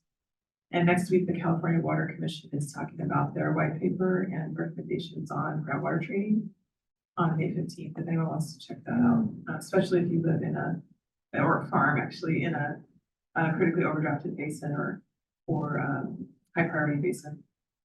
The other is the idea that Rudy mentioned of tracking when land becomes available. And for sure, the competitors are doing that already, and there are consultants, companies already doing that. So is there something we could set up that would, flag those things earlier so people have more of a chance to know what land is for sale and what is available, even just to match what the marketplace is doing. So that's all. I didn't have any great closing comments, but thank you everybody for all your, it's been wonderful. Yeah, just as Doria and Ruth brought up the tenants' rights component. So I had also worked with Cal Lamp, the entity that helps with lease agreements, and I think that's an entity that could be built upon, and it's great that it exists. It was obviously only helpful in so far, and I didn't get to hold on to the land, so I think maybe trying to build in more of an equity perspective into LAMP could be a way to build on something that already exists. And I think I also just want to just connect these conversations with just the climate bond conversation that's happening about possibly paying farmers to fallow their lands for 10 years, but there's not really any conversation about what happens afterwards. And if the land is not then rebounded to become farmable, and how we might look to policies such as when Hurricane Katrina hit New Orleans, the city said that any place that wasn't made habitable again was reclaimed by the city. So under that perspective, right, it's is there an opportunity to build into this climate bond? Well, we might pay you for this time to follow your land, but in the end, if it's not farmable, then maybe you should give it up and you should redistribute this land.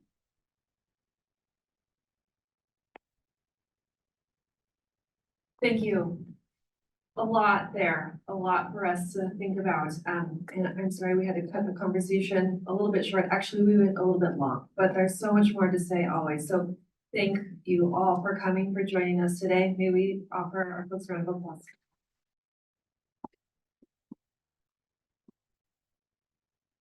Okay, 2:15 exactly. We're gonna take our final 15-minute break. We're gonna reconvene at 2:30, and then we go for 2 hours after that. I think we can make a little bit of time up on the next conversation, because this was really worthwhile. So thank you again. We'll see you in 15 minutes. Coffee has been refreshed. Public Oh, comment, we Megan? didn't see any on the back, on the Okay. table. So, okay, when we come back, would you be okay if we came back from break and heard your comment? Or do you wanna go now? The group can tell me. Let's No, just do it now. let's do it. Sorry, folks. Okay. And we missed that where I was looking on the table for comment cards.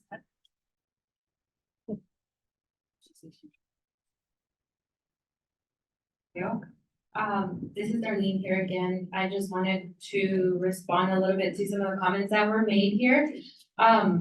So as far as addressing, as a technical assistance provider myself, I wanted to address your point about, we do need some sort of system that kind of helps us connect more to the farmers, because they're looking for the grants and for the help, and we're looking for farmers. A lot of the times that's the difficulty, right? We're there to help with applications, we're there to inform, provide resources, but oftentimes we're disconnected. And so, for example, in this case, with looking for land, I know that CAF recently was working with the city of Escondido, and they had potential land to make available to small farmers, but the staff need to prove demand for the land. And so they were looking for farmers who maybe would be interested in leasing the farmland to kind of, have bring into that conversation. I don't know if that's something they're still doing. This was maybe like a month ago.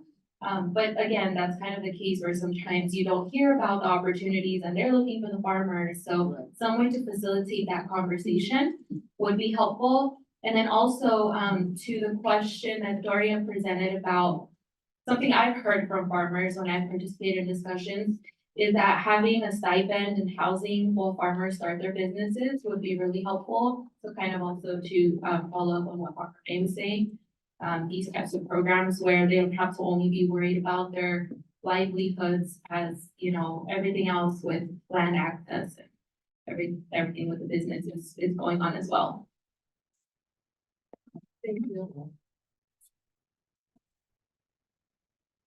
We're set. Any other public comments in the room? There was none online. Still none online?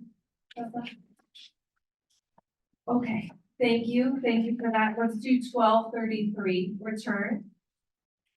Wait, 2:33?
Nice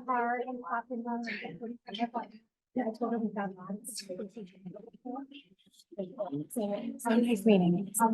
Thank you so much for having me. If anybody needs a snack for the road, snacks are available in the back. In the kitchen. Cookie, brownie, a sandwich. Would you like a sandwich? To make her eat. And I wanted to talk to you about our experience with the communication from each other.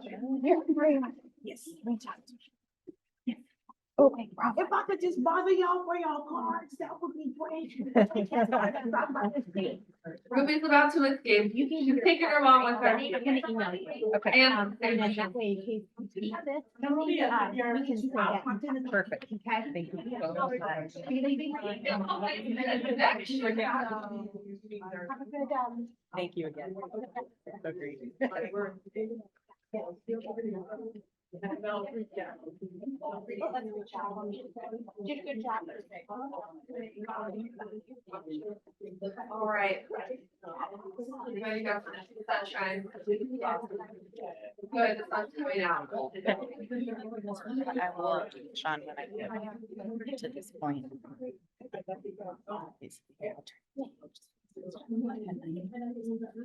Thank you, everyone.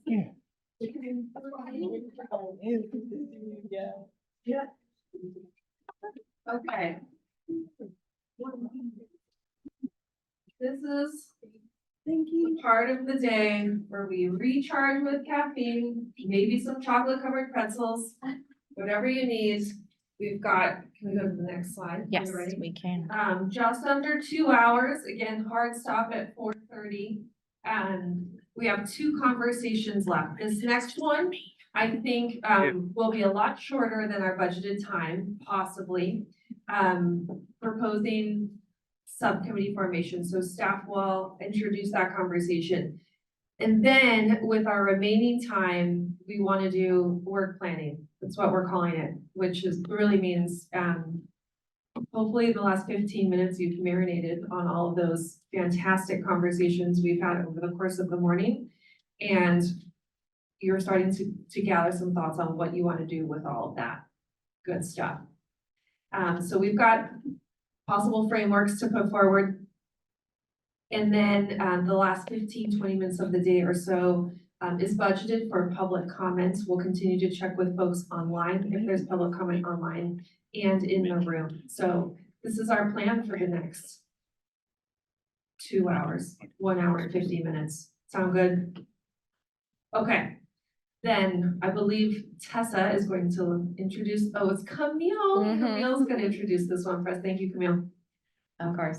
Okay. Hi, everybody. So I know given the complex resource landscape that we've been hearing about and learning about so far today, staff would like to recommend to you all to consider establishing a subcommittee. And in the briefing materials, we had originally called this a grant subcommittee. I think that might be actually more limited in scope than the subcommittee might be interested to explore. So kind of leave that all to you, think about what you'd be interested to consider. But we know there's so much more to think about and explore here. So we'd like to suggest for you all to consider and take up for discussion amongst yourselves, establishing a subcommittee that could examine existing programs. We have here grant programs that could be a larger resource landscape, and review and then report back to the task force on funding gaps, challenges, best practices that would be part of or could inform the final recommendations that the task force puts forward. So we were suggesting that this subcommittee, where the task force to decide to create one, could submit its report or could make its report to the full task force, maybe at the August, which would be the next one, or the November task force meeting.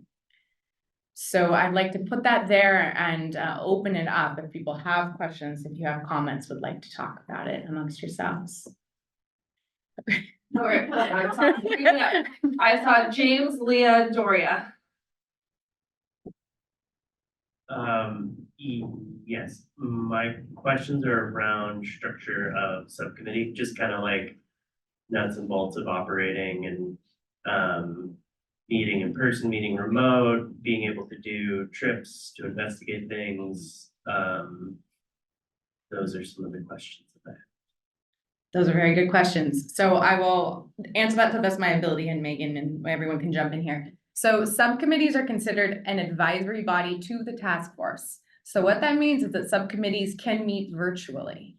They do not need to have a quorum in person as we do with our full task force meetings. What I will also say is that we still have the same bag leaking requirements. Subcommittees are public meetings, but they can be fully virtual. So task force members, we could support task force members who are part of the subcommittee doing some travel, right? Doing whatever is necessary. Even you could work with SGC staff to consider what kinds of research might be required for that. Maybe it could be done internal to the team. There might be other kinds of research needs that would be required. But there are funds there to do that. Does that answer all of your questions? Otherwise, it's flexible to the subcommittee. How often do you want to meet? How many members are there? What is the structure of those conversations? I'm just like, still on the same topic, so is there a maximum minimum? For members of a subcommittee? Not that I am aware of, and it is not in our bylaws. If it's two people, then it doesn't have to, oh, sorry. Sorry. If there's only 2 task force members participating in the subcommittee, then technically it does not have to be agendized and made public. However, it's best practice to do that anyway. So it would be kind of 2 of you having a conversation on Zoom, and whoever is interested could tune in. But if it is 3 or more task force members participating on the subcommittee, then we would have to agendize, make the Zoom link available and all of that. But again, best practice to have the conversations open. And then the other question about that is, there was some discussion around like, advisory committees formation. Around certain topics, including legal topics, etc. But I was wondering, is it kosher to have an external person join a subcommittee, or do they have to have their own like little advisory committee that then reflects back to the subcommittee? That is a good question. So the technical advisory committee, you're right, and that is something that we had mentioned in our last meeting as a resource available to the task force. The way that staff have been conceiving of that committee would be as a group that we would be convened to provide expert guidance and reads on the final recommendations as they're formed. So that might be something that comes later in the process. Right now, to your question about are there external members on these subcommittees, I think that's something we can explore further, but the first answer I would have to that is the subcommittees are meant to be made up of task force members. Whether you can invite, though, someone into that conversation is a question that we could explore further. Does that sound right? Any other staff? Similar to what we did today, right? Similar to today. You could invite a subject matter expert or somebody to share their on the ground experience as a guest speaker or as a presenter and pop them onto the agenda for your subcommittee meeting. So similar to what we did today. And we could. Different forms of that. And staff could support that in the same way, similar to what we did today. And if it's if it's a 2-person subcommittee, but you invited a guest, does it? Need to be done. Yeah. No. Okay. No, yeah, great, it's task force members, yeah. Got it.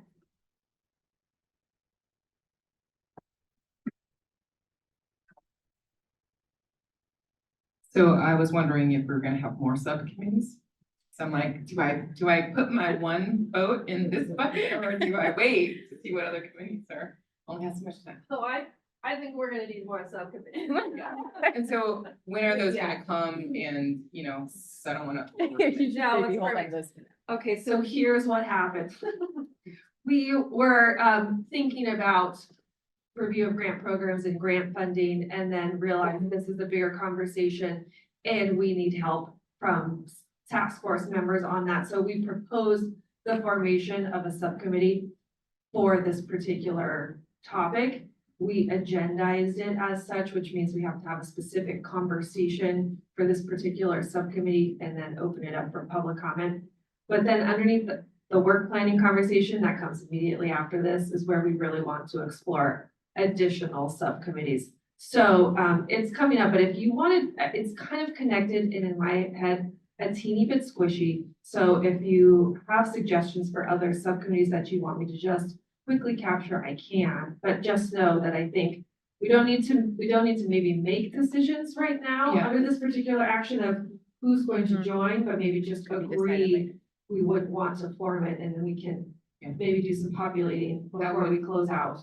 That would actually be my request, if we could Okay. wait for signing up for subcommittees until all of them are known, and then, Yeah, that's all I was, well, Okay, sorry, thanks, Rob. I was gonna say what you said. The action, all the action is that we should form the subcommittee, not who should be on the subcommittee and what it's gonna do necessarily, but it's step one.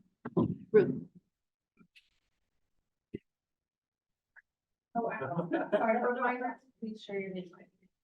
Yeah, microphone subcommittee. If it's all right. Oh. How's that? Just to clarify, is this just grant programs, not including loans, technical assistance, or other kinds of things on that list of 53 programs? No. It would be so, thank you. No, so as Camille was saying, we initially were calling it a grant subcommittee, but that's Okay. probably too narrow, and it would include what you're talking about. Got it, thanks. It would be up to the subcommittee to decide its scope. Emily, did you? I just had a quick, these subcommittees, because you mentioned it was identified by staff, right? So will staff be identifying the future ones, or will it be a conjoined effort with the task force members? But I get why you started. That's a good question. So we developed this as a way that if the task force appreciates this kind of model, right? So as staff are putting together meetings, thinking about agendas, thinking about people coming in, there might be moments when we're thinking this could really be a subcommittee. It would be valuable both from a staff perspective, and we'd like to put to you, is it valuable from a task force perspective? But Emily, to your point, really it is the task force that needs to make this decision and needs to tell staff what is most valuable. So this is a recommendation we're making in this moment. And it's not the only model for how a subcommittee could be formed. And again, the conversation that we're having immediately after this is with you to determine what topic areas you would like to have subcommittees, or if subcommittees are the most appropriate vehicle to explore certain topics, but this was just the first one that we have.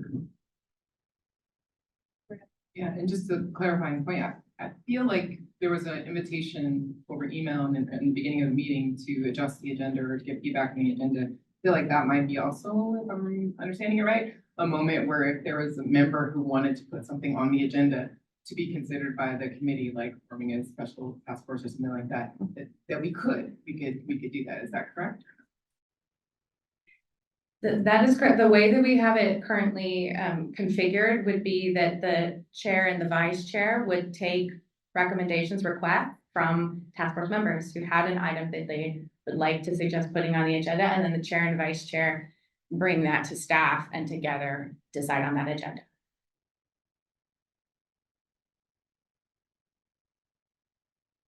I think this will become irrelevant in the next section, but I'm wondering, the part of reviewing and reporting, I think going back to Leo's question, is that something that we're going to prepare as task force members, or is that also who will be preparing this? Are we going to get support, or is that going to be on it? Do you want to answer that, Megan, or do you? I think the idea would be kind of similar to the site report visits, which would be, it's very much task force member led, but staff are here in a supportive role. So whether that's just helping put slides into it, but it kind of depends on the subcommittee's need, but we would leave it to the subcommittee to decide what they needed from staff.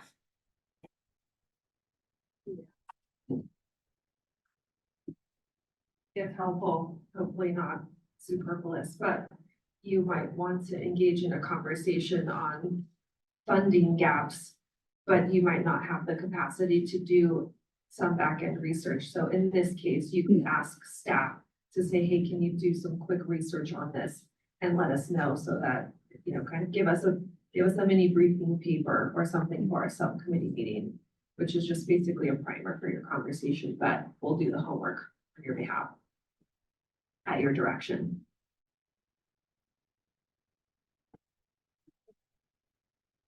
Other thoughts on this one? What do y'all think about this proposal? James? Yeah, we all should.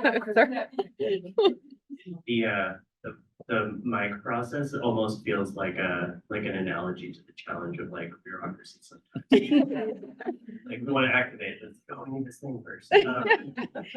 Just interesting. I don't hold this too strongly, but I would be in support of 3 subcommittees.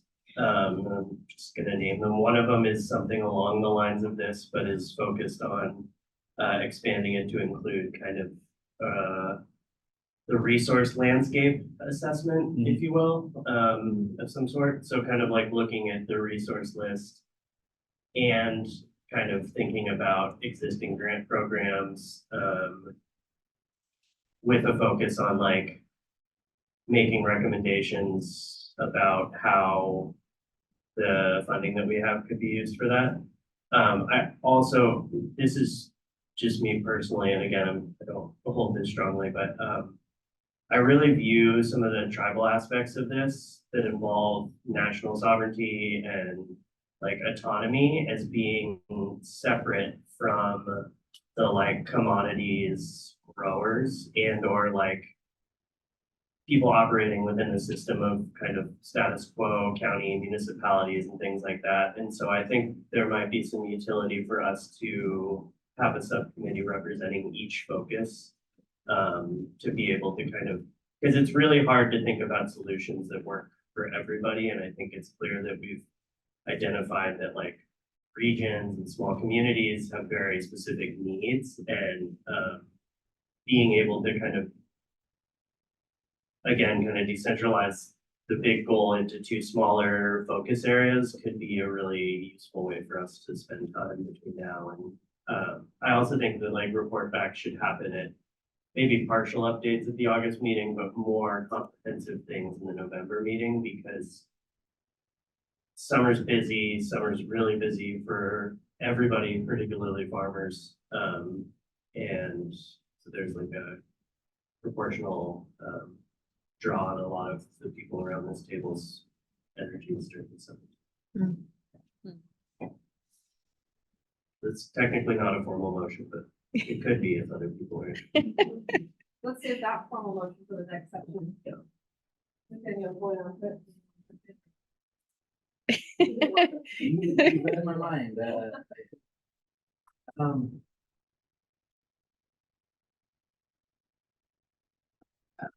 Nathaniel has nothing to add. For the record. Okay. Gloria.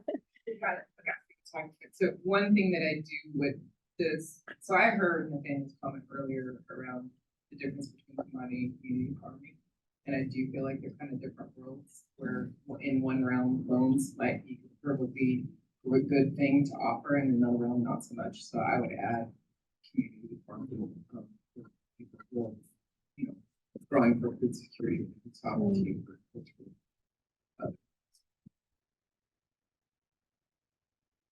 And to kind of go off of what Doria is saying is, I feel like, and James, is that we need that tribal lens in all the different committees, because it's not going to work.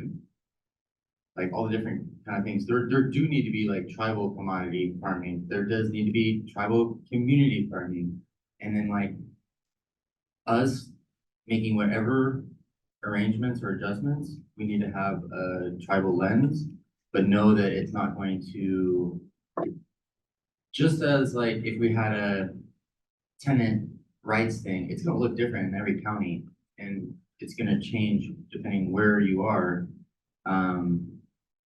I do feel like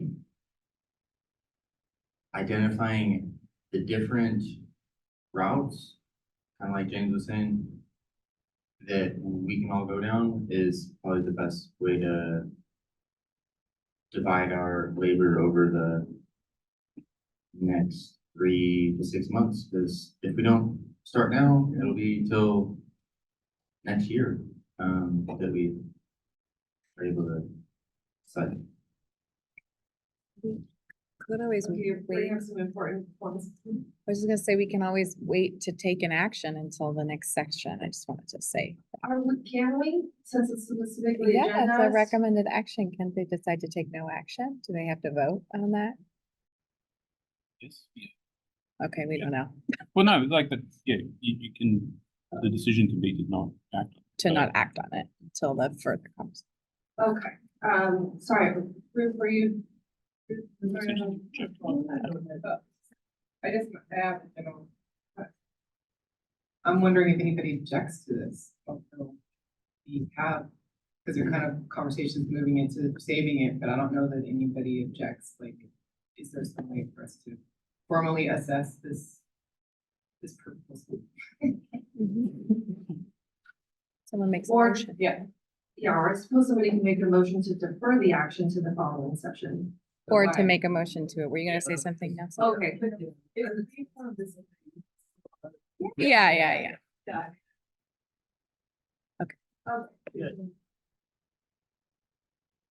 I would just motion formally for a slight amendment for it to also encompass an exploration of kind of the resource landscape. In addition to existing grant programs.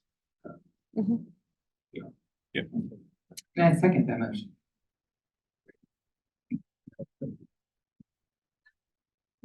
Any conversation, Ruth? I support all of that. And I just wanted to follow up on, Nathaniel's comment about commodity and community, because I do think it's important not to silo, for example, tribal groups into just one category, and that's often the trade-off, right? Do we focus on that particular equity issue, or do we have it across all the other discussions? And just to the commodity point, there's large scale commodity farming that's like export and national wholesale markets that probably not what we're talking about here, but there are also small scale collection of color who are doing specialty commodities, like Asian vegetables, for example, have wholesale markets that source to restaurants and grocery stores that sell those specialty items. And so I would still call those commodity agriculture, although they're still embedded in the community. Maybe it's like a spectrum. But thank you for that. Okay, there is a motion by member Nakahara on the table to form a subcommittee that's exploring existing grant programs, funding gaps, challenges, best practices, and also what we're terming the resource landscape. Motion seconded by member Robinson. Any further dialogue by task force members?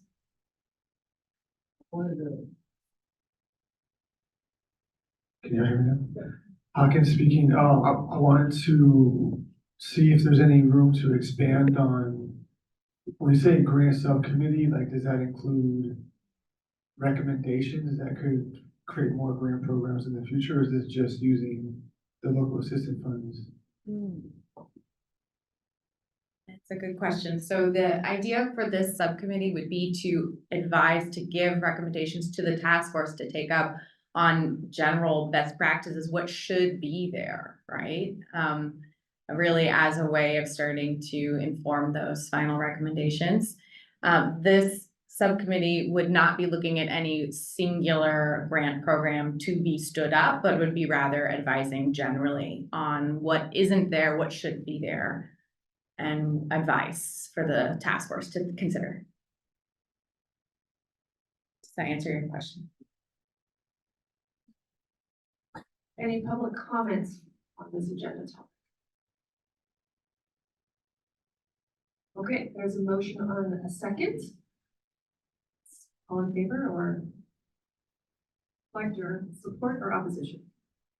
Shizel support the action. Darlene Franco, I support the action. Nelson Hawkins, I support the action. Ruth Alpizwood, I support. Lawrence Harlan, I support. Joya Robinson, support. Nathaniel Brown, support. House support. James Nakahara, support. Irene Barikua, support. Leah Schwartzman, support. Emily Virginio, support the motion on the floor. Dorian Fan, support. And the motion carries unanimously, so we will establish said subcommittee. Congratulations. Woohoo, first subcommittee.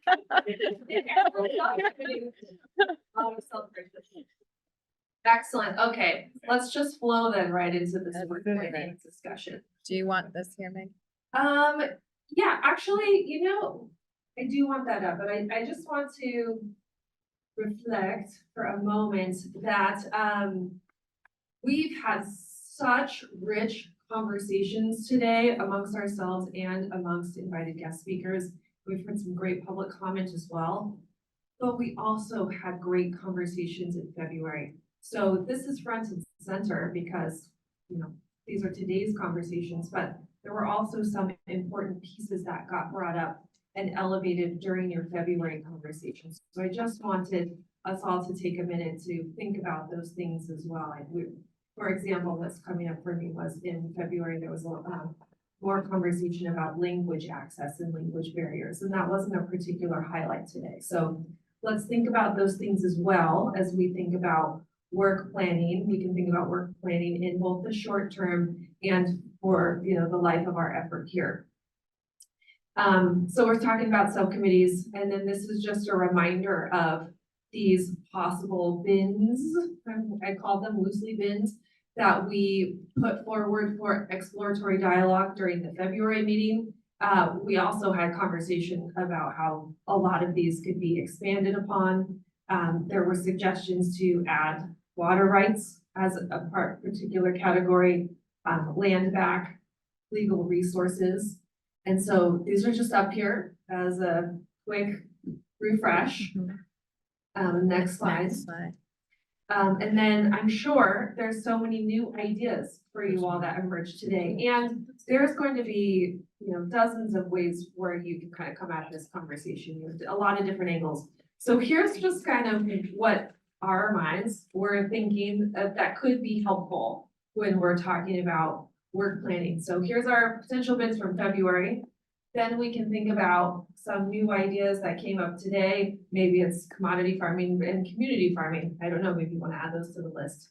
But then thinking about what's coming up for you. And I think I might like to kind of go around the table. That worked out well last time and hear from each person what's coming up for you as a priority topic.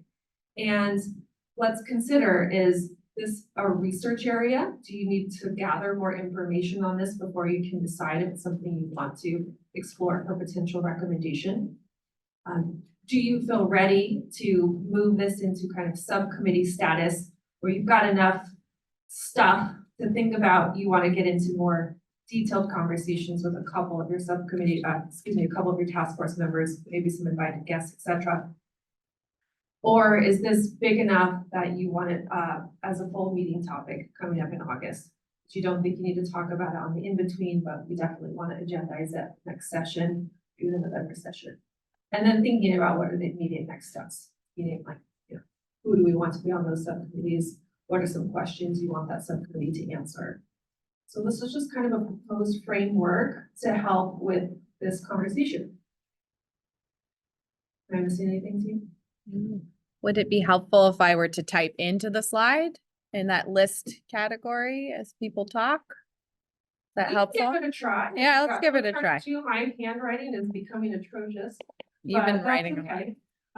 So I guess my question as you consider this, everyone, what topics did you hear about today, or did you hear about in February, or that's you kind of been working on that are coming up for you as priority, and what ideas do you have? And so maybe we can use the next 5-10 minutes as just like a little bit of a brain dump of sorts. And I'm gonna just invite folks. I'm gonna go around the room. Invite you. I'll start on this side, so Darlene can collect her thoughts. And you can share, or you can pass. We can come back around if you're not quite ready. This is Dorian. I have two things. I think I'd like to start with just the general topic of what we would call servitudes. I think it's something that we've been hearing today, so that encompasses easements and covenants. So for example, we just heard of the right of first refusal. There's also like right of first offer. Those would all fall under covenants. And those are just basically tools to yeah, either be able to trigger a succession so that it goes a certain way, or to reduce the value of the land so that it becomes more accessible. But I think that's just a big topic that has been, I've been hearing a lot, and I want to go into more research in that, possibly a subcommittee. I initially identified this as potentially one of the places where we could use some of our funding, is being able to use our funding for certain, so some of these servitudes, and see how, if in any way the state could actually implement them. So there's some research to do there, because there's things like restraints on alienation. It's basically, you know, enshrined in the Constitution is right to property, and if you infringe on that right, you know, a can of worms open, basically. So it's a big topic, I think, that can have a lot of research to it.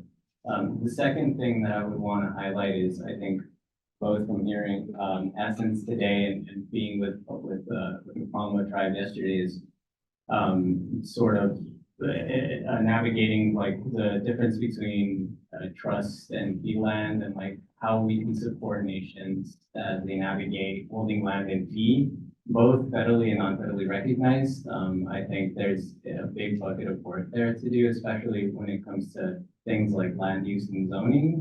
So a lot of the clients that I work with are non-federally recognized tribes, are constantly running on this hurdle of really being encumbered by land use regulations that don't benefit them. And so the possibility of really how do we expand, or, you know, to use Emily's words, how do we amplify sovereignty by really making sure that land use and zoning doesn't infringe on the sovereignty of sovereign nations. Those are the two topics for me. Explain land and fee.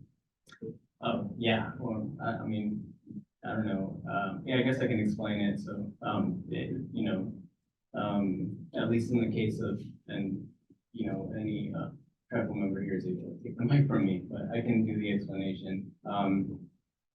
Land and fee is basically how it's held in private property rights. So if you were to buy land, you would hold it in fee. That's called land and fee simple. It's basically when you hold your deed. That's how you hold it commonly. Land and trust is when it's held, through the trust relationship, through the Bureau of Indian Affairs. So it it's held by, in a trust relationship with the U.S. federal government, but it is also the way in which nations hold their land and exercise sovereignty. So it's different, basically. And from what we heard with Palma yesterday, you know, there's just different hurdles you have to jump through when you're holding it in fee, you know, because at that point you have to interface with the state government and then the county, versus in fee where you're dealing with the federal government, which is a little different. Yes.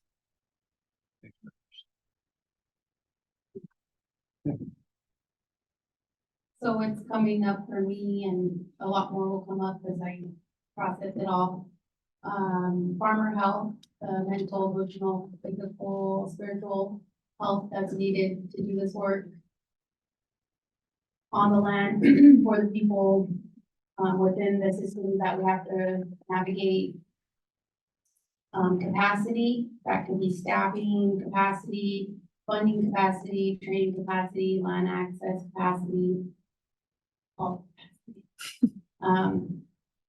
And the need for grassroots organizing / networking to avoid being exploited by local farmers, organizations, agencies, to have a quote unquote safe space for those conversations without having to navigate like our perspective or our experience to please the agencies or organizations or local farmers. And I mentioned local farmers because, like, in our last meeting, I mentioned it is all ag, but not all of us have the same morals the same, practices. You know, within the ag community, there's a lot of exploitation of land, people, cultures, spaces. So I include farmers, when it comes to needing to protect ourselves and the work that we do. This is Leah. I really like the topics that Dorian just introduced. I was originally trying to create buckets in my mind that kind of some of these, because we've got a lot of topics now. So that some of these could kind of be sub points of. But I was mainly thinking around land access and tenure, in that those could be split up into their own buckets, and I'm thinking about landholding stakeholders.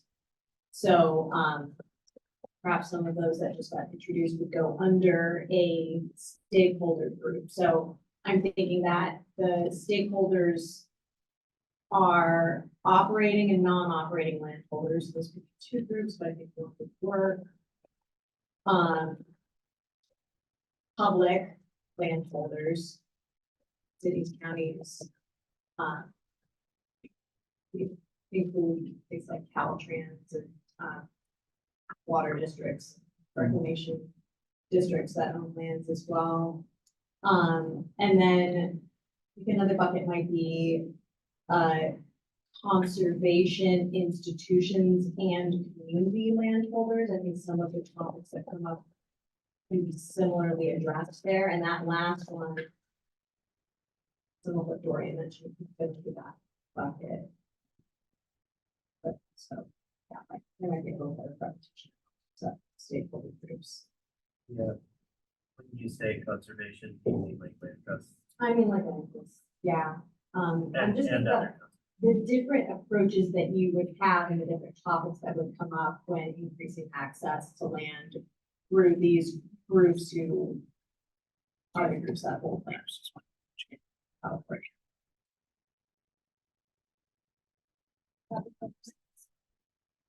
That has its, a second, its own set of topics, but it could be under this bucket too. Either way would work. Yeah, for sure. What was it? I'm sorry. Say that again. Thank you. Right, welcome. Thank you. I'll just quickly, while I have a moment, I'll make a new slide so I'm gonna run out of room in 1 minute. So I'll keep generating on a new slide. And I fully expect this to be a bit of a Jenga. Yeah. Okay, you know, a little, put some stuff around, okay. Irene. So I'm Irene, and I'd say, I mean, I think, very overwhelmed with listening to all the barriers that exist. And for me specifically, it's even more overwhelming because I think these are multiplied for undocumented immigrant farmers. And so I think definitely exploring the ways that immigrants are excluded. I look forward to maybe seeing an analysis of what opportunities include immigrant undocumented farmers in terms of grants, land access opportunities. But yeah, it's obviously a huge challenge, and they're continuously excluded from all types of benefits, right? But yeah, I think conversations to be had, and these are important conversations to begin with.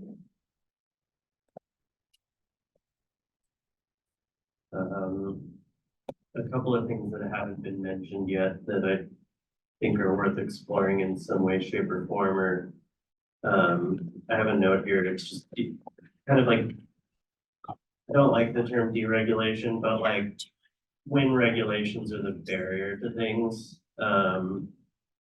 universal basic income for farmers, what I was talking about. But I guess broadly speaking, another bucket, another thing, I think we're kind of coalescing around, there's issues around access and acquiring land.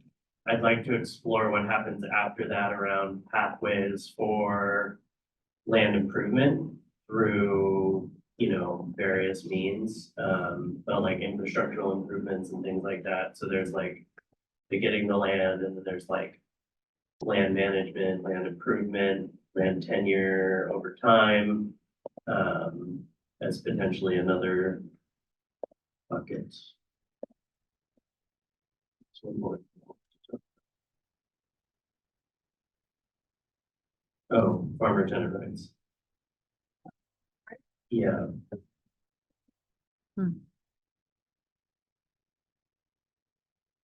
And I think this falls into what Leo was saying, but also just like lot size adjustments, carve outs.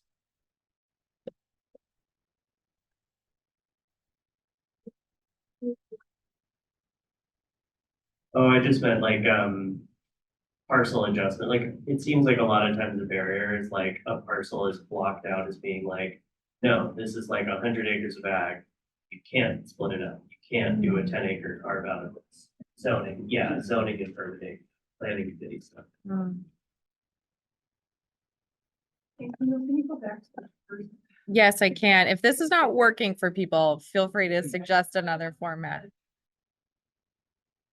I think what we're doing the same about. Those types of arrangements. And how they do or do not. Help with access, you know, there seems like there's some good intentions in some of these. Maybe we, in our recommendations, are thinking about how, some are really good examples, others not so good, that really aren't working to serve that transition or that acquisition or access to land.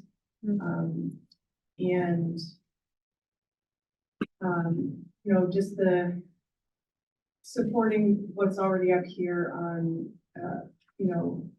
the process and the capacity, the services that are helping in the process, like how do we know where to go for information, like the farmers that we're talking about, or a public hearing, or somewhere that way to know about the opportunities that are existing there. That's a big area in an informational gap. And I don't know what that is. I don't think the information gaps about the knowledge about opportunities. So is that more of like an outreach education type of activity? Or Potentially. The ways in which knowledge and information is communicated. It is a big area. I call it a communication pathway, but. Speaking from the state perspective, we don't always do this here. And it's in this context, it's the most important thing that we can do as a state. And then I always support farmer health and well-being.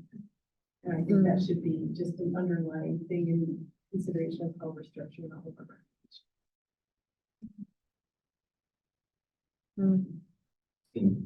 In full, it's hard to answer this. Really appreciate the things Dorian was adding. I do feel like those are so, like having farmers understand what these covenants mean is huge. I really want to highlight that we need to turn access into like a title or ownership or tenure. And figure out which word I wanted to use there, but like not just you get to be on the land, but you get to have stake and you get to have ownership, or you get to have autonomy on the land, because access looks like sometimes just you get this month to month. You get this until we pull the rug out from under you. And I think having all these different information gaps identified and like more of a pathway to, are you going to be able to own this piece of land or not? Or are you going to have autonomy over this property or not. And that could be kind of a checklist that farmers, technical service providers could say like, hey, you need X, Y, Z before you're able to obtain this. And it would help out a lot more for the farmers. Also want to just amplify what James said about the lot size adjustment, carve out, zoning and permitting. That's one of the big things. There's not cheap land. You make it cheaper by just breaking it down a little more. And then that would create, so instead of one owner owning 100 acres and having to lease out to different, like there could be 10 farmers there that own 10 acres each.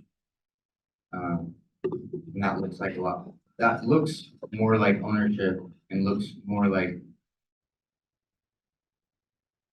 I mean, we could dive down those different scenarios of like owning it in a trust or owning it like farmers owning it. I want to re-highlight one thing Mai said about like getting these public benefit dollars into farmers that are benefited, not just farmers, but land stewards in general. So that's tribal governments, that's community farmers, but also commodity farmers. Like some people that are doing regenerative, large scale agriculture, they need the support to fill the grocery stores with ecologically grown food.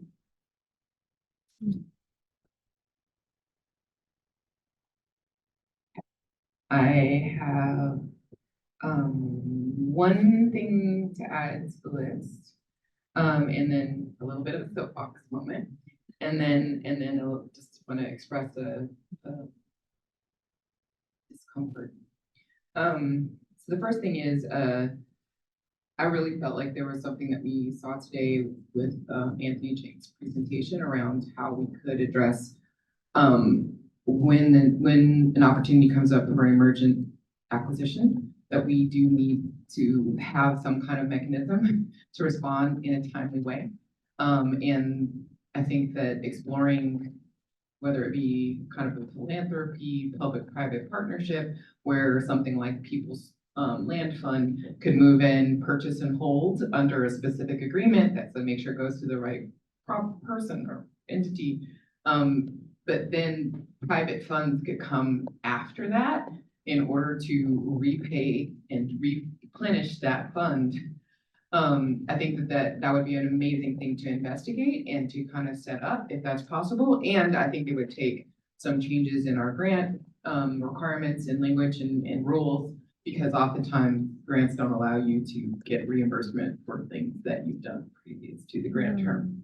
But I feel like this could answer a major kind of timing question. So I just want to put that on the list of things to explore. I think it's really important. And then for my soapbox moment is there's so many weeds in this hole, like so many rabbit holes, so many weeds to go and explore, and weeds in the best sense of the word, you know, like all kinds of amazing things you find in weeds. And I don't want to lose the farmers in this, in the tribal governments and tribal communities. And I feel like I want to advocate for solving for farmers in tribal communities, and actually have our main way that we're configuring ourselves, like if that be the subcommittees, be based around benefiting those specific groups. And that these are kind of subtopics of how do each one of these things interact with that particular group of people we're meant to support. This task force, you know, we're explicitly meant to support, you know, disadvantaged farmers in tribal governance communities. And so I feel like it is important for us to make that front and center, and understand these as maybe all these other topics as maybe there's research areas or meeting topics. Maybe we go in deep in a thing, but I really want us to organize to make sure that our end product ends in increased access for the people we're meant to support, and not a real wonky adventure down a wonky rabbit hole, you know? And maybe we come up with some great answer, but then nobody ever knows about it because we didn't actually address all the other things that have to do with that particular person, that particular group of farmers trying to access the resources.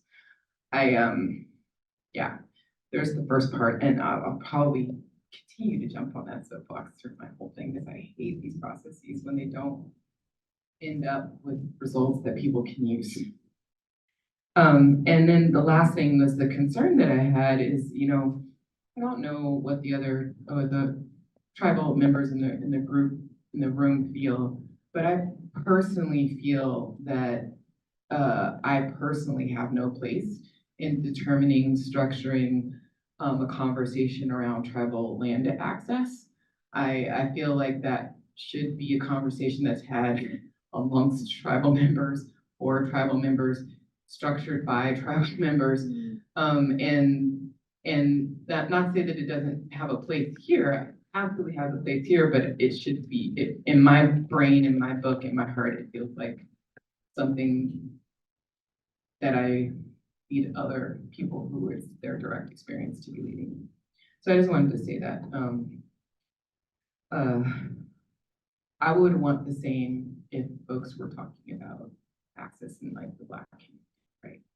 It would feel very odd for me for people who are not members of that community to be kind of structuring, dictating that conversation.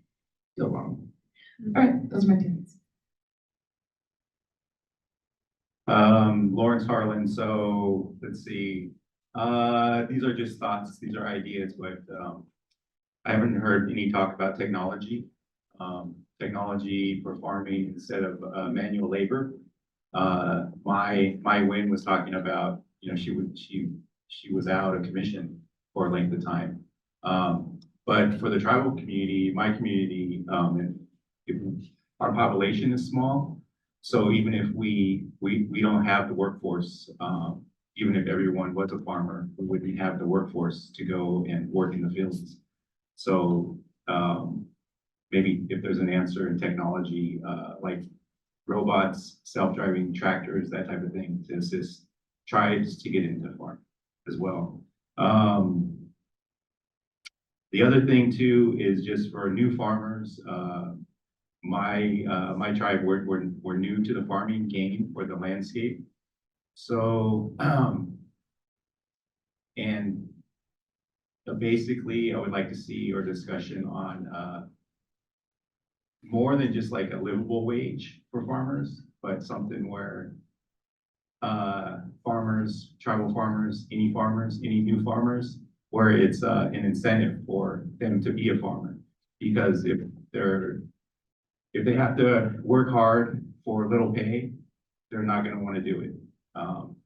And there's no reason they would, you know, the younger generation, they wanna work for Facebook and Google as a software engineer. They don't want to go and break their back and be a farmer. So that's something I think we should address. And for tribes to be in, there should be an incentive, a financial incentive to be a farmer. If you're a farmer, you should, you know, have a nice car, have a nice home, go to a nice college, be able to afford that. So right now, it doesn't look like there's that opportunity to build wealth as a farmer. So, so basically, like tribal communities, I'm seeing it's faster to build wealth by building a casino than building a farming operation. Another thing that we should talk about is just the education of the population, the non-native population, and the task force, just about tribal traditions and tribal government. You know, there's just basic questions about what tribes are in what part of the state and how does the tribal government work. So just education, I think, should be a part of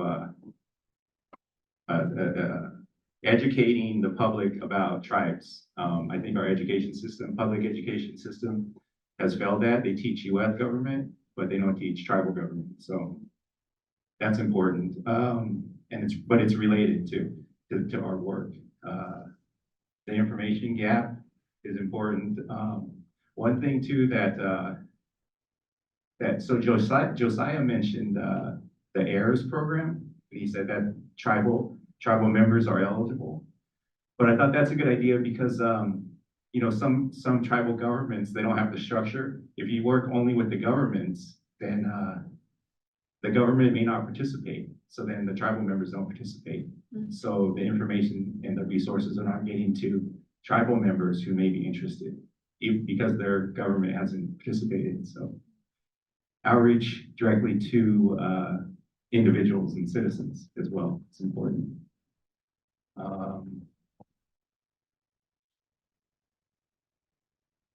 And that was it.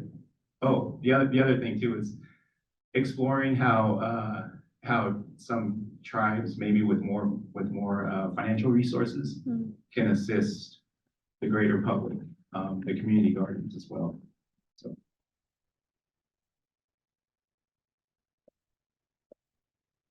This is Ruth. I feel bad adding to this list. It's okay. I'm gonna add 3 things. I'll make a new slide. Or maybe if they've already been covered, I can't see them all, so I'll just say them. Yes.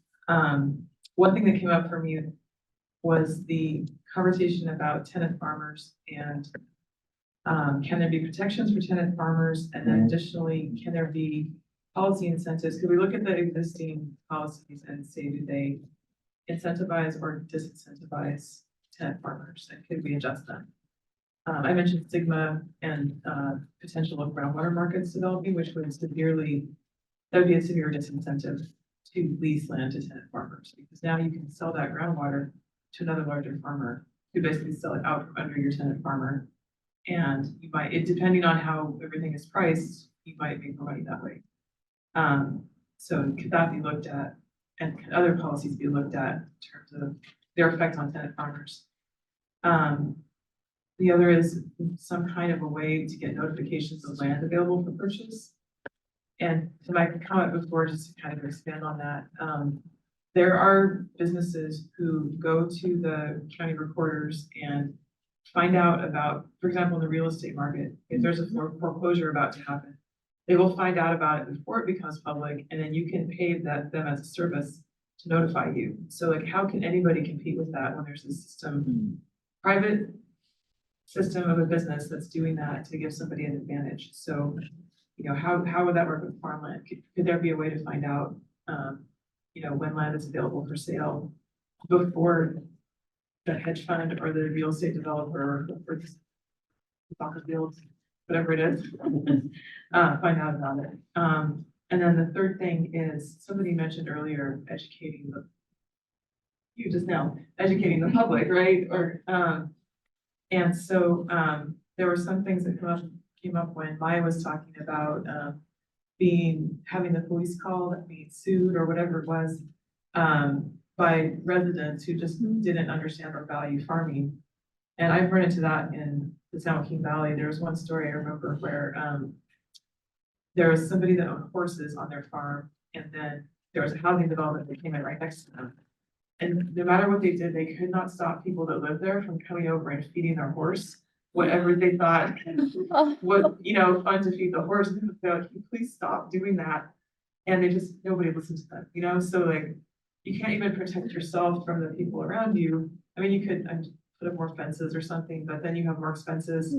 So like, how do you educate people to kind of have some respect and value for the activity of farming that's going on near them? So I think that's it. This is Nelson. I don't have anything to really add, but one thing I did include to mention here that I didn't hear on there is what you just mentioned about, I guess overall, I'm just thinking about a way that we can improve the connections between land seekers, whether they're connecting with the land for cultural, spiritual reasons, for business reasons, community connection reasons, land seekers with the landowners. I know California Farm Link does this with farmers, and a mechanism like you suggested with, I think, would be appropriate, but some type of way to improve the connection between land seekers and landowners could be maybe a new idea overall, if it's not already on there. And then I thought of a way that we might be able to condense what we included last time in February. I see resources popping up a couple times. I think that might be its own kind of bin or bucket potentially. And I think the conversation today, there was a lot of different type of resources that we didn't really think about before. Farmer Mai brought up about like healthcare is very important, you know, because like a lot of people's livelihoods, if we get injured or something happens in the field and that prevents us from doing the work, then you know, that's some type of support and resource for healthcare beyond like financial, natural resources, you know, tools, technology, like you were bringing up, knowledge, just like some type of way that we can work plan around the support and resources in general on all facets of agriculture and land. And those are the specific things that came up for me. I've been kind of conflicted on the best pathway forward on a high level for kind of like overall ways of putting forth these policy recommendations. Like the goal for us, at least from my perspective, isn't that we want to just have a policy recommendation to be put on the governor's desk, the legislatures, and like that's the goal. No, the goal is to have equitable outcomes that our policy recommendations are implemented in the long term. And these policy recommendations are not going to hit the desk until 2026. And so I mentioned that because these policies, once implemented, are going to affect future generations more so than previous generations. And so I resonated with some of the comments from February. I think the gentleman's name was Darrow, who mentioned that these legislators, you know, they're going to get the policy recommendations. They might look at the recommendations. They might scan through it, you know, what information we put in there. But at the end of the day, they might just look at the recommendations and see how likely that can get implemented in the future based on like what type of political climate we're in California, based on my limited kind of knowledge on what comes next at that point.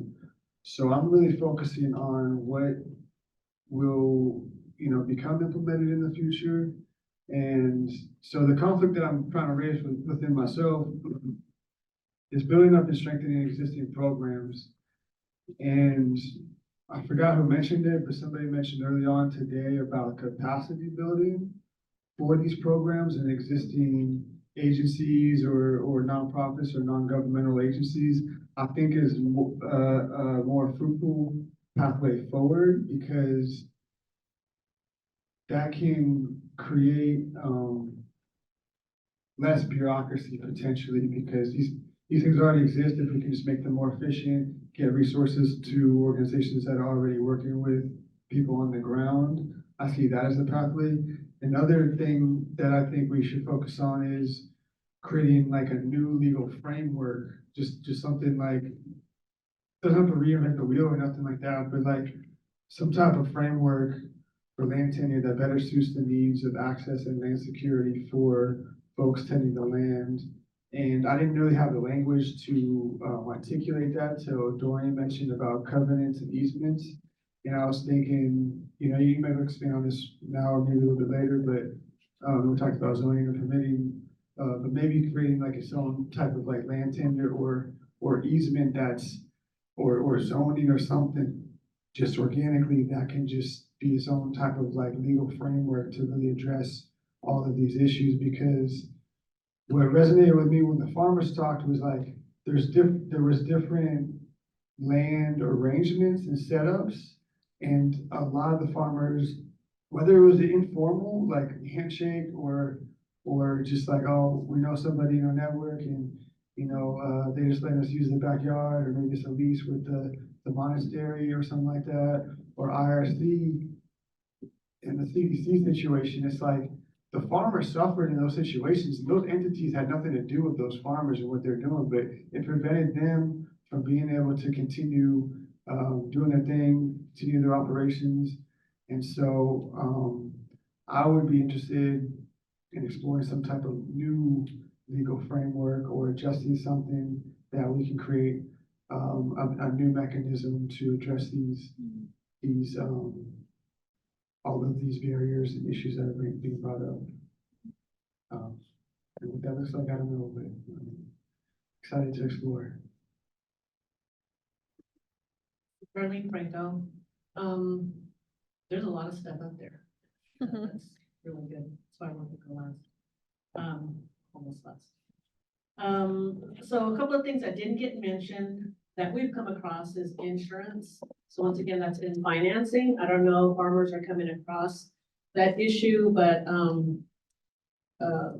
you know, it's another financial thing that probably should be considered. I think the communication is a big thing in how we get the communication out.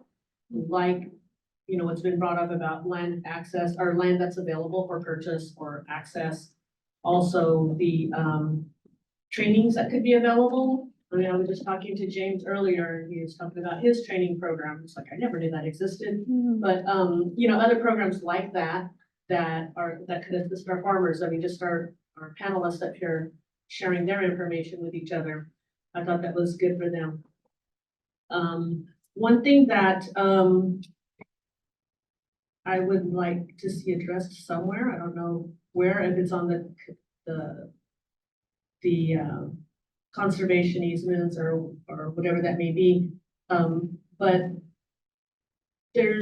I would like to see something about the respect for the land and honoring any sacred sites that anybody comes across, whether they're, you know, tribal farmers, whether they're private farmers, whether, you know, or any kind of easements. For so long, it has been overlooked. You know, farmers come across sacred sites or burial sites or whatever, and it's very easy for them just to cover it up and move on. But those sites need to be honored. So I'd like to address that somewhere in here. And then the housing. So we talked about even like undocumented workers.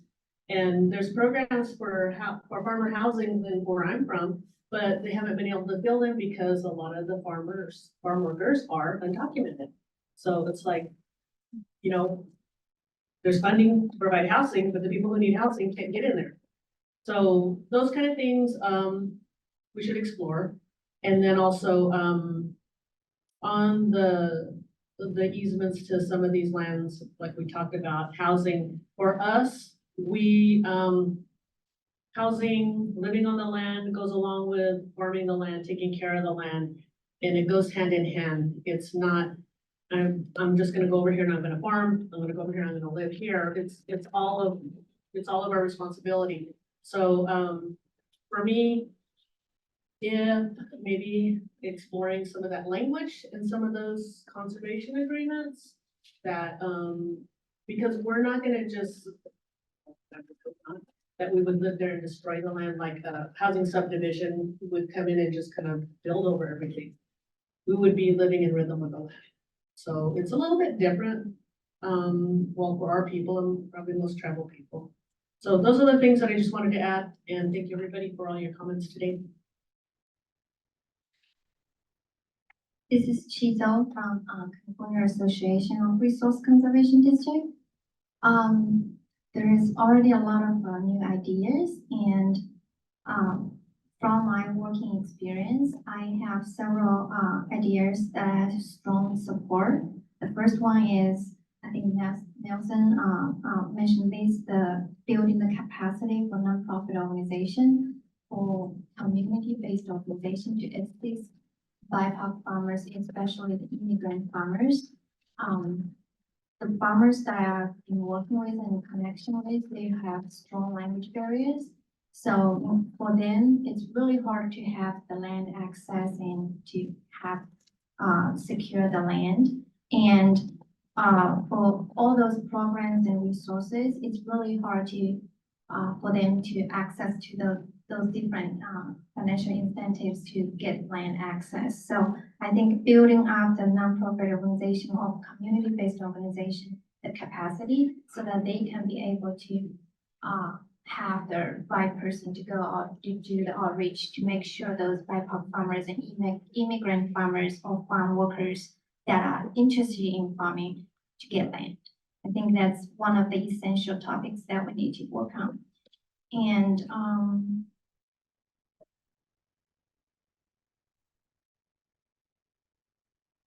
the other one that I would strongly support is the farmer tenant right. The farmers that I have been working with, they always renting and leasing from the same, like the Korea people. They are the new Korea farmers always, end up renting the land from a predecessor who is also a Korean landowner. And the Chinese farmers always ended up renting the land from a predecessor who is also a Chinese farmer, landowner. So a lot of Chinese farmers or Korean farmers mentioned to me they experiencing racism when they try to rent the farm from other predominant population landowners.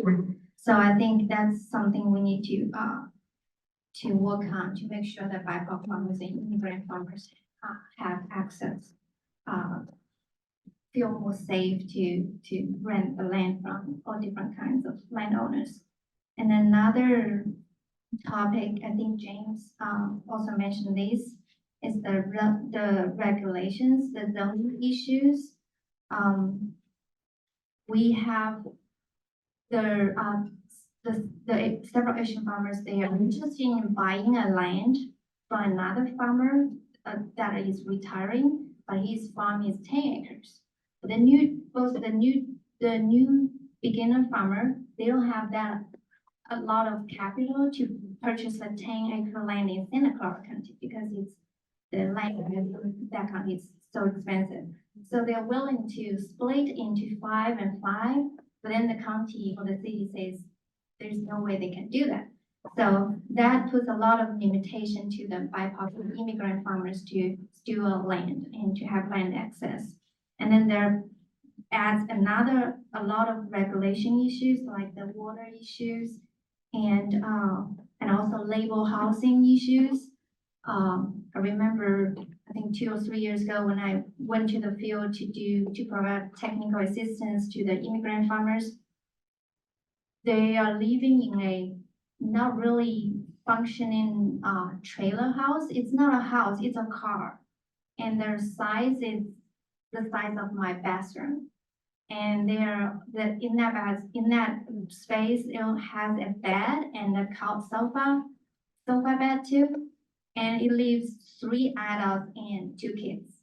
So the reason they're doing that is because that parcel, that land is zoning for only agricultural land and not allowed to have a house. And they have been trying to do that, but they're not allowed to do that. I think that's also limiting the BIPOC farmers to get land access too. So, and I really like Ruth's idea to have a land notification of land opportunity. I think a lot of farmers, especially immigrant farmers with language barriers, they don't know where are the lands. They always come to me, I'm interested in starting my new business. Where should I get the land? For me, I always end up, I don't know. And they don't know either. And for that notification of land opportunity, I think we need to also pay attention to language barriers and make sure the immigrant farmers know those opportunities too. And also to protect them, I think it will be great to have an anonymous renting and leasing system to protect those immigrant farmers.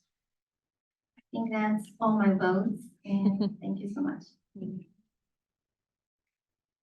Wow. Okay. Great stuff. What are we gonna do with all this? All right, so we know we at least have one subcommittee. on grants in the resource landscape. I know that folks weren't necessarily pointing things out that they, were in alignment with because they wanted to be additive rather than duplicative, but at least a couple things. I'm probably not going to get this completely right, but at least a few things came up multiple times. This one on easements and covenants, seemed to get a lot of interest. Capacity, in terms of increasing capacity, funding, training, staffing for CBOs and NGOs. Farmer tenant rights and policy incentives seem to come up a lot today. Zoning and permitting. And I know that there's things that can be embedded underneath this as well. Just highlighting some, they're all important. Communication pathways and trainings, addressing information gaps and knowledge sharing. Emergent acquisitions, timely response to those, connected to how do we get notified of land availability? How do we connect land seekers with landowners? How do we do this while also bridging things like language barriers? Also some movement around how do we strengthen and increase the capacity of existing programs, what's working well. And then there's all these other topics. So I think what we might want to do is at least pick 2 or 3 to continue to discuss on the in-between between now and August. Doesn't mean these go away, doesn't mean these are less important. It just means we can only do so much in a certain amount of time. There's also proposals, and I think very wise ones, to look at these potential topics, if you will, from various lenses and to make sure it's explored through all the lenses. So you can either go by topic and then say, hey, like, what do we think about it from the operating and non-operating landholder lens, from the tribal government lens, from the community landholder lens, etc. Or you can flip it, right? And you can maybe say we want a group that's going to consider these issues from the perspective of conservation institutions only. So you got a couple of options there. And I think James and Daniel have some ideas. I wonder, this is James Nakahara. I want to kind of reiterate and reinforce what Dory had said earlier about the end focus, like the groups that we're trying to serve on this task force. And I think an alternative way to sort these would be to come up with the other subcommittees that we want, and then to have these be like things that can nest into those committees to look at more deeply, even if they cross multiple subcommittees, potentially. But yeah. I have to step out to get a call that I have to take for some council reasons. So I wanted to just second that and say that, if we agree on an approach like that, then for each one of those specific kind of, I don't know what the word I'm like, our constituents, types of farmers that we're trying to do this for, these different subtopics may be less or more important to each one of those groups. And so if we're solving for that farmer group, it will become clear which ones are the more pressing items. And then once you can kind of prioritize this sub list of all these other kinds of things in that, and if we do see something that's emerging across all of the farmer groups that we're focusing on, then maybe that's something that we do in the research area and bring it to a meeting and things like that. I just feel like before I step out of the room, I really want to advocate for solving for the folks that we're working for right now. Thank you, Doria. And I'm not entirely sure how this works since we're going to lose you temporarily, but we don't know the subcommittees we're forming. We're figuring that out real time, but I don't want to prevent you from participating in one of those subcommittees. So does anyone know, do we need to make those decisions in the room on the record? Well, I think like for to form a subcommittee, we need an agenda item. No, we Yeah. don't. No, We don't? we don't. We No, can they can form be one at formed. any time. Okay. Mhm. I take it. I don't know that can't know the filling them. composition of the subcommittee. Right. So subcommittees have to be formed. Pardon me. Subcommittees have to be formed in a public meeting space. Like we couldn't go home 2 weeks from now and say, oh, we want to form a subcommittee, because no one will know. So we have to form subcommittees now. My question is do we have to populate those subcommittees right now in the room on the record? Or if, for example, Doria has to step out, could she come and tell us tomorrow, you all established these subcommittees, I would like to participate in such and such. Apologize, I don't know the answer. Yeah, it does. I do. Great. Yeah. Fabulous. I don't know. But we had a motion to form a subcommittee in a regularly scheduled small scale producer advisory committee. And so we passed that motion during our regularly scheduled meeting. And then we had an ad hoc meeting just to populate the subcommittees. And that was okay for Bagley King. But that Had ad hoc was like. We had another meeting of our group. It was subject to Bagley King. We met with the one agenda item, elect members to the subcommittee. And that was online. But- That was okay to be. I was gonna say, for this, it couldn't be online. If it's ad hoc, can be? This is not an ad hoc committee that we have. No, not this. We met virtually. Is the task force subject to different? Yes, we have been advised we cannot meet as a task force if we do not have quorum in person. Yeah. Okay, well, then maybe we have to meet today. Yeah. Yeah, let's do that. That's something different than. Yeah, it has to do with whether it's an advisory or not an advisory body. The task force has been deemed not an advisory body because it has been created in statute. So because it is not an advisory body, it must have at least a quorum of members in person to hold a meeting. Yeah, one loophole, I know. We can form subcommittee meetings, agendize them, schedule them. And, say, for example, Thea and James were on the subcommittee. If Dora, you wanted to participate, you could, of course, anyone, because it's open to the public. You just wouldn't be at that time necessarily a named subcommittee member. You would have to probably join during that actual scheduled subcommittee meeting. Okay, I think that's how we work it out. We can inquire about that And we will. ensure. But, okay, goal for today is formation of subcommittees, if you like, and population of subcommittees to the extent that we can. And then we'll explore kind of options to add additional folks with legal counsel, but nonetheless, subcommittees would be open to anyone's participation because they're public. Okay, I know we're running low and I hope I didn't confuse things, but I think we got it. Okay, so Lawrence Nathaniel. You may have covered this before, but I don't, I was thinking about it. So about the whole subcommittee meeting, if there's 2 people on a subcommittee, then another a third task force member joins the subcommittee. Is that a violation of the doc scheme? Yeah. Or is it open to the public, but the public exclusive of any task force members? Because then that other third task force member is gonna defeat the whole purpose of only a subcommittee of 2 individuals. Yeah, exactly. So if you wanted to operate a group as a working group, that's 2 or less. So as soon as you have more than 2, you have now a meeting. So in that case, it would need to be public. Okay, thank you. James, do you have a question on that logistics? Yeah.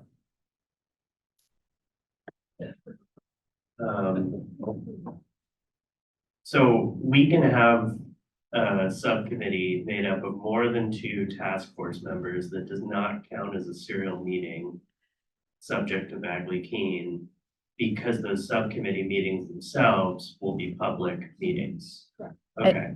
Yeah.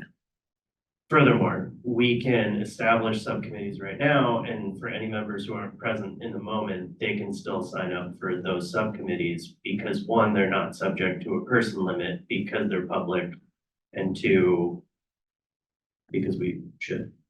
Yeah. I would imagine that would need to be made public at some point, right? That, Yeah. I Yeah, mean, but put on doesn't an have to be. agenda and formalize through motions, et cetera, but like, and then the kind of soft intermediate is if like a task force member is sitting in on a subcommittee meeting, that's okay, but if it's gonna be part of the subcommittee, that needs to be formalized through one of our in-person meetings where there's an agenda item and a motion, et cetera, and so forth. Okay, that makes sense. Thank you. It's complicated. We got it. I got it. We don't figure it out later. Okay. Great, 4 o'clock. Any proposals for subcommittees? Yeah, you have some ideas.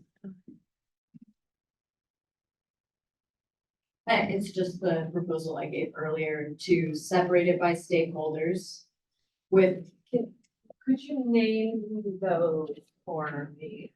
Exactly, like, I want to be clear, right? they're here, Megan, but I don't know if this would be a full list. Should I generate a new list as you talk? no, I think that is the list.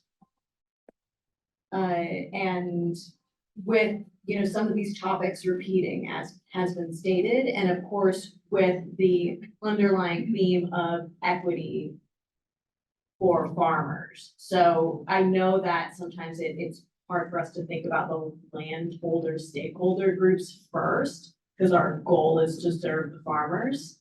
But they are not forgotten in this. They are the crux of the whole thing. You are working towards these ends to utilize these stakeholders to serve the farmer groups that we're trying to serve.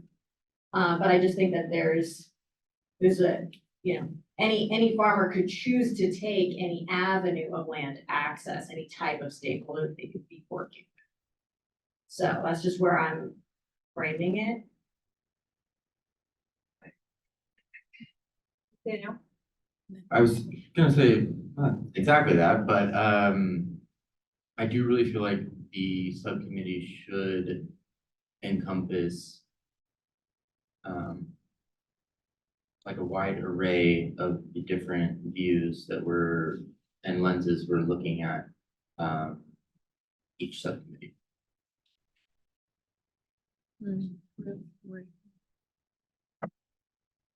I think kind of following up on that, my inclination is, once we've listed all those, the bins and the new ideas, could we look at that and try to group them or consolidate them and see which ones go together, and maybe those could help us identify topics for subcommittees, particularly where there's action to take or things to research versus the things we'd like to have, but there's specific things like where are the gaps in the grants and resource landscape, or what are the existing policies around easements or farm worker housing that are barriers?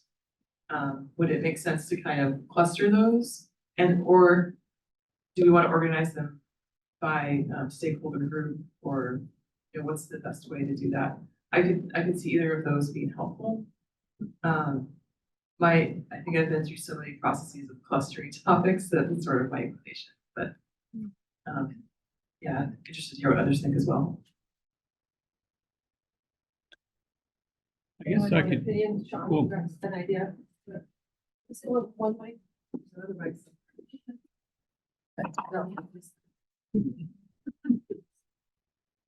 I was just going to offer from a support point of view that, that's the sort of thing that we could take on. That would be helpful to sort through this, because my read of this too, in amongst here, we have some goals that are woven in, we have barriers and challenges that are woven in, we have some policy mechanisms that are woven in. We need some organizational framework to put that all into, which could be what you raised, Leah, but that's certainly something that we could take away, think about, and then bring back as a proposal of how all this stuff hangs together. But I would say that there are some things that we need to do in the room today, which is this formation of subcommittee part perhaps, but just basically wanted to offer any support that you need in terms of if there is more work than we can achieve today, that we're more than happy to take up. Thea, Dory, I'm not sure who was first.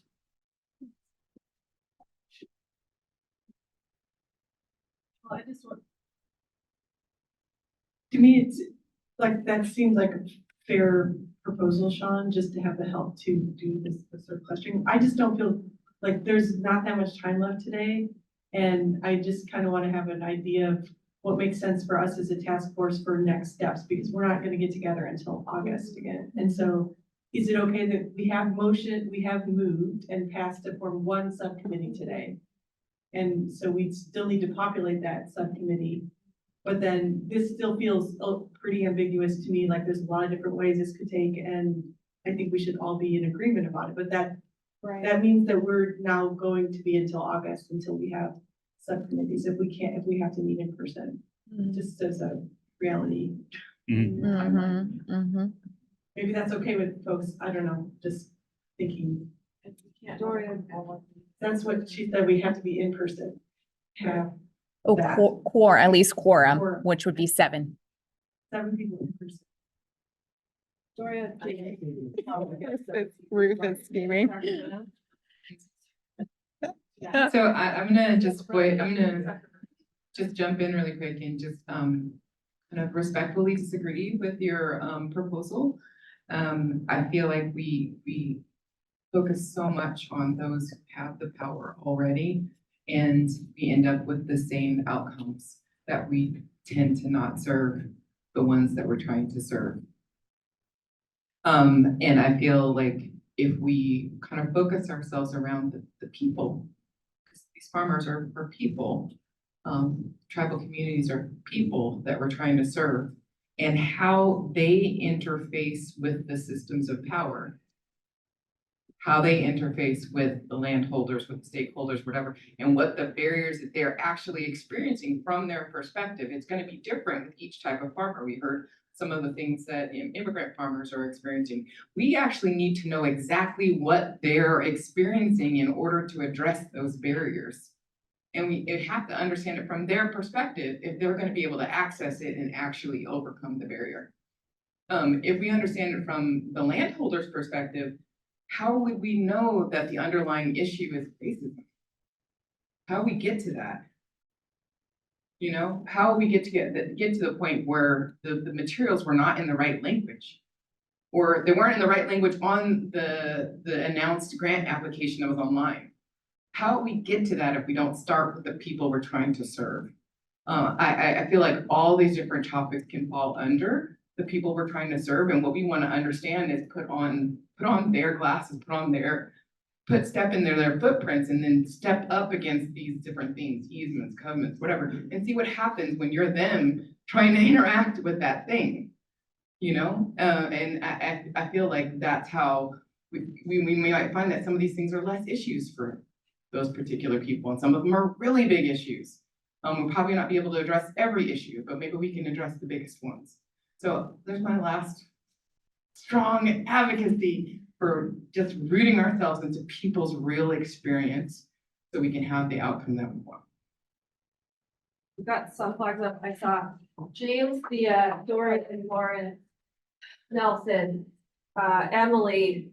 We do have, I think, at least 2 public comments too, and we're at 4:07. So let's just all work together to stay on time.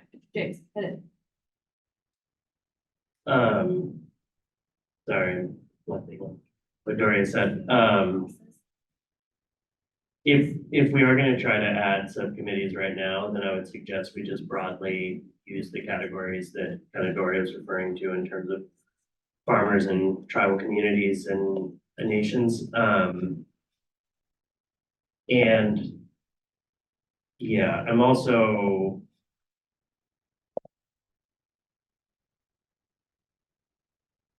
we have too much to do with the 27 minutes. Well, so Tessa just reminded me of a process reminder that we have on the later slide, but subcommittees can be temporary, small. We can meet 2 times in August and then disband. They don't need to be for the life of your task force. And then we can pick 2 to start right now. We could do this organization. We could have a conversation in August that's really focused on organization, you know, and then do some more pickup and running. So, Can I make I would, in that case, I mean, I would just suggest that instead of trying to add 2 new committees and fill them, we populate the one committee, the subcommittee that we have, And then the main focus of our August meeting is on assorted kind of subcommittee focus, in part. Okay. Or something like this. I would propose that we actually just go down the list, kind of the third column, topics to move forward. What's a subcommittee question mark? We just go down the list. And today I would like us to identify 5 of those and make a subcommittee for those. Because I think it's gonna be a long time between now and August. And at least if we do 5, potentially everybody on the task force that's here today could be part of a subcommittee at the end of the day. And it's just moving forward because I don't wanna wait over the summer to talk about subcommittees again. But today, we do 5, and if it works out, we come back, great. If it doesn't, we're still in the same spot talking about a subcommittee. It's also motion to have more meetings, right? Like. Yeah.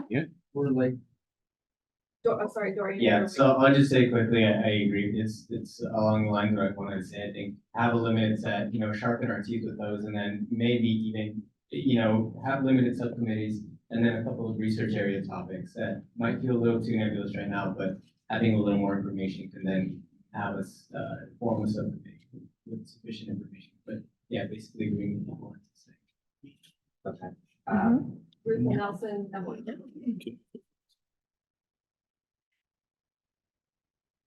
I appreciate Dory's comment because I feel like one of the concerns is that like the tail is gonna wag the dog with bureaucratic processes, right? Like, are we shaping our efforts to fit the rules that are imposed on us, or are we using those to do what we need to do? And so I think if we need to have more meetings, we could. I don't think it would be too hard to get 7 people in one place, honestly. I'm willing to travel for that. Rather than like let a lot of time go by and not get stuff done, but also not feel the urgency. I think sometimes about how there's the critique of urgency as a tool of white supremacy. Gotta get it done now, gotta get it on the deadline, and then that is what excludes people from being involved in the process. And things coming out as like, well, we published a white paper. And I think that's what jury is trying to avoid, right? Is like we did our job, we put things out there, but do they really address people's needs? And so like, how can we modify our process to really be community-based and hear from the ground what people are experiencing and still follow all the rules? But I think meeting again might be helpful. I do also agree if we identified a few topics today and a few subcommittee members to start working on stuff, I don't think we're losing anything by doing that. And we're gonna, I hope we keep all those concerns in front of our minds about not wanting to get dissociated from people's felt experience and lived experience. I hope, given this group, that we're not going to do that, right? But definitely to keep that in mind. So yeah, I would say either pick a few topics to start thinking about, reconvene in August and disband, reform, whatever we need to do, or I'm happy to meet again. Nelson and Emily. This was Oh, sorry. Megan, I think Sean wanted to say something quick in response to that. I agree really strongly with that. I don't think we need to rush and be in the sense of urgency to form the committees right now. I think it's more appropriate to spend some time to marinate on all these ideas, maybe categorize them, organize them into smaller buckets, and then that we all can agree on, and then really make a decision in August. I propose that we form a subcommittee now for community engagement so that we can actually assess the needs of the communities that we're serving. And in time from now to August, we'll be able to narrow down this list into how we move forward with those subcommittees in August. So that's, yeah, I propose we form a subcommittee for community engagement. I think A motion on the floor. Let's come back around to that real quick. No, I need a process clarification, Sean. I was just going to just offer very quickly that if we wanted to convene a meeting in a month, that's certainly feasible. So hear Emily's thoughts, and then see if we can along around something. Yeah, I agree with the come across that urgency a lot, so, but I also, acknowledge the need to get the ball rolling, and we have with the one, something not necessarily a motion, but something I want to prioritize for a subcommittee is the protection of, well, I guess it would be the protection and sustaining natural / cultural resources, because natural resources are cultural resources. That's something I would like to, supporting what Nelson proposed as well, because that's very much needed. I just wanted to bring something else up to propose, and it's not a motion, but that is something I would like to prioritize, because we cannot do any of this work without natural / cultural resources, so. And yeah, I think,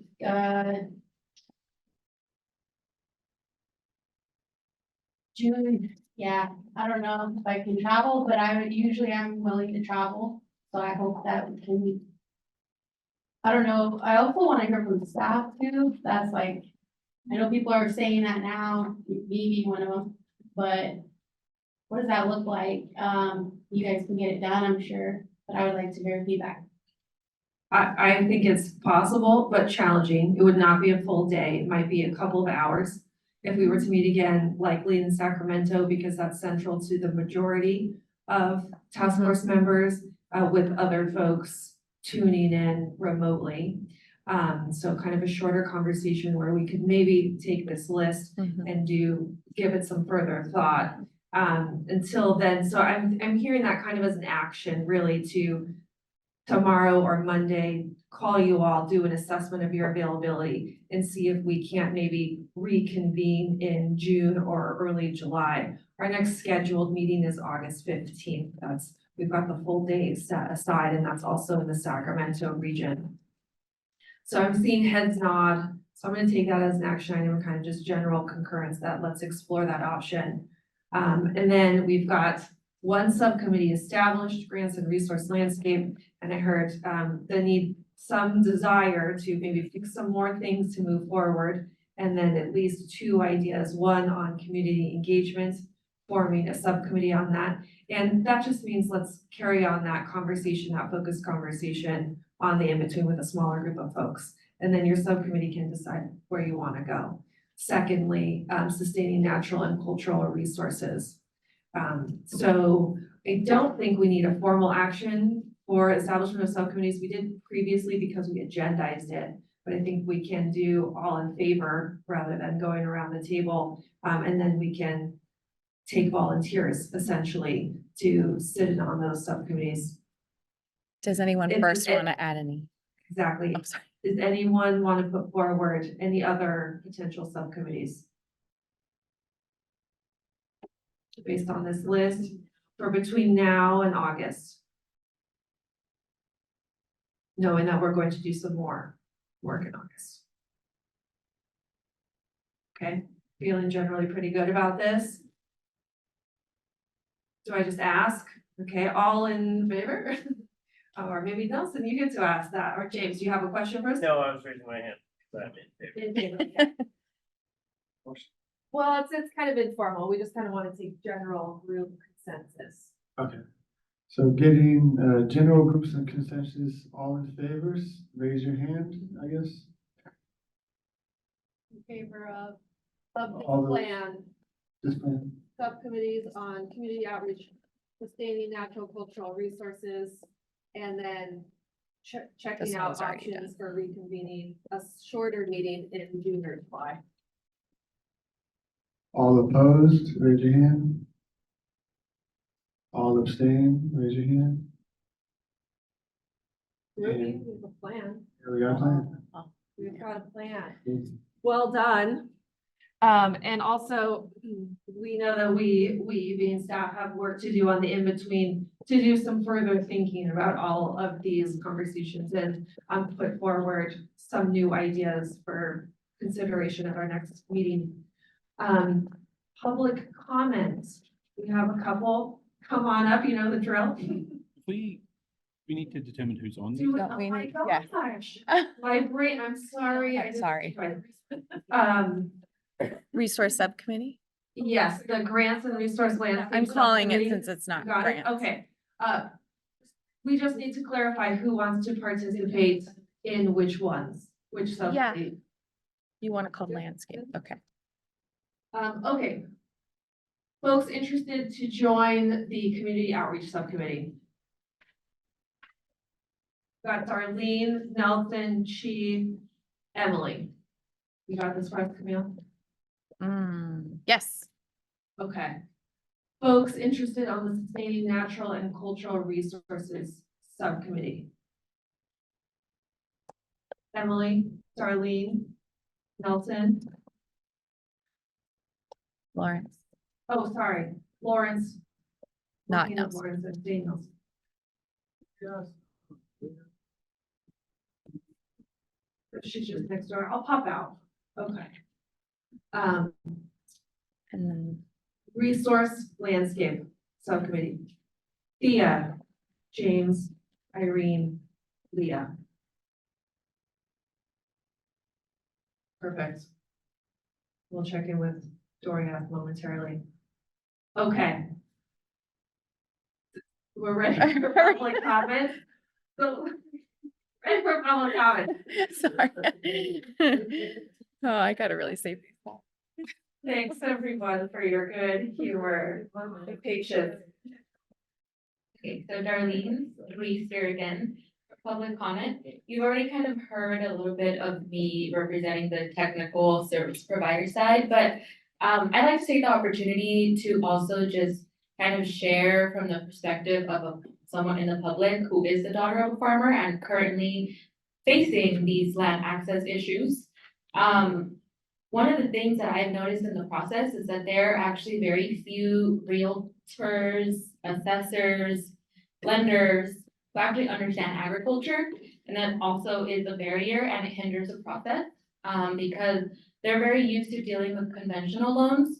And so when you have, let's say, people from the Bay Area buying in the Central Valley, or, you know, those that are in tech and are trying to just have it as a hobby, competing with, you know, the farmers that are low in resources and are going through, for example, you know, Farm League or FSA or these other agencies, that process can take up to a year. And so it's that competition also is like a big barrier, as well as education. So if it weren't because I'm actually involved as a staff person in these sort of spaces and get connected, I wouldn't have known about trusts and how that could be an option. So I think just general education to farmers about other options such as trust, even though it takes a long time, how that maybe they can talk to, if it's like a personal relationship with, you know, the person that's leasing, giving them priority, whether it's the owner or whether it's the incoming farmer, having that to kind of help, I think education would be important.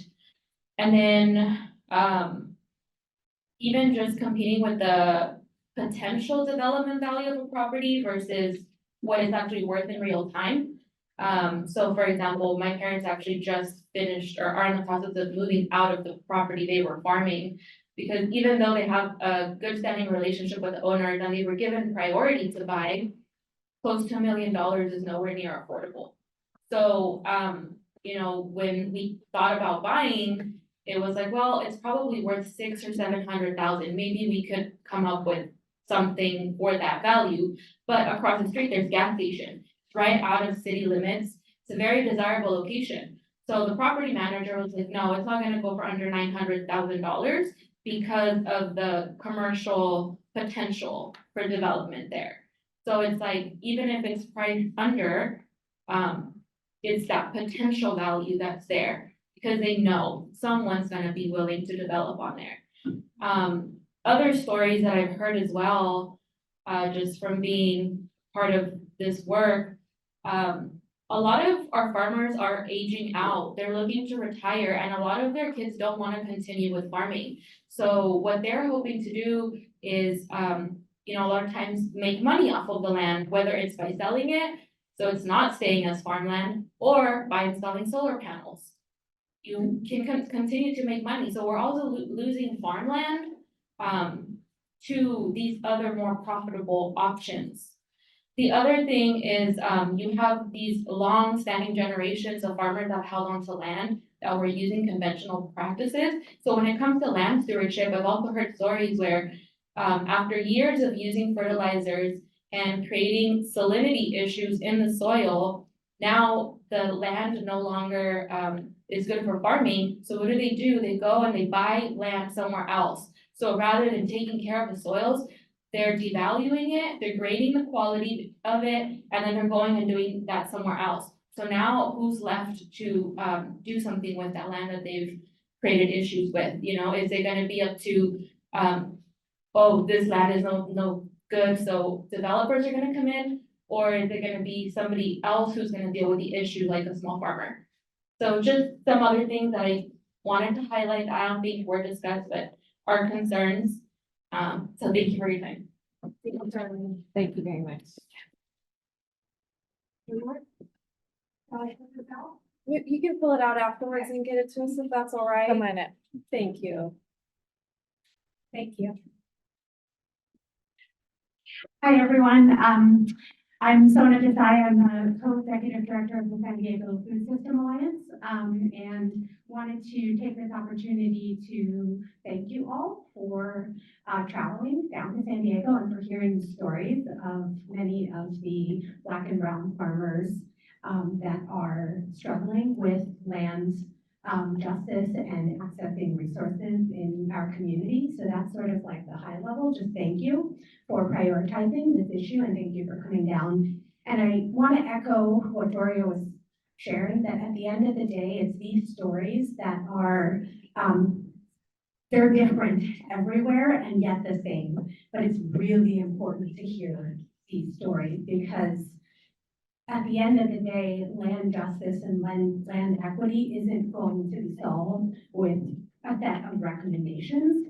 So I think that just, echoing a lot of the challenges that were brought up, we're also a service provider. We received the USDA Land Capital Markets Grant so that we could be a pass-through organization to be able to get funding to Black, brown, indigenous farmers in our region. And it took us a year to get the contract.